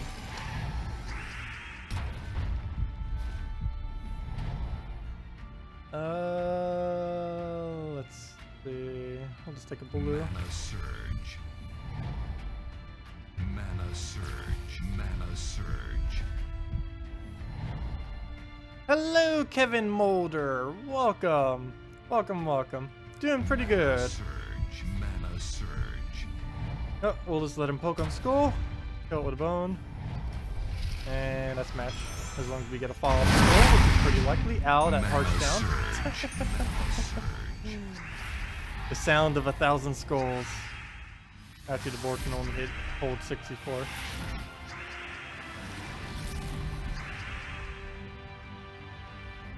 Hey, revenge, and it looks like a pretty easy one. I don't know why I'm still using this team for it, but it'll work.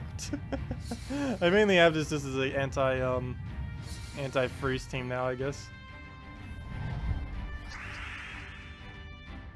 Only problem is quite a few freeze teams still use the Corvash Queen map combo, and if my only anti-freeze is insulated, then it's going to be able to hit through stun and then freeze. I don't think it can happen both on the same turn. I've never actually tried testing that though, to see if you can freeze. If you stun something and freeze it on the exact same time, something that has like insulated or something, would it get frozen? I've never actually tested that because it would actually be a little bit hard to set up. Which I guess it wouldn't be too hard. I would need to get the AI to... Actually, that would be hard, because you would need to force the AI to take extra turns. But to do that, you would still need to have only like one troop, so they'd make sure you'd hit your insulated. I can maybe try testing that later. I don't think I'm going to bother doing that on stream, though. That's pretty redundant information. Well, I guess it's somewhat useful. Because if anything's ever using like a stun with another stats effect, you'd want to know if your single protection would actually protect against it or not before you could cleanse it off. Mana surge. Mana surge. Mana surge. Well, I know from a single match 4, as in if you get stunned and then you get frozen, then it will get frozen. But have you ever seen if you get stunned and frozen on the exact same instance? As in they take it 4 times, it gets stunned by a Corvash, it gets frozen by a Queen Map. Would it actually get frozen? Or would it trigger the insulator trait?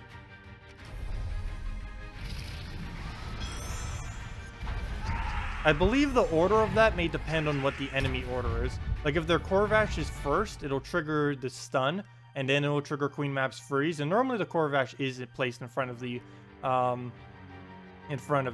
But if you did it in reverse order, I'm pretty sure if your Queen Map was in front of your Corvash, it would stun it, but it would not freeze it.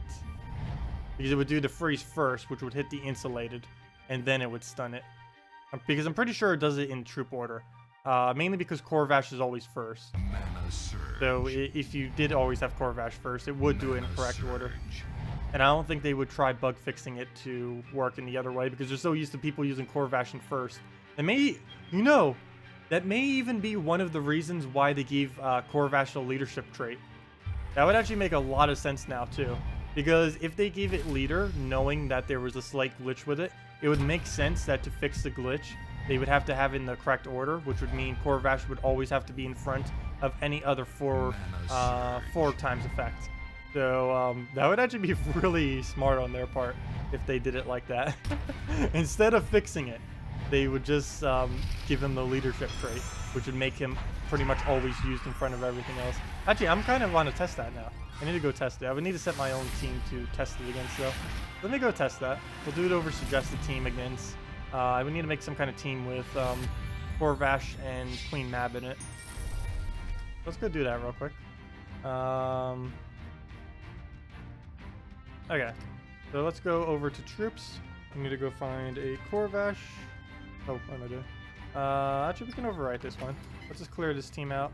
and make it into a single. Well, we might as well just use Borealis. Why not? Borealis. Actually, let's not do Borealis. Let's do Gorgoltha, just in case we have to deal with skulls. And I'll test it with Burn instead. So we'll just have a standard Gorgoltha. I guess brown-green, why not? One can cleanse it to test it multiple times maybe in one battle. And suggested team will clear out and make that into a Corvash up front, followed by a Queen Mab. And just for mana's sake, we'll give it a Valkyrie and a Mercy. Valkyrie, actually I might as well put it in the exact order that you would normally build this team. And a Mercy. So there's that. Banner we'd set to red. Actually, we wouldn't set to red yellow. Actually, the banner I used to set for this team is brown blue, which doesn't work anymore because Corvash has a higher mana cost. I guess for just for now, red yellow. It'll make sure he gets Valkyrie up. We'll go with that. Okay, so let's test this. I need him taking extra turns to be able to test this. Let's fight ourselves. Fight. There we go. Oops, I forgot I need to change my defend team. Fail, I need to change my defend team to actually be it, to be able to test it. Which one was it? Suggested team? Yeah. So we'll save that. That's actually not too bad of a defend team even. So that would be okay. So we'll throw that down, fight herself. And we'll go fight it with the single troop. And okay, so we'll get to test to see what order this does indeed do it in. And then I want to test in reverse order to see if I'm actually correct. That'd be insane if... That would explain entirely why they gave leadership to Emperor Corvash. If this works the way I think it does. Because this is pretty useful information to know with all stats effects. Okay, good. So we'll know pretty much instantly from him taking that. So as soon as he takes that extra turn... oh! What am I doing? I end up doing freeze again instead of Viera. Fail! That won't work. Oh, it seems this battle may have already been... Oh yeah, I forgot. There's a glitch whenever you try retreating from yourself. Fail. Fail! Okay, let's just use Borealis. Might as well. Fail! I forgot. I was supposed to put Viera on the team if I was going to test it with Gorgoltha. Let's try this again, and hopefully get an extra turn immediately like we did. Oh, the fail is strong.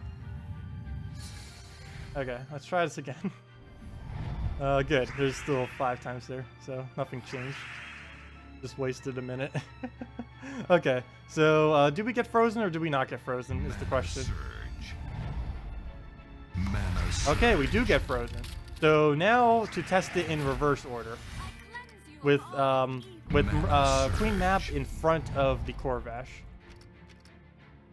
Yeah, I don't know why. There's been that for about a patch now. That whenever you try retreating from it, it ends up doing that little freeze. It's like, your battle's already done, blah, blah, blah, blah. Here's our defend lose because we... Oh, gosh. How did it win twice? Seriously? This just won twice. Really?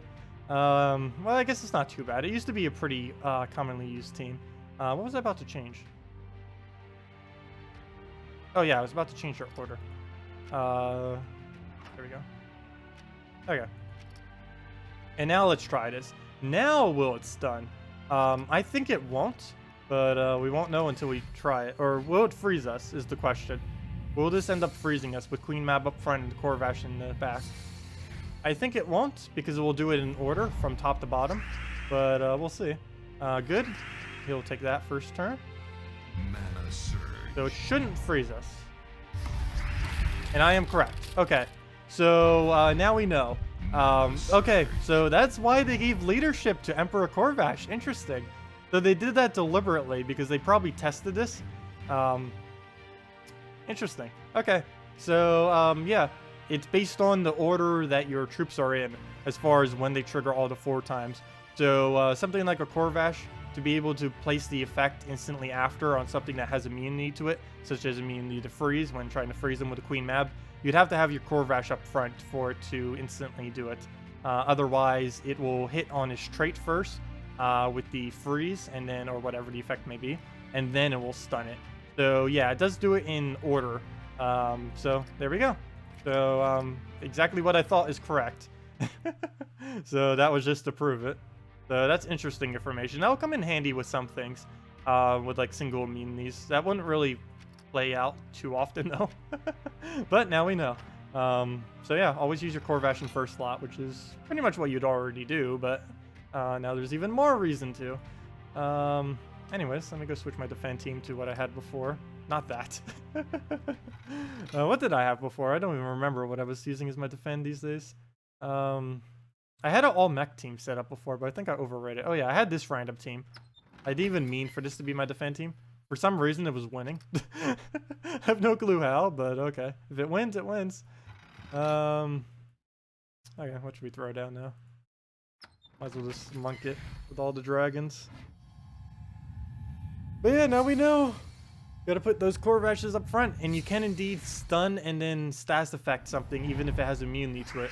Like, we could do a Corvash plus a, Corvash plus Salvani Mora, and we'd be able to entangle a Kristarnax in a single move. We could stun plus Queen Mab, or actually, that would always do it. Never mind. The sequence would never work. Or it would always work, I mean.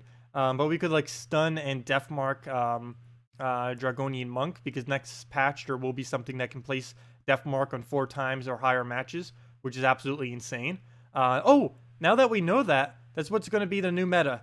Emperor Corvash with the new troop, or the new hero class, that can place 4 times on Deathmarks. That will be the new thing. Because the only thing that could possibly be immune to that is Impervious, and I highly doubt too many people will bother with the all Impervious teams, especially since they are not adding any more Impervious. Though we still don't know what Firestorm, Lightning Storm, and all those other storms, Sandstorm, and all those other storms do yet. Because those are being added next patch. No one knows what they do, but we'll find out eventually. I've heard some people saying that it will likely be board control, which would make sense because the devs said that they were similar to that of the Guardians, yet currently they have no board control, but they do have these kind of storms. So these storms may be board control in some way, we don't know yet. We'll find out when the patch comes out, or if they do the previews that actually explains it. Hopefully they do both. You use Soothsayer, Herdmaster, Soothsayer, Crimson Bat against Freeze. Yeah, that's pretty solid. It's the cheapest you can make a really viable Crimson Bat team. And it works pretty nice because as cleanse, it has nice board control. You get the 2 empowered from the beginning. You get all the magic you'll need to boost up your Crimson Bat. And you can normally 2-shot the enemy, sometimes 3-shot. If it is 3-shotting, you're normally better off doing a different team because it might be a little bit too slow if you wait until 3. But 2 is relatively quick if you can get a 2-shot Crimson Bat with that team. Earlier on in the game, you can pretty much always get 2 shots because the one magic you're getting from Soothsayer every single cast is a lot more effective when you're dealing with lower values compared to higher values, of course. I know it's been bothering me like all stream. Hopefully that's not too annoying. I have nothing I could really do about it. No, what should I take for a snuffly nose? I normally don't bother taking medicines and stuff. Mana surge. Mana surge. I'll just go down purples. Mana surge. And right after this battle, I guess we can give out the next redeem code, or last redeem code for today. So we will have another 2 tomorrow for a 6-hour stream. Mana surge. Mana surge. Yeah, Corvash does have to be in the lead. If he's not in the lead when you do double status effect like that, it will not trigger. Or it will trigger, but it does it in order. All traits trigger based on the order that you have your troops in. There are very few things that has this synergy, but the 2 most notorious ones of these is the one that we just end up confirming, which is Emperor Corvash plus anything that can place a status effect on 4 times or higher matches. And the other alignment for this is Spirit Fox with Nature Guardian. You need to make sure that your Spirit Fox is always behind a fully traded Nature Guardian. Otherwise, your Nature Guardian will reduce your Spirit Fox's empowered from full mana down to half mana. it literally drains your troops' mana, which is a little odd, but that's how it worked with sequence. Those are like the only two really main sequences for traits, but in the future there may be additional ones. Well, technically there's going to be additional ones. Anytime they add more 4x stats effects, it'll always expand what Corvash can do. Even though I keep saying Corvash is pretty bad, he's not too bad. There's still a lot of things he can do. He's still a really insane disabler with the full mana drain and the fact that he's better at stunning than anything else that currently exists. Once another stunner comes into the game, though, he might start becoming a little bit more obsolete. The main thing that will probably keep him in is if stun ever does become exceptionally good, maybe like when they add the 4x death mark on 4x matches. The main thing that's going to keep him in is his legendary trait. That's the only thing that's really keeping him as a pretty viable troop. Everything else about him, once they nerfed him slightly, I've found just to be not really too worth using. But his trait is always going to be good. Same thing happened with Queen Mab.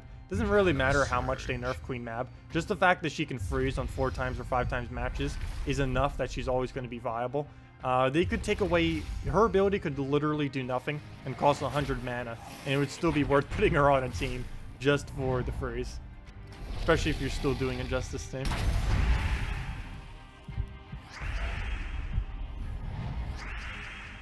Oh, nice! You finally got Courage fully traded. Yeah, there's a lot you can do with that. You use it with pretty much every Skull team that exists right now. There's also no signs that they're nerfing it yet. They may nerf it in the future. One thing that they said recently is they're not looking into nerfing any of the Guardians until they rebalance Bone Dragon and a few of the other troops that they're rebalancing. Because the rebalance that they do may end up being enough of a nerf to them indirectly that they might not even need to change it at all.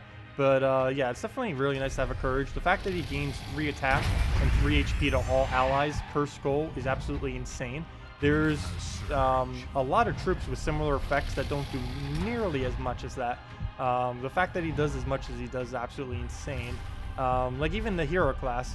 The hero class, whenever it takes skulls, the warlord class, if you get it fully traded and take skulls with it, it'll give you 3 attack. It doesn't give any life, and it only does it for your hero and not any of your other troops. And on top of that, it only works if your hero is in first slot, whereas with Courage it works in any slot. And we almost just lost. How high is his? Oh gosh. Oh, was not paying attention to that. Hello there, Draculus that just got fed like crazy from all the humilities I was just hitting with AoE, who is now going to kill us because, yeah. Well, if he gets full mana, we lose. Well, then. We probably won at this point. There's not much I can really do to counter him unless I can keep entangling him and distracting him with skulls. Luckily, 2 of the colors... never mind, only 1 of the colors I use he uses. Okay, this is going to be really bad. I think he just won against us from that cast. He stole, like, all of our life at once. Gosh. Oh, he's going to get the red. Can't stop it. Oh, he didn't even take away that would have led to skulls. Yeah, we'll have to take the blue just to deny him. All he needs is 1 nice match and he's... Yep, there he goes. Yep, there he goes. It's over. Okay, I'll just let him end the battle because we will get some resources from it, so we'll just let him win. Look at that, Draculus go. He's not paying attention. We killed all his abilities and then those abilities fed him like crazy with all of his magic, and then we died. Well, that's triple humility Draculus. Normally I only do with double humility, but of course that's a defend team. Anyways, let's give out the redeem code and then we'll go into a different battle and not fail as horribly. Okay. First I need to go find the code buried underneath the buriedness of everything. Let's see, mail, March redeem codes. Oh yeah, I need to go get March for April soon. Actually, we haven't even used half because I kept using all the December ones, but I'm still gonna get more just to make sure I'm always ahead of the curve for code, just in case I ever forget to ask once. Okay, well, let's go get this. Save and edit, so we know we used it. Put it into our interface. Put it there so you guys can get to the link, copy it, send it to you guys. Here is the redeem code, everyone. You can use it at gemsofwar.com and then go to game code or simply just use that link right there. Let me go and put that into our interface as well in one moment. Let's see. Where'd it go? Oh, there it is. I put it all the way in the corner and couldn't figure out where it went. Redeem code, replace that out. Oops, don't replace out the whole thing. Luckily, there's an undo button. I don't know what I would do without an undo button on a computer. There are so many times I use that every single day. It is insane. There we go. There is the code. Let's go claim it ourselves, see what we get for this final one. Let's see. Let's go under... Where to go? Here we go. Invite code. Tacet. Oh, by the way, for anyone that doesn't know, pretty sure most of you do by now, but your invite code is in the bottom left corner on your little cog right here under the options menu. Also, this does unfortunately only work for PC and mobile players. For the first 250 people to claim it, say we're not a robot, redeem, and we're good to go. And it gives the normal reward of 2 treasure maps, 1 gem key, 200 souls, and 2,500 gold. And their response to me giving out a custom weapon for whenever I do my codes, their response was they would consider it in the future, but they're currently working on reworking the weapon system in this game, which has been needed for pretty much forever. So they're not really adding any more weapons until they do so. So yeah. Also, for the Easter one, I didn't say, we will be getting codes for them. The Easter one will only have 6 codes, but it will include the legendary of the little bunny nog. Should be able to get the explosion in it too. But they said because it was a legendary that they had to give less. But for the 3.0 update, we will have 13 codes to give away. Or 12 if I show what one actually is. I'll say at the beginning of the stream if you want me to do all 13 when we do it, or use one to actually show what it will give. But yeah, for the Easter one, we'll have this guy. And hopefully the explosion and a couple other ones. We'll have 6 of those. Probably give it out like once every hour the day before Easter. He's not really used that much. He's mainly just a knight counter, a really hard knight counter. He's the only troop in the game that directly has a 5x skull damage. There's a couple other ones that can actually reach up to 8 times in combination. Well, technically he can reach up to 10 times because if you hunters mark them. But yeah, has the highest boost ratio of anything. It's mainly just used for knights killing. It's that one reference to the Holy Grail, I think it is, that one parody little comedy thing where that rabbit attacks one of the knights. That's basically what this the whole Bunny Nog troop was parroting. It came out the first Easter, if I'm not mistaken, they ever did it. It's from Pensville, I think. Right? Where's Pensville? Pensville is so irrelevant it doesn't even get shown. But yeah, that's what it's from. I believe this is even a reference to it. Is it? Oh, it's just a harmless little bunny, isn't it? Yeah, I think that was one of the lines from the movie. I can't remember for sure. But yeah, that's what that's from. That's what that's a reference to. That whole entire troop. And I believe that text as well. I don't know for sure. Yeah, no problem for the code, everyone. Hope you guys get something good. Oh, I forgot to open up my gem key from it. We'll have to see what we get, even though I already opened up like 7 earlier. Probably nothing good. Normally just opening 1 will never give you something too interesting, though. I shouldn't say that. Someone just got Draculus this morning from the earlier code. We've given out somewhere around 15 to 20 mythics from codes actually like redeemed during the stream itself. So that's a pretty good rate. Though that has been over like 6 or 7 months, so maybe it's not too high a rate. But we did have one this morning. Oh, you got Black Beast. It's telling you to use it with an all-green team. Ooh. Also, thank you, Armageddon T, and I have no clue what the second half of that is. Thank you for the subscribe. Much appreciated.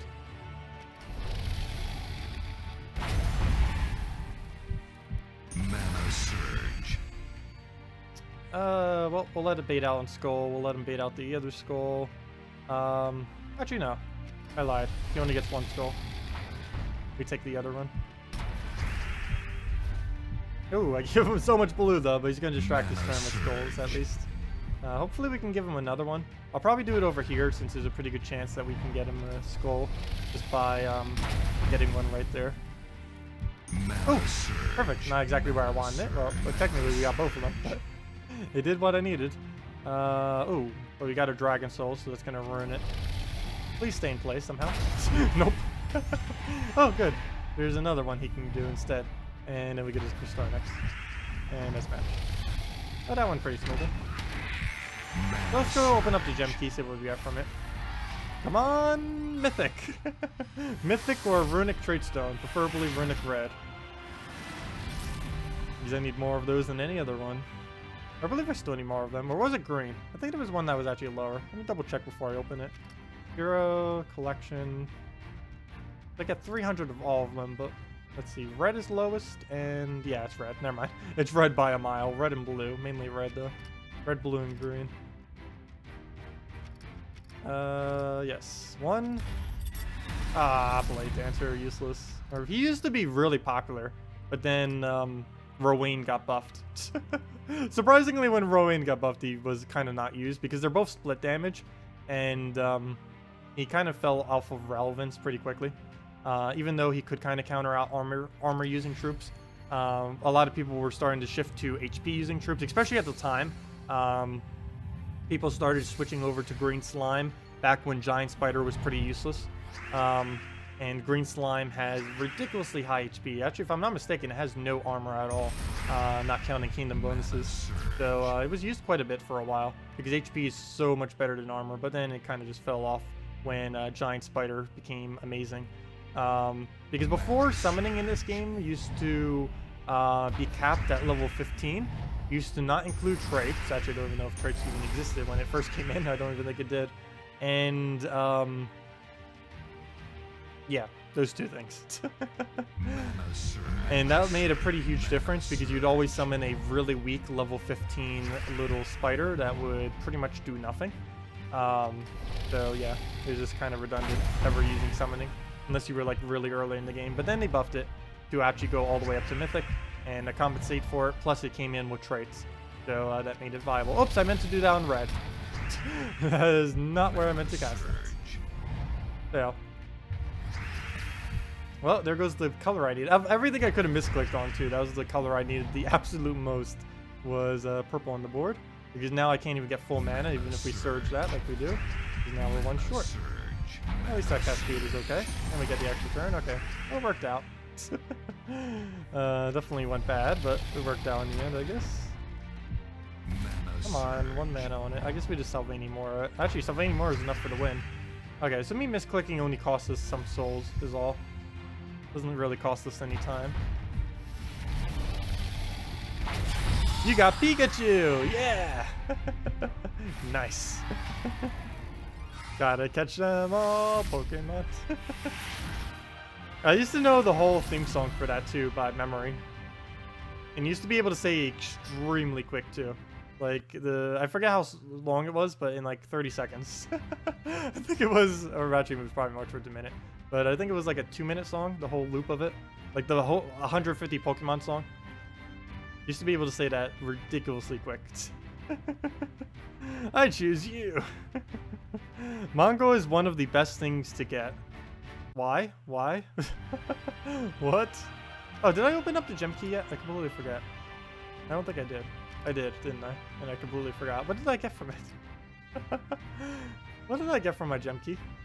I have that short term of a memory. We literally just did that 3 minutes ago. Fail. Let's see. Oh, I know what I got. Blade Dancer. I remember now. Short-term memory. Ridiculously short-term memory.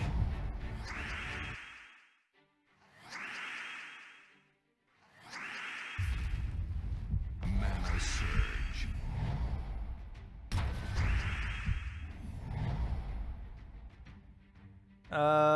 Yeah, you guys have a better memory than me. We'll just throw that down. Mana surge. What does that get you? Pride and satisfaction. Nice.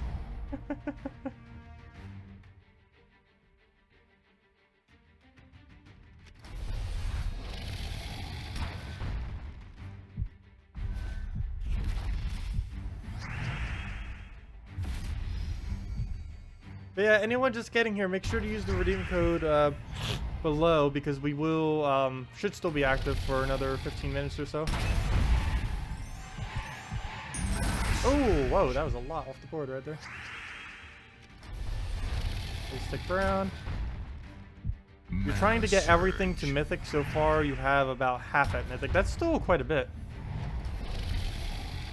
That's a lot to actually have at Mythic.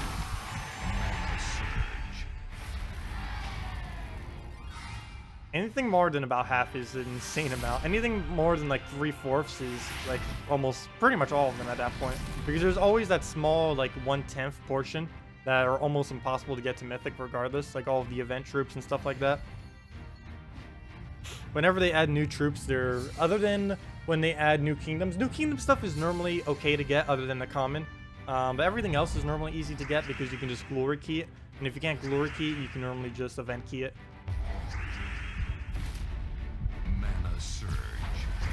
Main issue comes with accumulating event troops where they come in for a week, then they are out of the drop pool for a month, and then you like get no copies for that entire duration. Then you spend like another 2 months trying to actually accumulate them just from naturally opening stuff, and it just takes forever sometimes, seemingly.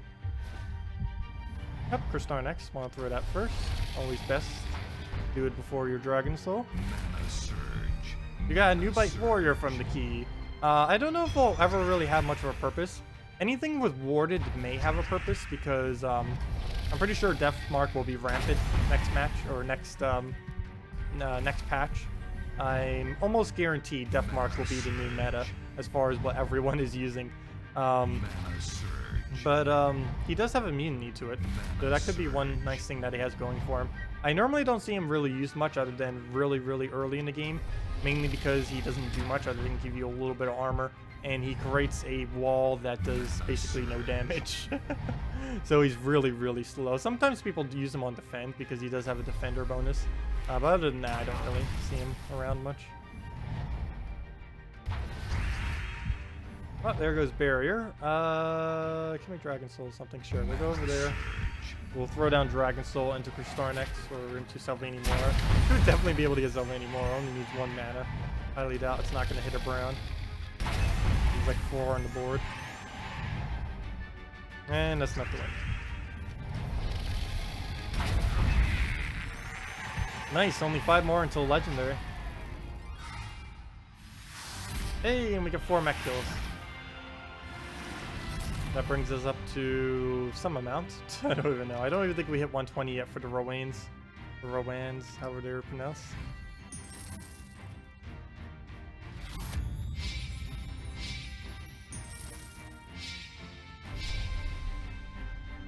Such a huge pile of resources. Wish I could give some to my Let's Play account, but I'm trying to keep it fair. Actually, I can't even transfer it over even if I wanted to. What am I about to do right now? We are about to, well, while we're here, check seals. Okay, we're almost at 1.5k already. Probably by the end of the stream we would be. What was the other thing I was gonna, oh yeah, events. How close are we? 15 more, so probably by the end of the stream we'll have our Rowains. Then we'll have about another 100 after next stream. And then we'll probably just grind to last them out since it'll only take less than an hour to get the rest of them. And that'll give us, wait, what are the other rewards? I know the Rowains. I didn't bother seeing the other two. I think it's like gem keys and something else. Yeah, gem keys and 50 gems. Not particularly useful for me, but hey, more is more. Might as well go for it. That could be a hero we pick one day or something. It'll save some resources. Any extra bit of accumulation is always useful.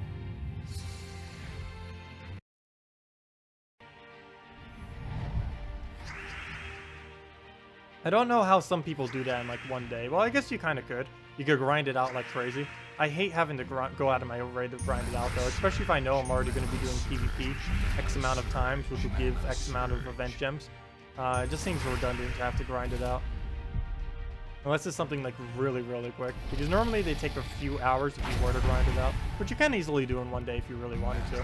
I just prefer doing it through PvP and then just doing the last little grind at the end, or whatever might be left.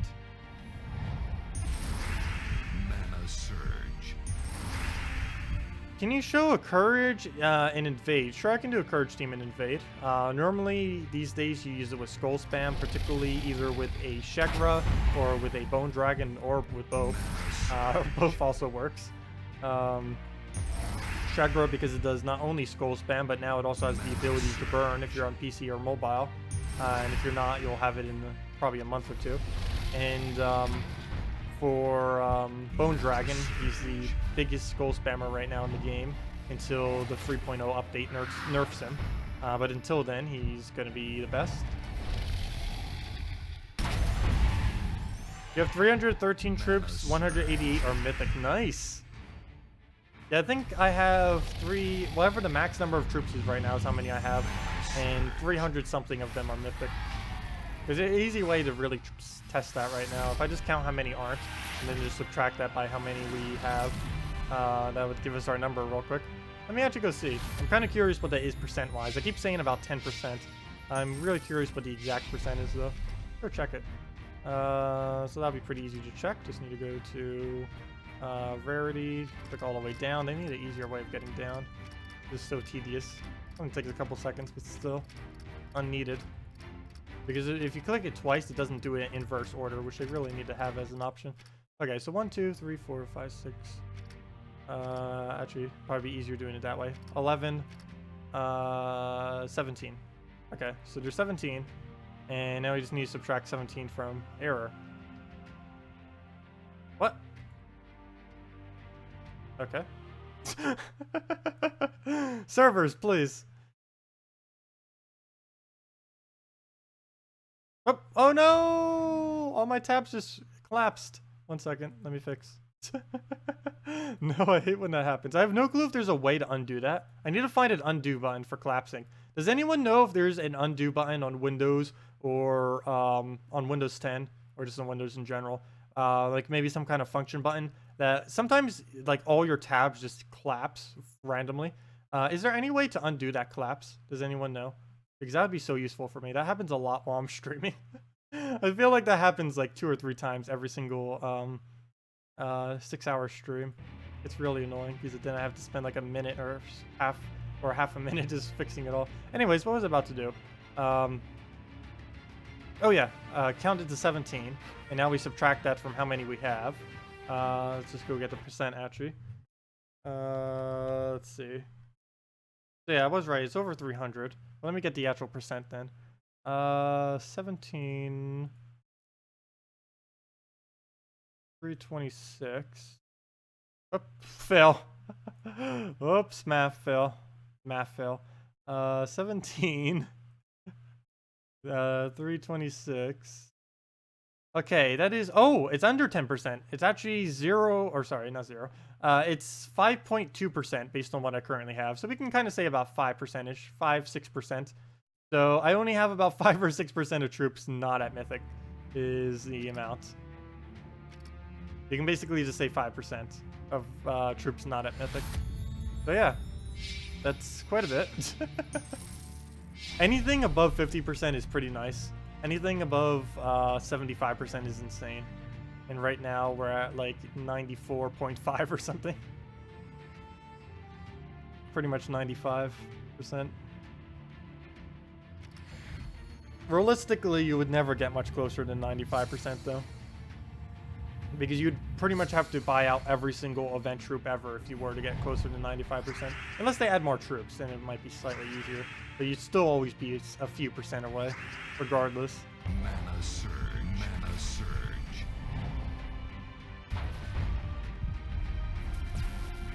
Okay, well, get our second Dragon Soul, throw that down. But yeah, if any of you guys have any other questions, team builds you want me to do, anything of the such, feel free to leave it in chat, and we can definitely get around to all of them. Mana surge. Oh, well, it's not the tabs that are closing. It's, my tabs are tabbing themselves, is what's the problem is with it. Like, it's not that any of them are closing, it's that they collapse into the, whatever the bottom bar thing is called. The progress, I don't know what that thing is called. The bottom bar that says what all the programs are that are running and everything. They all collapse into it randomly sometimes. It normally happens whenever I'm dragging a window. I have no way to undo it instantly, if there even is a way. I would assume there is a way. I just don't know the hotkey command for it. Oops, I took that to try to get the extra turn, and then, oh, never mind, I did the line. I was trying to take it on the yellows and it did land, so that's good. Yeah, I do know how to do it for browsers, to get all your previous tabs open if you, like, X out of them and then you want to get them all back up. That I do know, but I don't know how to do it for when they minimize themselves and tab themselves to the bottom. And it does it for all programs, not just in Chrome or anything like that. Oh, there's a Windows gesture where you shake a window while dragging it to clear the screen. Oh, okay. So, is there a way to undo that? Yeah, that's basically what's happening. Mana surge. Oh, cool. Okay, it does do that. So if you shake a window... Oh! Found it! Okay, thank you. That is how it works. All you have to do is shake a window.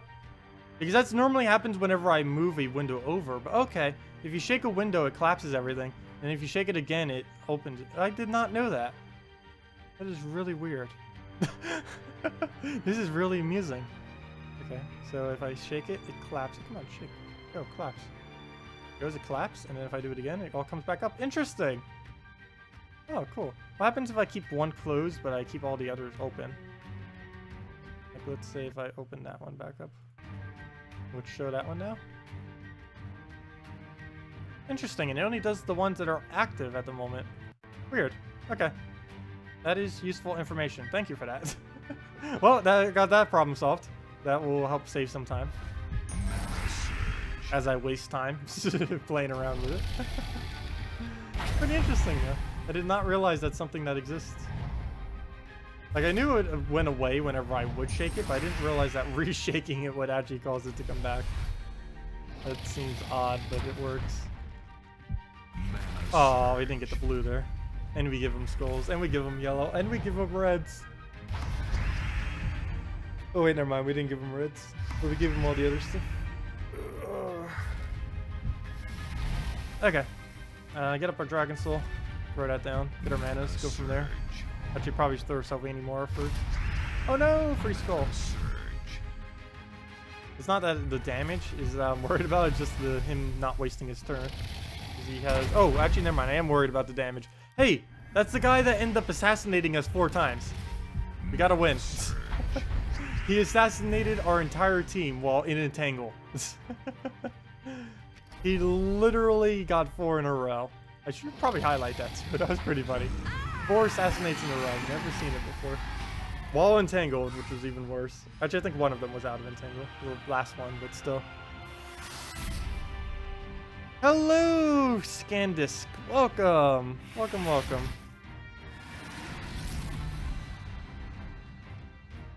Is there a way to sort by starting rarity? You want to keep things organized for sending and trading. No. There's no way to do it by that way. The closest thing that you can... Well, you can externally, but that wouldn't really help you. The closest thing you can get to doing it in-game is doing it by upgradable. You won't see any difference with mine because I've pretty much maxed out literally everything. But, normally if you click the upgradable, it'll bring in every single troop that can be ascended. It'll also bring up every single troop that can be traded. And I believe it does it in order of every single troop that can be both traded and ascended. Then it shows all troops that can be ascended, and then all troops that can be traded. I believe it's the order that it does it in, whenever you do it by upgraded. I can't really show that right now because, yeah, I have nothing I can upgrade. If I did, it'd instantly be upgraded because I have the supplies to do so. The only things I could possibly upgrade require more cards, and they don't show because you can't upgrade them currently until they get ascended.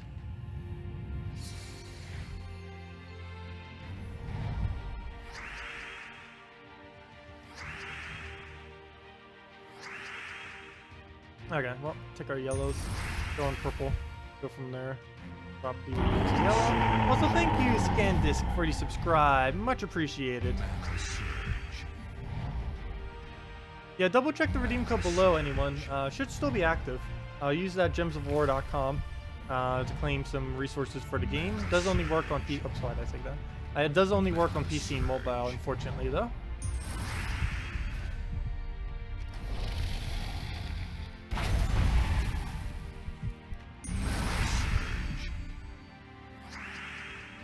Is there a way to sort by... Oh, wait, starting rarity. Want to keep this...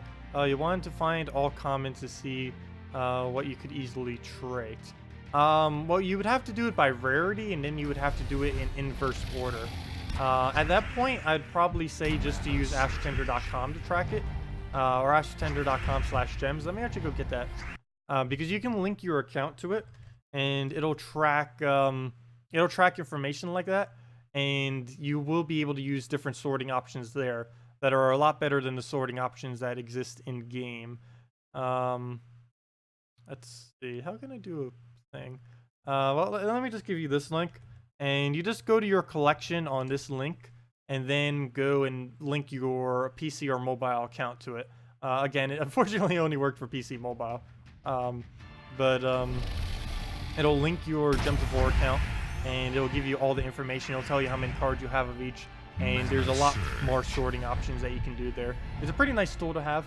There's quite a few community-built tools like that. That's just my preference for using is that one.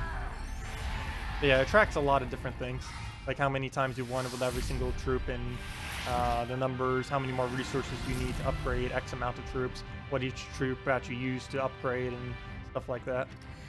Pretty useful to have.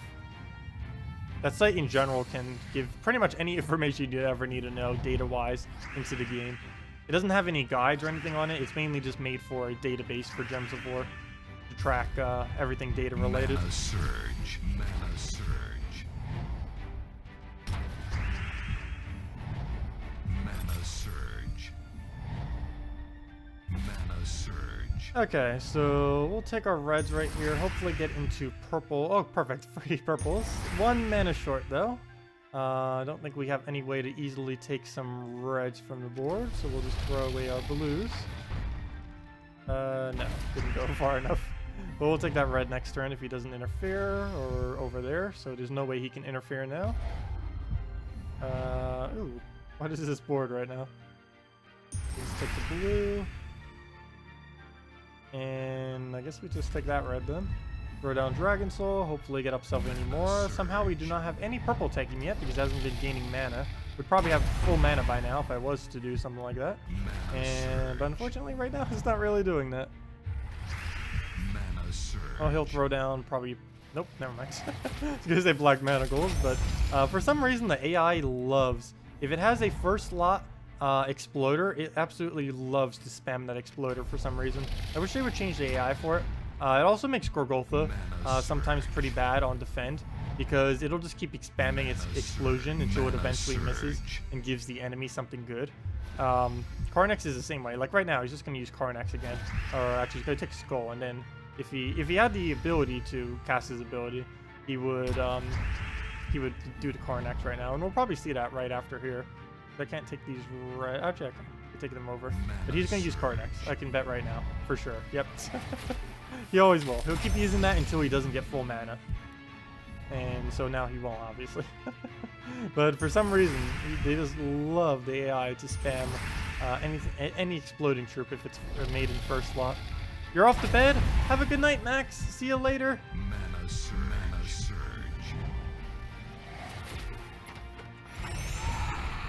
Mana surge.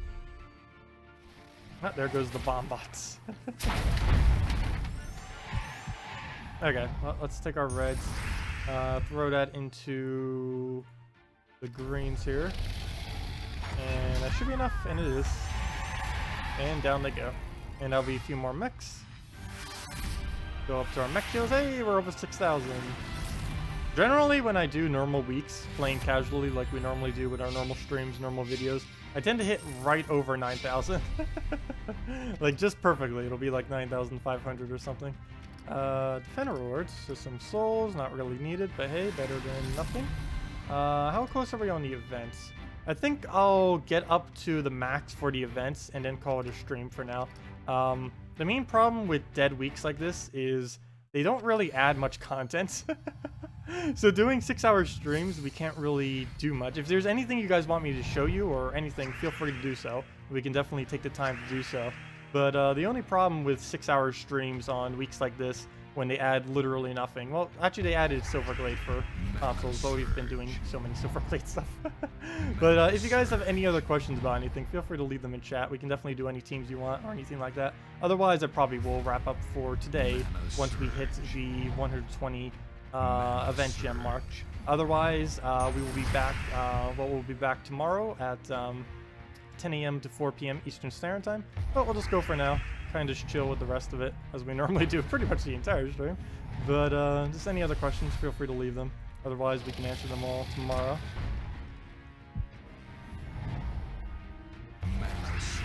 But next week or actually, never mind. Next week's not even the Mythic either, which is sad. I was hoping we would get it. I was like looking at it, it's like, nope, not until the week after.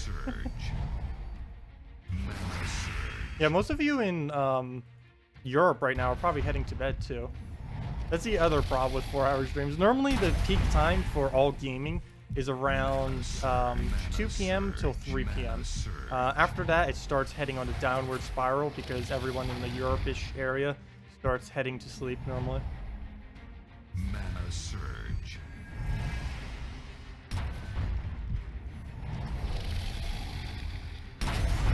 Oh, come on, demonic pack. Really now? Actually, I shouldn't complain. We actually haven't been getting too many revives this stream for once. It is 25% chance. It's not like it's never going to happen. The only way you can do that is if you stun it, and it's normally not time efficient to constantly stun everything that has the ability to summon. Mana surge.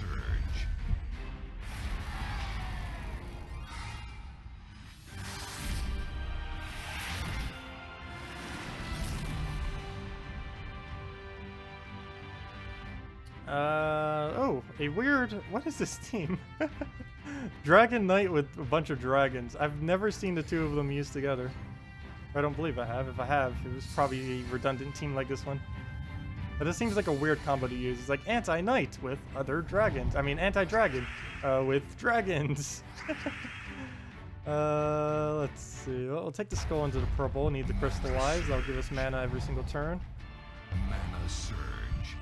Mana surge. Yeah, double Crystarnex, triple Crystarnex is pretty insane how much mana you actually get from Crystallize.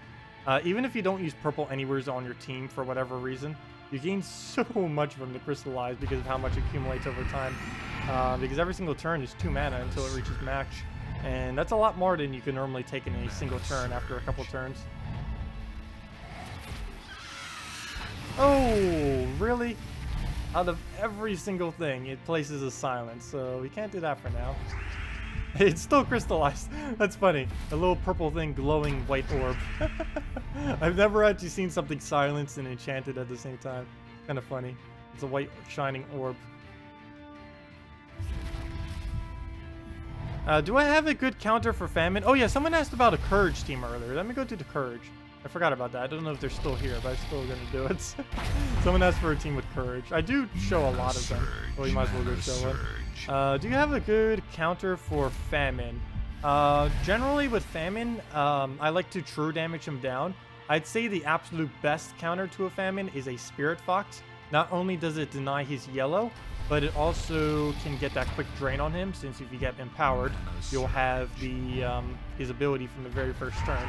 But basically, the best way to fight Famine's mana drain is just with mana drain.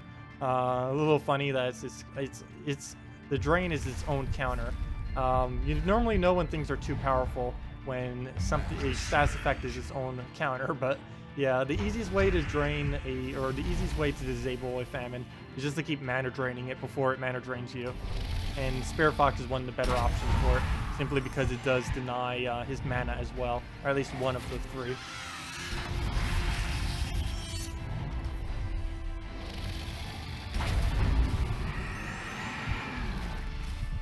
Other than that, Desdemona is pretty good.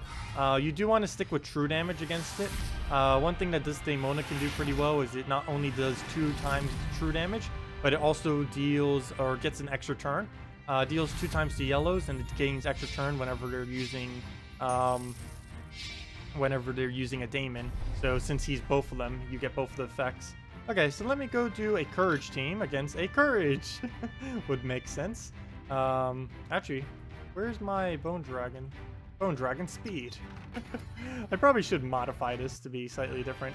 It's not even that quick anymore because the defend teams have adjusted to it. But whoever asked about courage here, earlier, not quite sure if they're still here. They asked about 10 minutes ago and I somehow forgot. But might as well do one now. Might as well.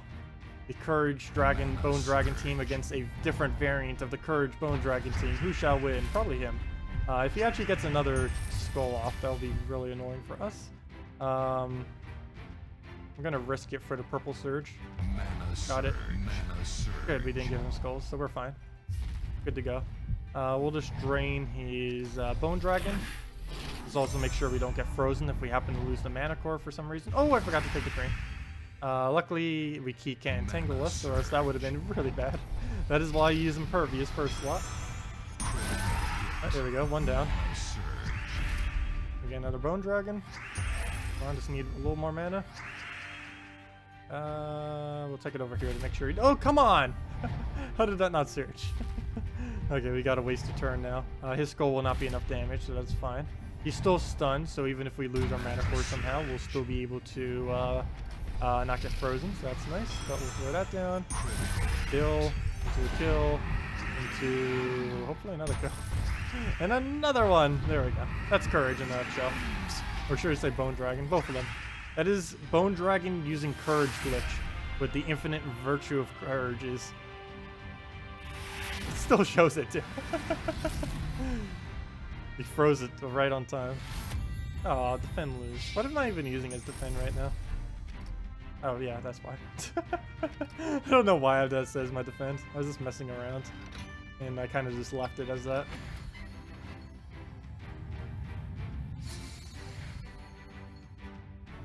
You have enough to trade a purple-brown legendary. Shall you use it and can you make a team for it? Sure. I would say, well, we kind of just did it. I would say use it on Bone Dragon.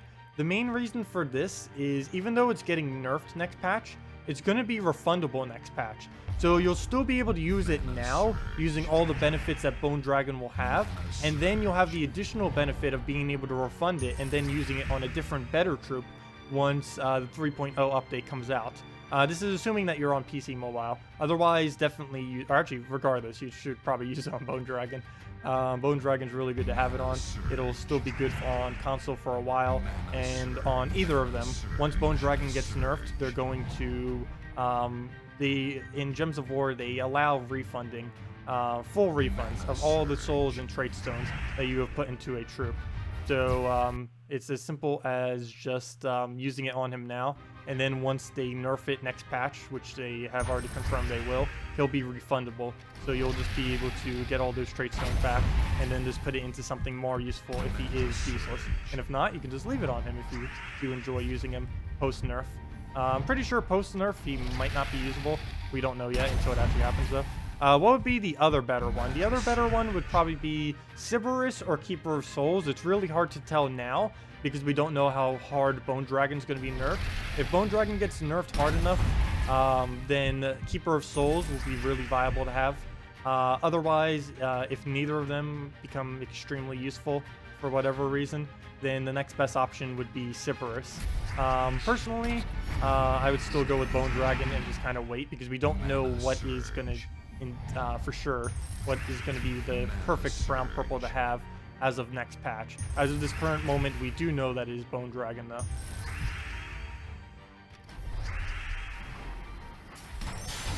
And there we go on the team mark. Also, thank you Black Alex for the subscribe, much appreciated. Almost didn't see it there. Oh, stretch.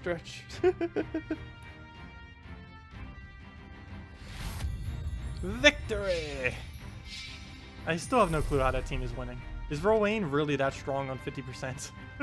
I don't find her to be that overpowered. I don't know how she's really winning that much.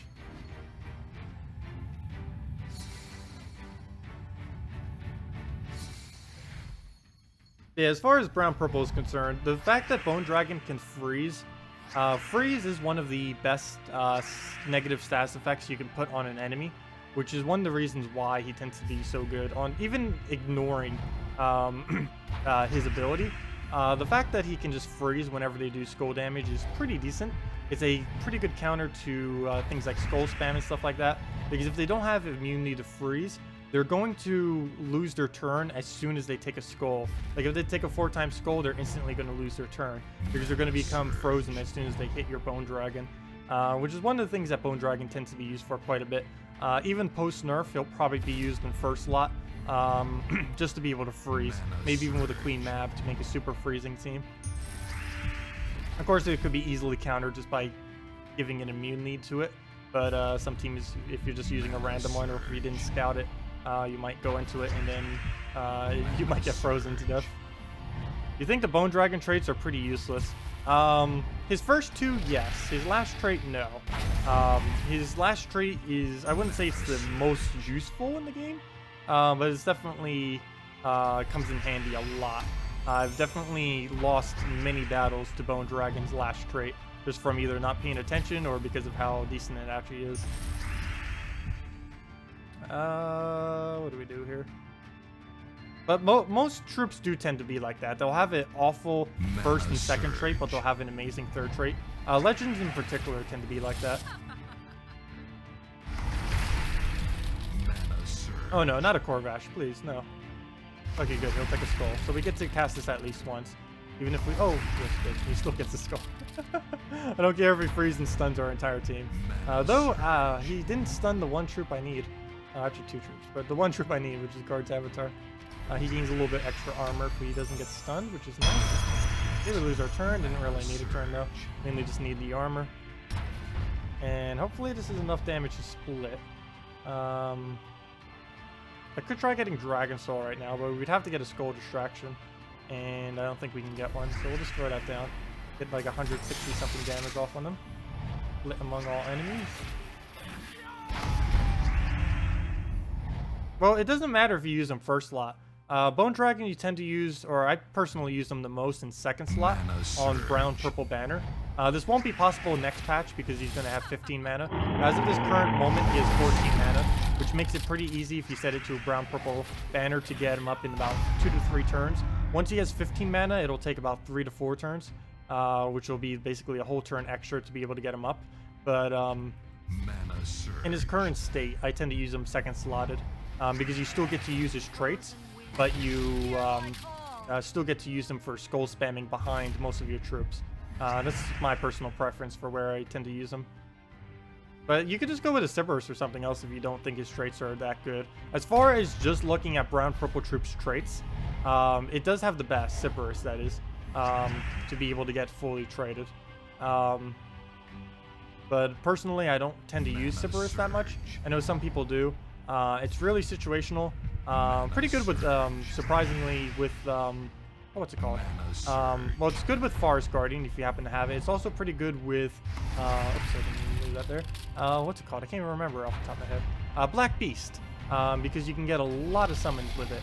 Plus, they're both beasts, so you get some extra synergy that way. Also, thank you, Mr. Flame, for the subscribe.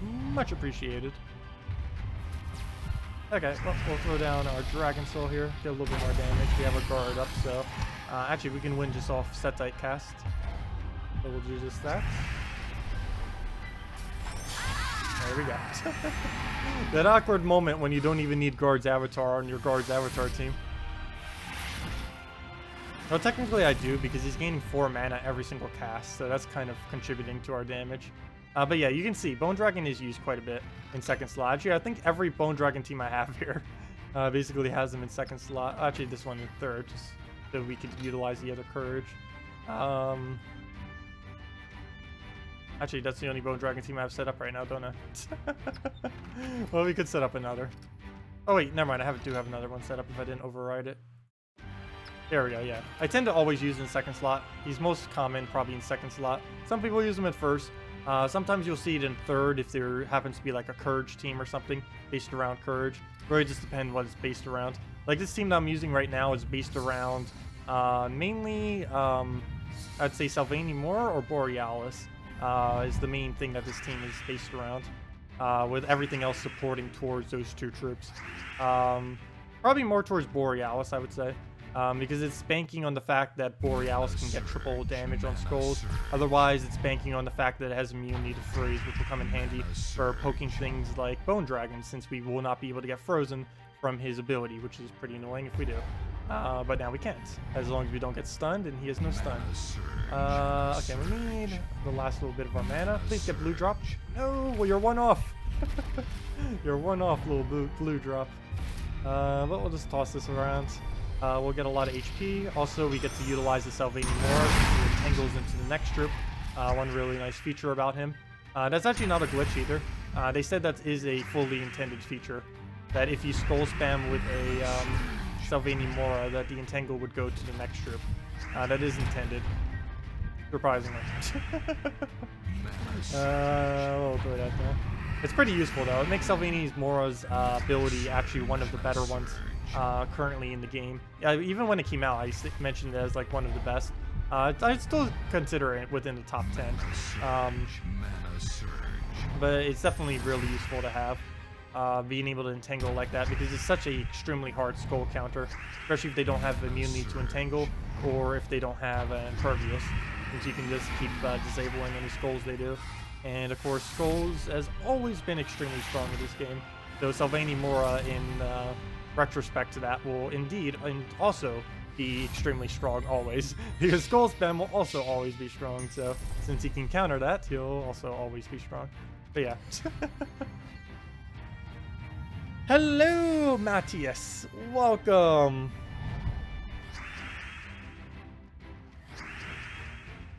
You're currently using 4 times Dragon. Silverglade Mora, Kristarnex, Dragon Soul, and Dragonian Monk.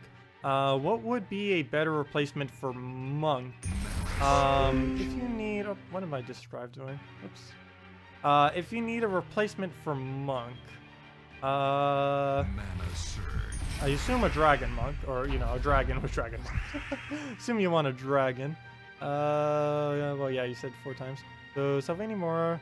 I'd say put Silverglade Mora into last slot, and then put either Celestacia or Borealis in first slot. That'll end up working pretty decent.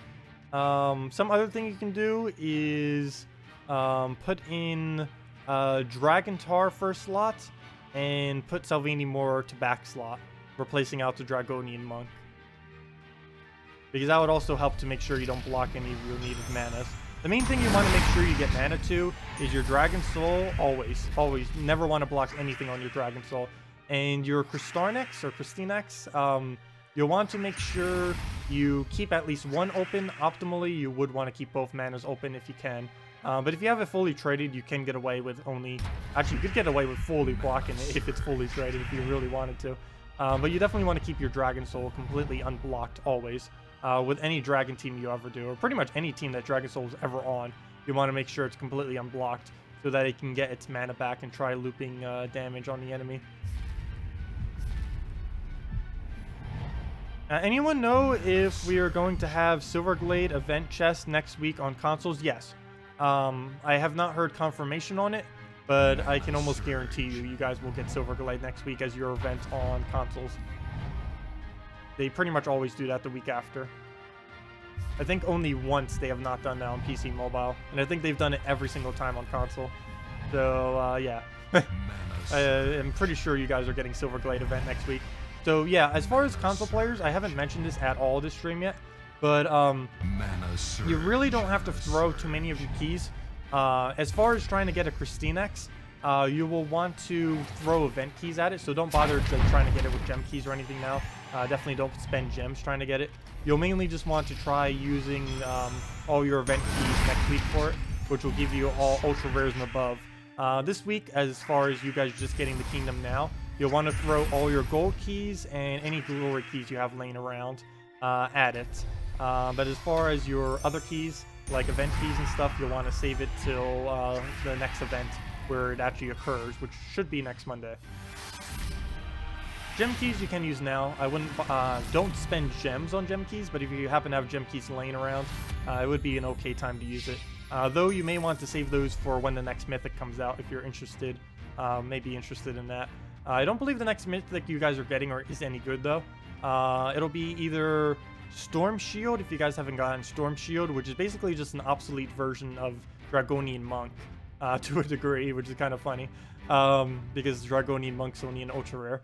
And the other one is that you guys may be getting soon if you didn't already get it as far as mythics is that one bull.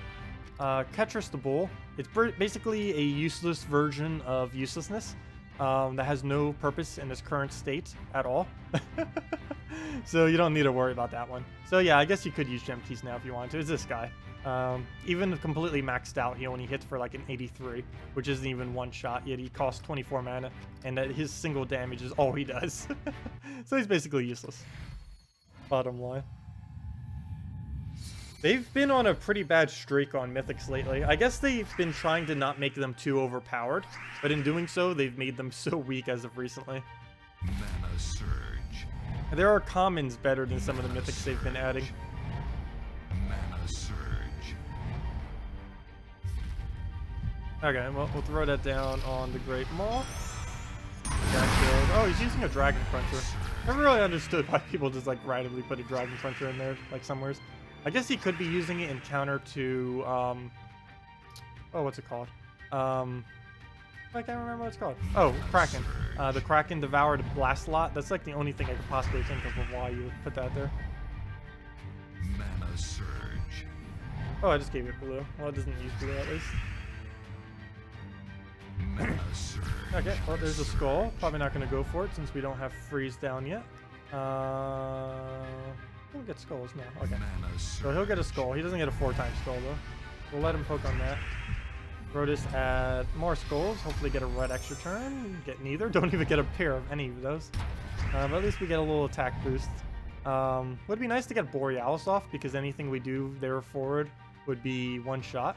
Mana surge. So we'll get that down. Or of course just getting Bone Dragon up would also be sufficient since we just instantly kill him. That would also be decent. Oh, we'll just take our mana. How are you not full mana yet? Surge already. Luckily it's re-entangled, so we don't need to worry about that. I guess we'll take Courage. I might even use it on Brown if he doesn't give us any setup right here. Let's see. What does that do? Mana surge. How lucky can we get? Should we throw Borealis and see if it hits? I think I'm going to. Please hit it. Oh, I didn't hit. That would have been so perfect. Could have basically won the next turn. Oh! Perfect. We'll take that into Courage, into Win. Sounds like a plan. Well, he got unentangled. Not going to do much though. Oh, he could have. There's 3 dragons on our team. He hits for the only thing that's not a dragon. Also, that's something funny. I forgot. They have 50% Devour now. I haven't used any of the Devour things since they got 50% instead of 40%. 50% still isn't particularly useful. Of course, it's more useful than what it previously was, but personally, I don't really find them to be any different. The only thing that kind of plays into is Gob Chomper. Gob Chomper is now like not completely horrible. He can actually counter out goblins pretty decently.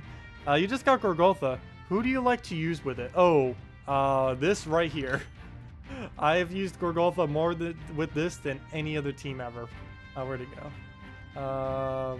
Well, not with this particular lineup, but actually, where'd it go? Oh, Kraken. Yeah, basically that lineup there. Do I not have the other team set up? I guess I don't. But yeah, it's Gorgoltha. There's 2 combos for it. It's either Gorgoltha, Kristinax, Dragon Soul with anything, or it is Gorgoltha, Dragon Soul, Giant Spider with anything. Either of those 2 works with any 4th slot, literally any 4th slot. I tend to use them a lot for whenever you need to use a specific troop in a given week. I also tend to use this specific exact team whenever I want to counter out skulls like crazy, because it has a 75% skull reduction, it has a 50% skull reduction, it has a troop that revives, and it has something that can entangle them. Plus, it still keeps up a pretty high damage, so it works out pretty nicely. Don't normally have any problems with this. As far as like having an extremely high win rate, this is about like the highest team I think I could have right now. If I only concerned myself with win rate, this team would definitely have an excessively high win rate. And you can replace out Salvini Mora with any other troop. And if you don't happen to have these higher legends, you can just use Gorgoltha, Dragon Soul, Giant Spider, and then any 4th troop as well. And it would still work out pretty much exactly the same. Really just depends what you want to use it with. Okay. I cannot get Dragon Soul mana right now. I can't even drop for it. Actually, I can try dropping for it. Oh, you miss. Computer's making noises again. It keeps like trying to process something. No clue what it's trying to do though. Need to check that after stream. Mana surge. Maybe I'm overworking it. Maybe I should turn on the fan. Maybe the laptop needs a fan. Mana surge. Yeah, it is boiling right now. I could go get some eggs and go cook right now if I really wanted to. My computer actually probably does get that hot sometimes. Let me go see the little calculation thing. I know during the summer it gets like really, really bad. I need to make sure I get air conditioning before the summer, not only just for myself, but just to make sure my computer or my laptop doesn't die. Anyways, I've been trying to get estimates for it though. Been trying to look around because it is a pretty big investment, and been trying to shop for cheaper options that would still get it done. What's I looking for right now? Oh yeah, temperature. Just want to check it real quick just to make sure we're not in like critical levels. I highly doubt we are though. Oh no, we're not even close. We're barely even in the yellow. Actually, we're not even in the yellow. That's weird. I don't know why it's making so much noise for... Actually doing pretty good on temperature right now. It's still above average, but for a laptop, it's kind of okay. It's at about 83 degrees Celsius now. It's dropping down to about 80, mainly because I don't have Gems of War active. Once I turn it active, it'll go back up a bit. But yeah, it's not that bad. At least for my laptop. I know for any computer that would actually be pretty high, but for a laptop with barely any cooling system, that's not too bad. Mana surge.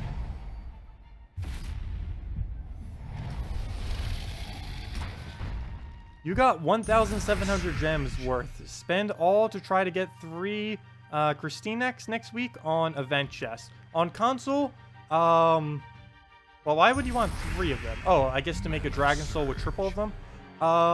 Yes. I would say to invest in Christinex. I don't foresee them nerfing it, and it is currently pretty powerful. If they keep it exactly as is, it is definitely worth having multiple of it. It is among the top 10 legends, or actually top 10 cards in the entire game, and it synergizes pretty well with all dragon teams, many of which are actually some of the best cards as well, like Dragon Soul. So yeah, I would definitely say invest on console. I don't know if it would be a good idea to spend all 1,700 of your gems, but I would definitely try getting at least 1 Christinex, if not 2. I don't really think you need 3, and you don't really need to go overboard and try getting it to Mythic. That you don't need to do. But I definitely throw at least 50 at it, maybe even 100 event keys. Anything more than that is questionable. Definitely get at least 1. No doubt, get at least 1 Christinex next week. On any console player watching right now, you do not want to leave next week without a Christinex. Even if you have to grind like all weekend trying to get some event keys, even if you have to buy like spend your glory getting event keys, you do not want to leave next week not having a Christinex. It is just so good with so many things. Like you can buy them from the Spoilers of War 2. They cost 180 glory each, which is highway robbery. They really should rebalance this, but you can get event keys from it. But definitely not the most efficient. But if you're like desperate to try to get a few more to try to roll it, it's definitely worth it. But yeah, console players, you do not want to leave next week without a Christinex. At least 1. You don't need more than 1. 2 is somewhat useful, but at least 1.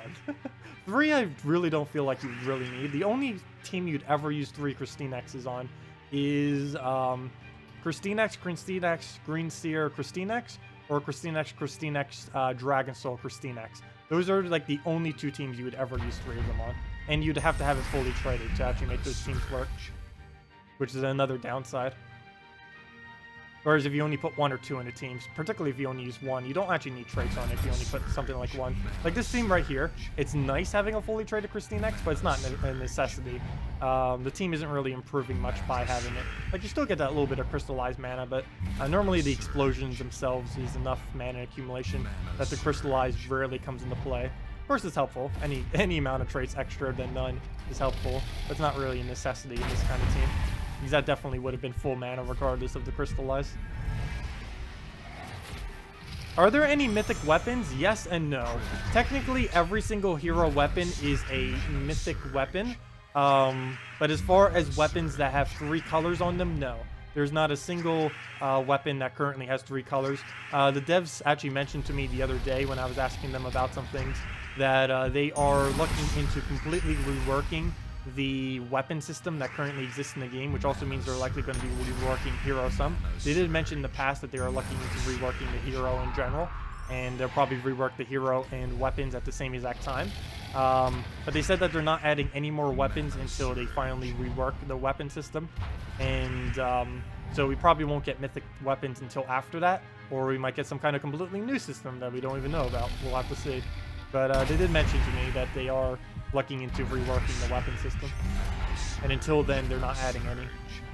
But no, there is not a single weapon with 3 colors. There are 2 weapons with 6 colors though, which is kind of weird, because there's not actually any troop other than Evolved Gorgolfa that has 6 colors.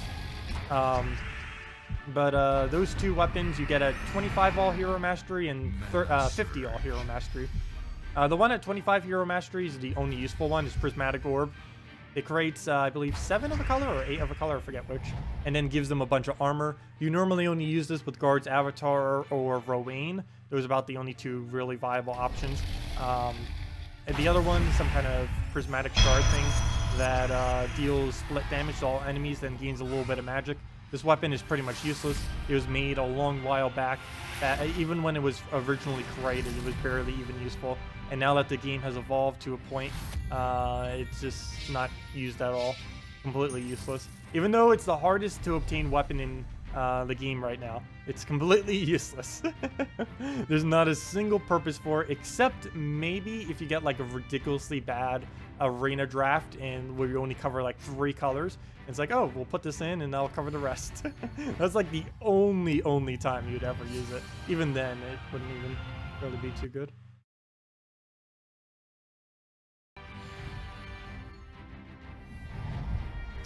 Let's see.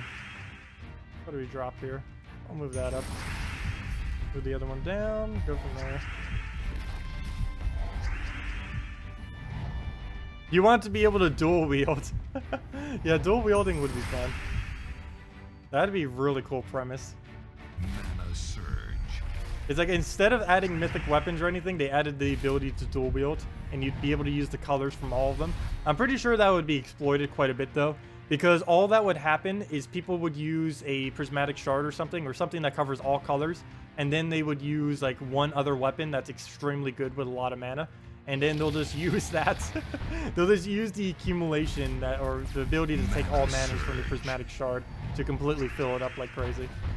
Like, that's what would happen if there was a thing such as dual wielding. I'd highly doubt they'd do change like that, though. It'd be extremely broken. Because they just use, you just use any of the pure, or the all 6 color weapon with any weapon that's extremely good, and then you just completely break the game. Also, I shouldn't say that they're adding no hero weapons up until that point. They are adding a hero weapon for all the new classes that are coming next patch. But other than that, they're not going to be adding any more weapons.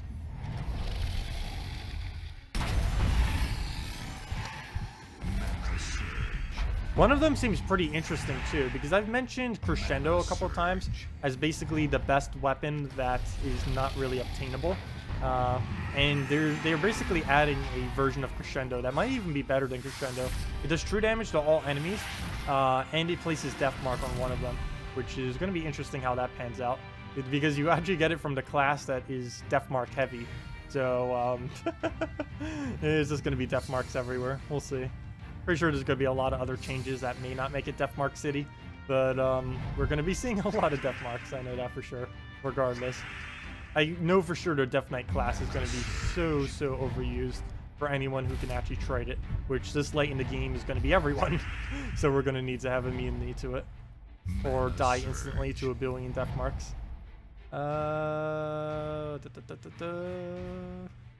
Actually, I should probably go over what all the classes do right now, because I haven't double checked them since they got more recent data, because the last time I checked it was still to be determined on quite a few of the information on it, but I believe now they have all the information, and they should be adding it as soon as the next patch launches. They haven't really mentioned anything of it, but it's pretty public knowledge at this point as far as how many times they've alluded to it. Okay, well, I'll just throw it at green. Mana surge.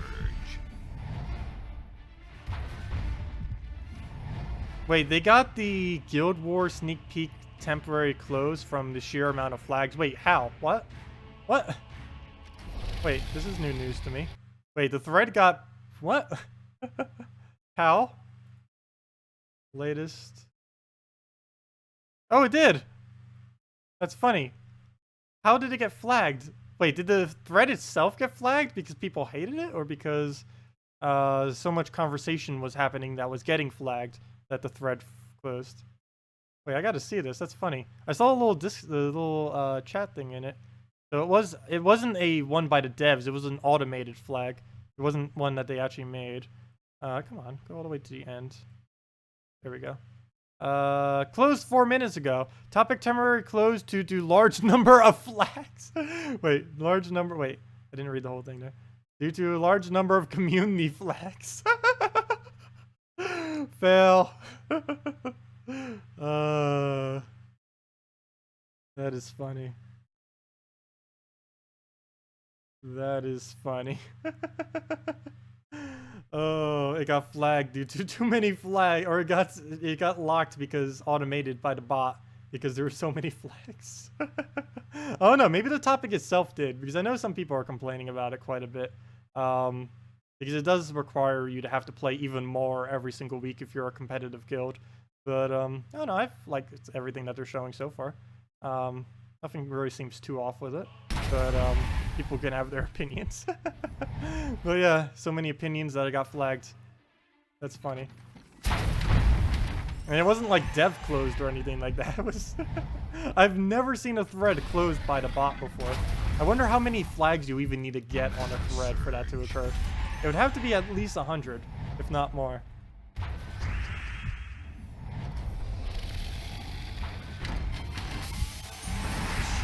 Yeah, I know, it's from the forum system. It wasn't from like Serarian or anything like that.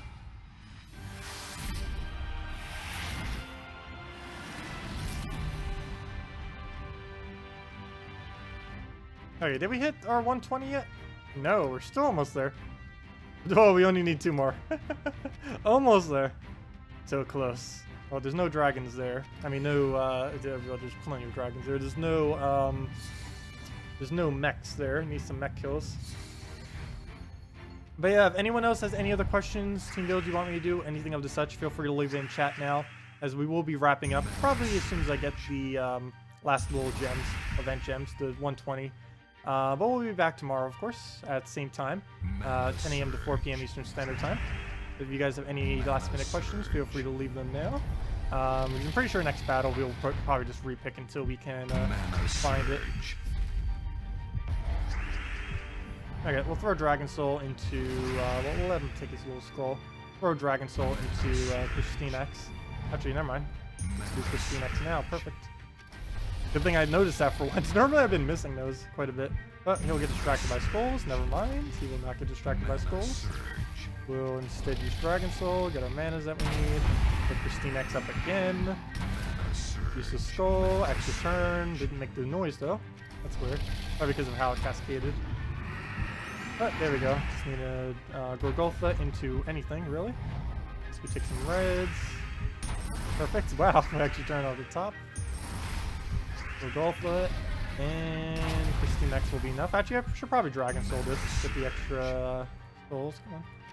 As long as it hits like 1 skull, I think it's enough, yeah. And that's the team wipe.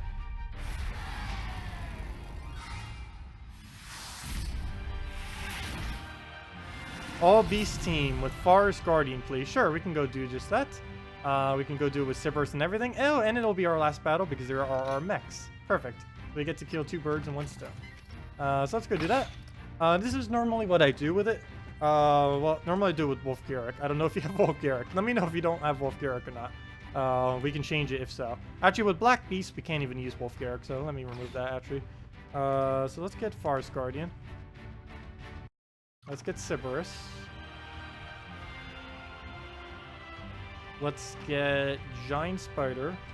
Oh, we're gonna have a problem. We're gonna have a problem here. I can't Forest Guardian and do all this. How important is Forest Guardian on the team?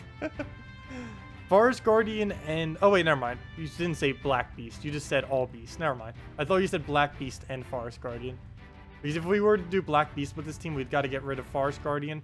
And, actually, we could still Forest Guardian first slot or something, but yeah. Oops, I didn't mean to take that out. But yeah, we'll keep Forest Guardian. Oh, no, do you have Wolf Garrick? In this particular team, then, we probably need Wolf Garrick then to make it, like, absolutely optimal. But, we can't get away with any red. Preferably from that kingdom. So that would probably be, let's see, Grim Woods. So that would probably have to be, actually that would only leave us with no options. Let's see, that would leave us with Ward then. Would be our only option then. If we were to do that without a Wolf Garrick in first slot. Because this isn't a beast. So yeah, as far as a beast option, that's the only red. For some reason, this bear that literally looks like a bear is not a beast. I do not understand this game sometimes. And obviously she's not a beast. She's a beast counter. So we'll just run with this.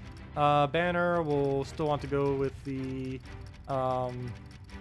Actually, we don't need to go with the +2 banner. What do we need to go for this? I guess we just go double green. So we can get Giant Spider up quick as well as the Forest Guardian once we leak it into it. So we'll go with that. Get some quick mana and go from there. We're mainly just going to be casting out our Warg and Cerberus and hoping that we get Devourers, Warg to assist it in a little bit of damage, and we'll go from there. Okay, we do need greens, none of which are available. We'll take the blues off the bat. Almost all the way to full mana. No worries, we can take the rest of the mana though. Skulls I'm deliberately going to leave, so we'll just go for yellow here. Okay, never mind. Okay, that works out. Interesting. Not what I wanted to do, but it worked. Okay, there we go. Whole team with mana. Well, that worked out a lot better than it should have. So now we can just start spamming the Nature Guardian, get its mana back, get some skull spam, go from there. Which one should we do first? Let me do this first because we might be able to take a skull from it. No, we won't. Okay. Yeah, we almost did. Close. Didn't quite get it though. We can go for a Devourer. Can't really Giant Spider since we just denied our mana. Oh, I can actually go for a Poke right now, and I think we would do just that. Get that out the way. So we'll kill out that. We'll try for a Devourer on Rowan. Even if it misses, at least we get the damage so she doesn't do as much armor. So, do we leave that skull or not? I'm actually going to take that one skull. And then we'll go and throw Devour at it, hopefully. And then we'll hopefully, yeah, he'll take a skull and those reds should still be there for the convert. So come on, Devour. There we go, perfect. We get the Rowan Devour. Throw this at the reds. And of course we get to accumulate some souls too because we have the Warg. It doesn't do nearly as much as a Dragon Soul, unfortunately, but still better than none. It's really good for early on in the game too if you happen to find a Warg, because he always does 10 souls regardless, which is pretty nice since not a lot of other early game troops have a static amount that they gain. Normally they're based on magic, and early on in the game you don't tend to have a particularly high magic, so he's pretty useful. But we'll throw that down, get our skull spam, get our greens, and gosh, he has armored, which normally doesn't do that much, but it seems like it's getting quite a bit of reduction this time. Oh, come on! Reduction this time. 1 HP. Well, we got the barrier. So he'll survive. I'm really not about to take a skull for 1 damage. So we'll throw down his ability, get our souls. He'll hit a barrier. He'll die to the thing next turn. We don't have any alignment, so I guess we just take the skull. He'll die. Actually, never mind. We might be able to make a alignment out of this. See where that falls. Mana surge. Yes, we did. That actually ended up doing it. Perfect. Sweet. Oh yeah, he has stone skin now. I forgot. He actually got that in an update a while back. I don't normally see him used ever. So it threw me off. There we go. And we get to claim a little bit more souls at the end. But yeah, if you were wondering about Cerberus as far as a team, we didn't really use any of its traits. The only one you really use is Necromancy, and Necromancy you don't need any arcane trade stones for, which is why I didn't mention that earlier as an option. But it can summon more wargs. Our warg didn't die, but whenever you get a kill and if you have it fully traded, it will summon a warg. So you can have like an infinite tanks of wargs. The only problem is if you fall behind with a Cerberus, you won't be able to get those summons and then you just completely fall behind. And it can kind of crumble apart pretty badly. But there we go. We hit our event gems. Hello, JZG. Welcome. So now we get our 3 Rowains. Might as well actually do one team before we conclude with them. Might as well show something with Rowain. It would only make sense since we did get 3 copies of her. Not like I need her, but we'll end it at that. Okay, throw down our defend rewards. And let's just go do a Rowain team real quick. Queen Mab? I don't know if I want to do it against a Queen Mab or not. But we'll see what we can do. Rowain. Should we double Rowain? Double Rowain would be so pointless. I think I'll honor Rowain. We'll honor the Rowain in all of its gloriness. Actually, let's get a guard's avatar. Let's go all out. We're going armor. We'll go super armor. What color are we missing? Purple? What can we do for purple that would help give armor? Other than, actually, let's do it. I mentioned this earlier too. Prismatic orb. Let's do this. This is a really odd team, but we'll throw it down. It's super armor. Everything is dependent on us having armor. My stream chat layout isn't working.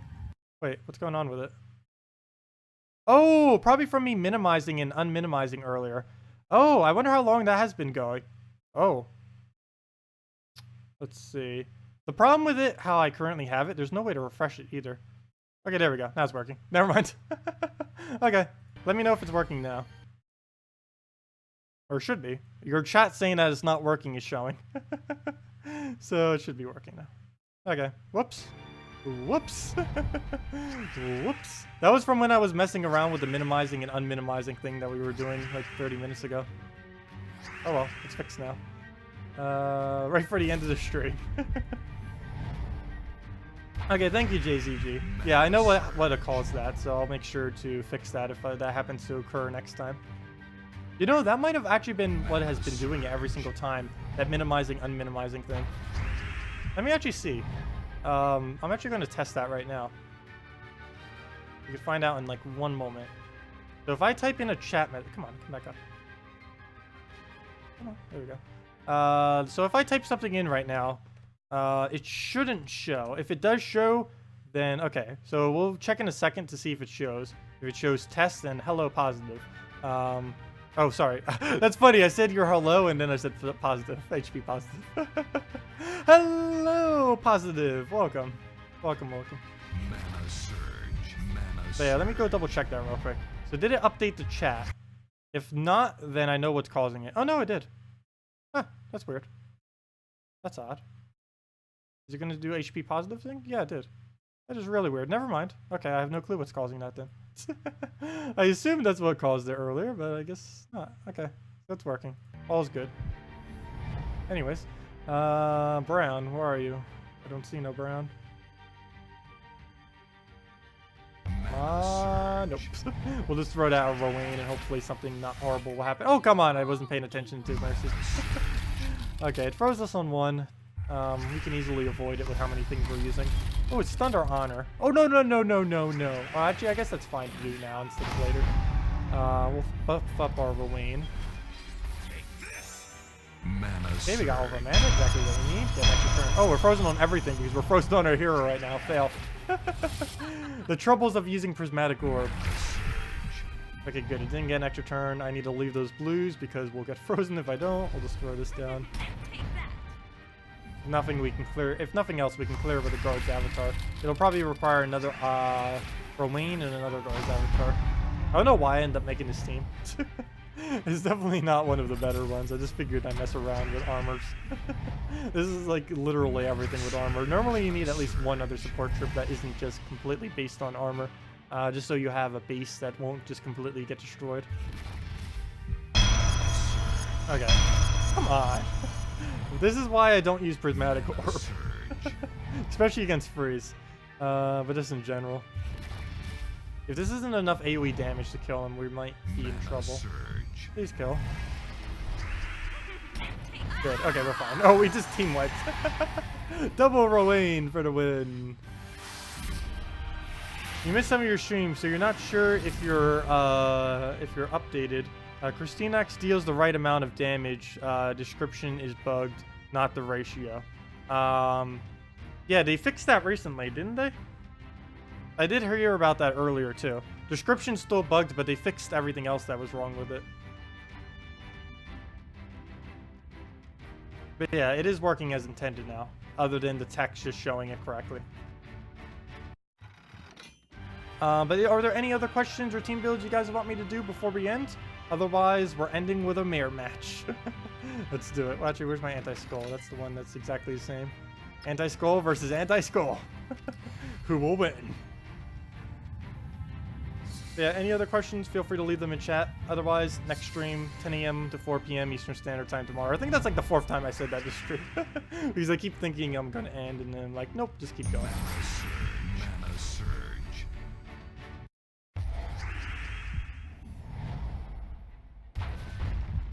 Okay, throw down Dragon Soul. Get ourselves our Christinax. Get our damage. Oh, we already won. We might even get first turn win if we play this right, which we probably won't. I don't think I can get that lucky on this many. We'll do it on green. Looks like we have a pretty good chance of getting yellow extra turn here. Didn't get the cascade. So there was like 2 or 3 places it could have dropped the yellow and we could have gotten an extra turn. None of them. Mana surge. Didn't get any. We did have a first turn win earlier this stream though, off of a suggested team that actually shouldn't have gotten an extra turn. I didn't even use the right troops when they were suggested. You end up using her Christinax as one instead of a correct troop that it should have been. I think it was supposed to be like Nature Guardian or something for one. It was pretty funny. Worked out nicely. I'll throw that down, and that's already damage. Mana surge. Why am I ending early today? Just to end up getting a bite. I could go for this full time, but I figured I'd eat a little bit earlier today. We can still go for the full time if you guys want. I don't mind, as long as you guys are still here. Might as well keep going. We still have another half an hour if we do so. What are you using to show your chat, subs, likes, etc. on stream? As far as subs, I just use livecount.com, and I just use a window capture of it. And one pretty nice thing about it is it works even if you don't have the window open.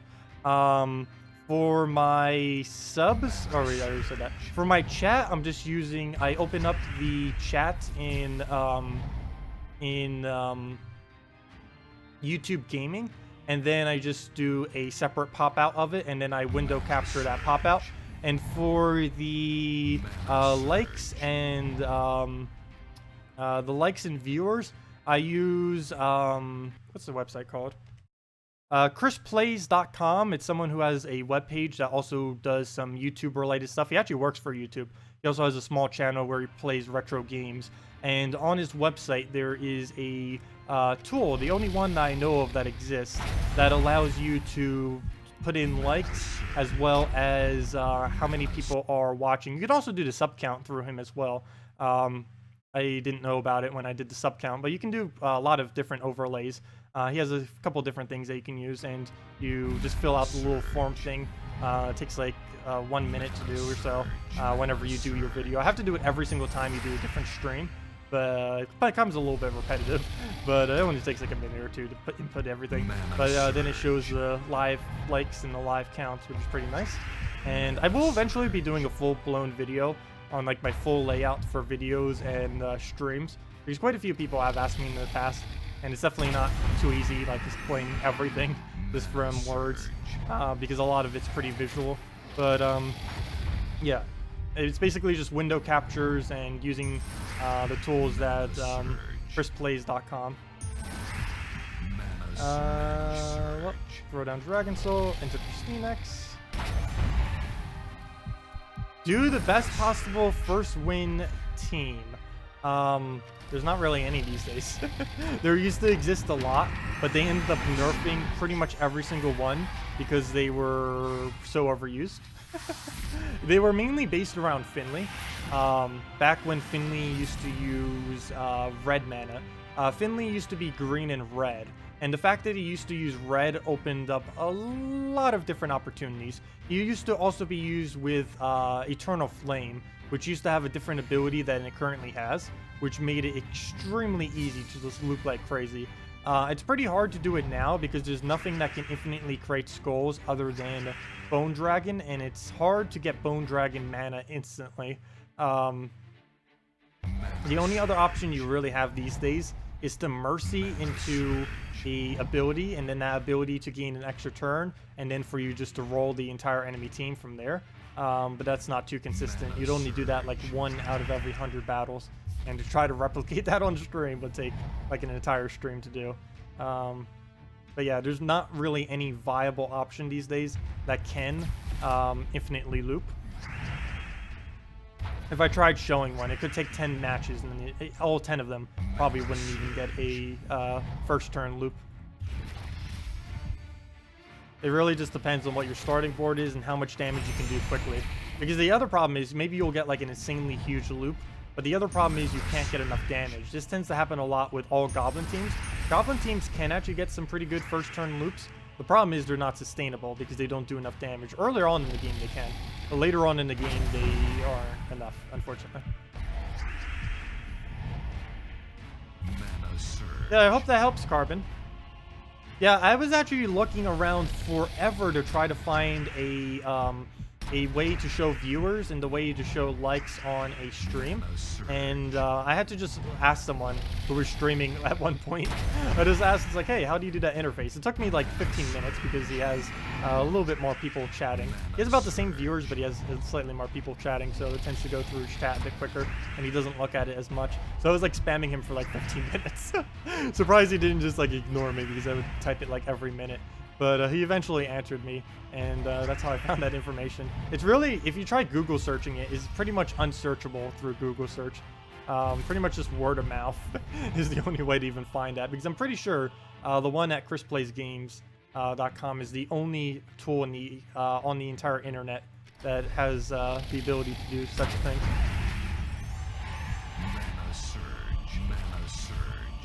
Oh, Stream Warrior can do quite a few things. I don't believe it does like and viewer overlay though. I have heard of it. It's basically, if I'm not mistaken, Stream Warrior is the basically the YouTube version of Streamlabs, because they were trying to make it before Streamlabs actually covered YouTube. Currently I use Streamlabs. But before Streamlabs, I used to use like some kind of other really random website to do it off of. But then eventually Streamlabs got integration, so I just used that.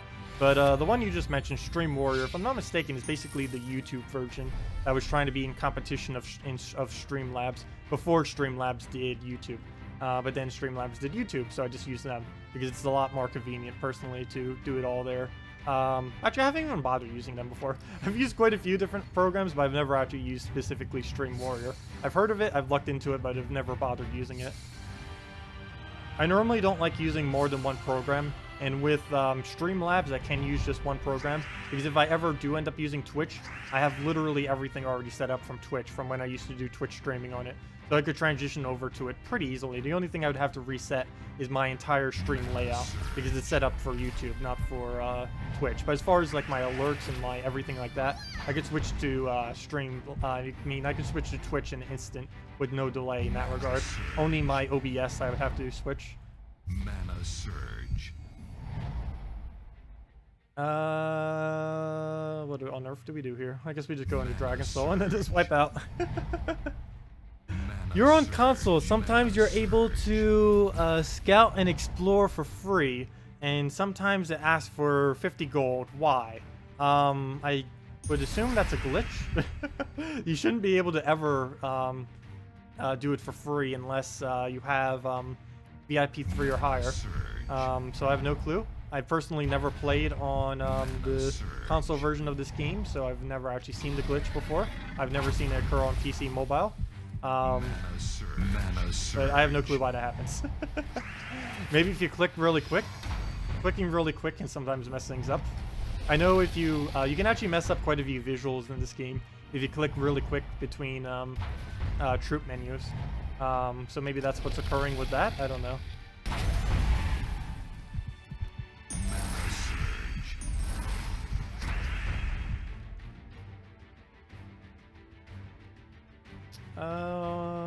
Let's see, we'll just throw that down into Dragon Soul.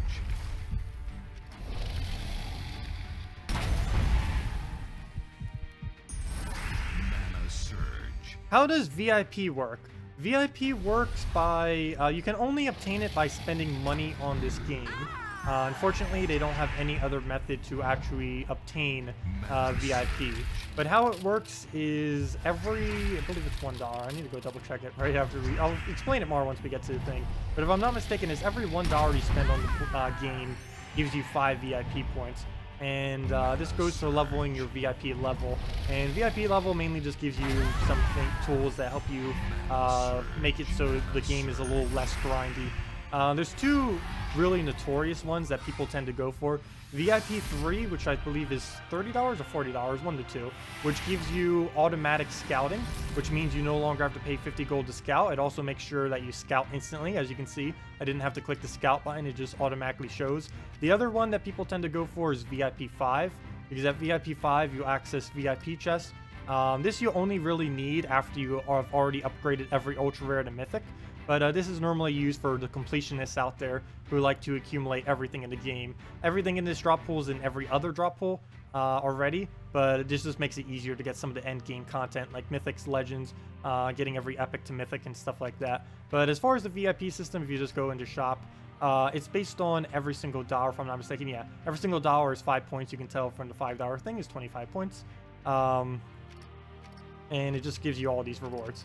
And as I said, the main three are VIP 3, free scouting, the main one people go for, and VIP 5 for the VIP chest. It goes even further. I believe VIP 10 is like $800 or something ridiculous.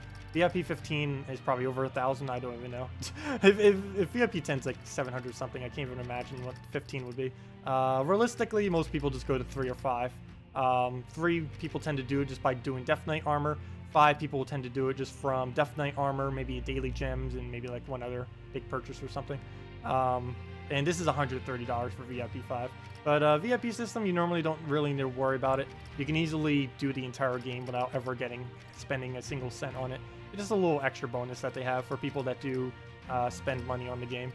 The only thing slightly pay to win about it is the VIP 3. Some people say VIP 5 too, because you get the VIP chest, but you can get everything in there easily from gem chests. But free scouting, this actually saves you a lot of time in the long term, because you not only don't have to spend the 50 gold, you also don't have to click every single time to scout. And some people who don't have free scouting or sometimes get lazy and don't bother clicking the scouting button because it takes a few extra seconds. And this kind of negates that full few extra seconds, and you always get to see the enemy team. So you basically automatically get to see it. So slightly cheating in a way, but it's because you get to save so much extra time and you get to always see the team. You can normally do that anyways, but it takes so much extra time. Like 1 hour of playing, if you were to scout every single battle that you would ever find, like if you were to say this, scout it, oh, that's too powerful, let me scout this, scout it. If you were to do that, instead of automatically being able to see it like this, you'd waste about 5 to 10 minutes per hour. So it starts adding up if you're playing this long term. But for the most part, that's like all you really need to know about VIP. Just kind of a little perk for people who pay money in the game. Nothing really too decent in it, but it is helpful in reducing down any grinding.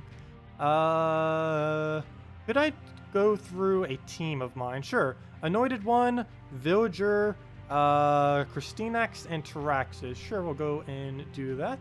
PvP. We'll go up against this. And we'll throw it down right over here. So let's get all that in. Anointed One. Anointed. Actually, you could probably type in 1 and it would come up, wouldn't it? Nope, never mind. Don't do that. Too many ones. Villager. Christinax. I've never actually really used anything even remotely close to this combo before. And Taraxis. So we'll see what this goes out to. Quite a few converts, quite a few board control. Banner not mentioned. Oh, never mind. Dragon banner was mentioned. We'll go with that. A little bit of an odd banner because you kind of need Villager to not have any minus mana. But I guess that's to rush up Traxxas and Anointed One, I would assume. Which would then feed Villager anyways. That is a little bit odd. You're using Villager as your only brown. Okay, that makes sense to not have any extra for it though. Normally when you have this much brown generation, I would put another brown, but we'll see what happens. Could be really good.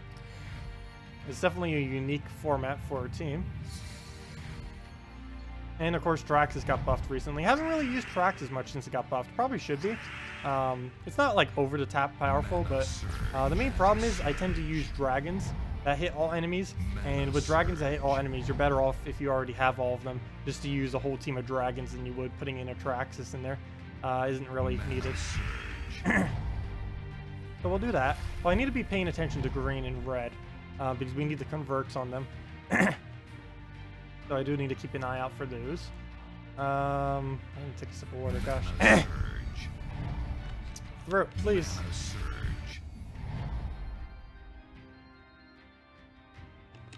Doesn't want to function. Okay, we need brown surge. Or blue surge. I think I'll go brown surge. Perfect. We'll convert yellow to browns, I believe it is. Mana surge. Though we do not have alignment, so that isn't needed. Don't have alignment on anything, actually. So that's unfortunate. I guess we'll take a skull. Why not? Recrystallize, not even needed. Well, we have 3 different converts. I don't think we have alignment on a single one of them. Let's see. Yellow to brown, no.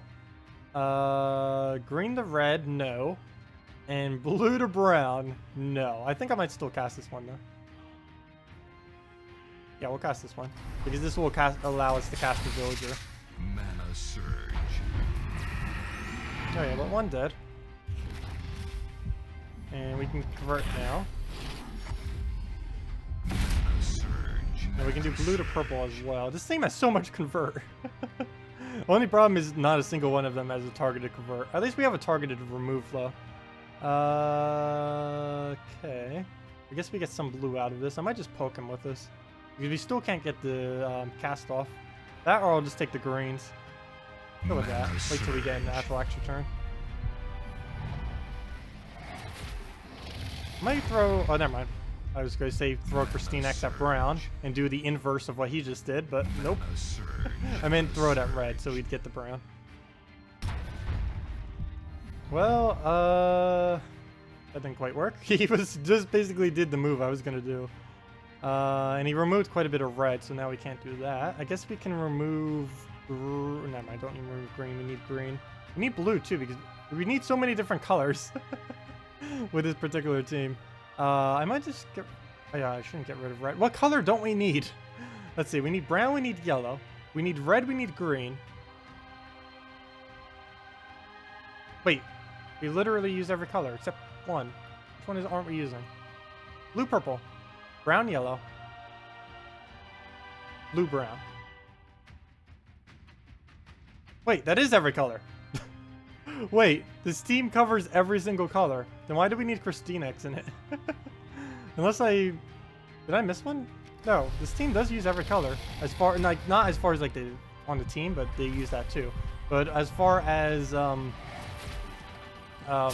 what they convert, every single one of their converts in some way uses every single color. That's interesting. The only problem with that is KristineX is kind of pointless. Because you use KristineX to get rid of what you don't need, but in this case we need everything. Oh, none of them we can do. Actually, I might just recast him for the damage, so we can not die on him, and so we can get one shots on skulls.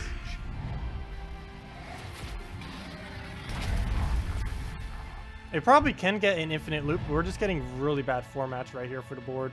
Like right now we might be able to start getting it. Because now that he exploded the board, we kind of have a fresh start to be able to get it off. Like right here, yeah. I can definitely see having potential of infinite loop. You just need to actually get the... Once you get past like the initial try to get alignment, you can get quite a bit out of it. Nope, I think we just broke it. Because we can't get the... Oh, there we go. Never mind. Still got it. What is that feeding now? Oh yeah, it's the werewolf.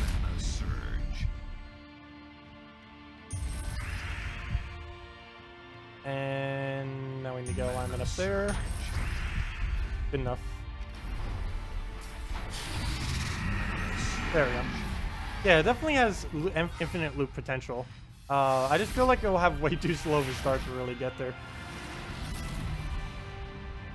But it definitely has the potential to do so. Because it doesn't have any direct mana generation initially. Because you're going to take at least 3 turns to get your mana. And then after that, you're going to need to use about anywhere from 1 to 5 additional turns to get alignment. And then you need to keep doing that until you get a looped alignment. Which, may never happened. Didn't happen until the end of that match there. I kind of could see using Christine X for it. I just don't know, what exactly do you aim it at normally? Because you use all the colors. And you'd have to do it in a way that not only gives you an extra turn with Christine X, you'd also have to do it in a way that removes something that you don't really need. The only one I could really think of that you would do it on is maybe blue? Maybe purple? Those are like the only 2 you could really get rid of. Probably purple, because you actually do use blue in 2 of them. Even though you technically use it on Villager too when it converts, but purple's like the only thing I could really think of. Wait, never mind. You don't have a convert for purple, do you? Never mind, yeah. Purple to blue when the werewolf goes. Yeah, so it does have every convert. Gosh. That's a lot of converting.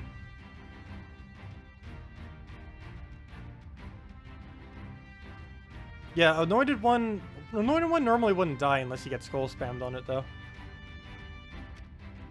But anyways, I think I am going to wrap up for now, guys. It is pretty much that time, only 10 minutes away. I'm going to go grab dinner and the rest of the day. Other than that, though, I hope you all have a wonderful, wonderful, wonderful weekend. We will be streaming again tomorrow from 10 a.m. to 4 p.m. Eastern Standard Time. If you guys have any other questions, feel free to leave them wherever or during next stream. We'll be doing pretty much the same thing for the most part, going over, I'll probably go over a little bit more on Silverglade stuff since consoles did just get it recently.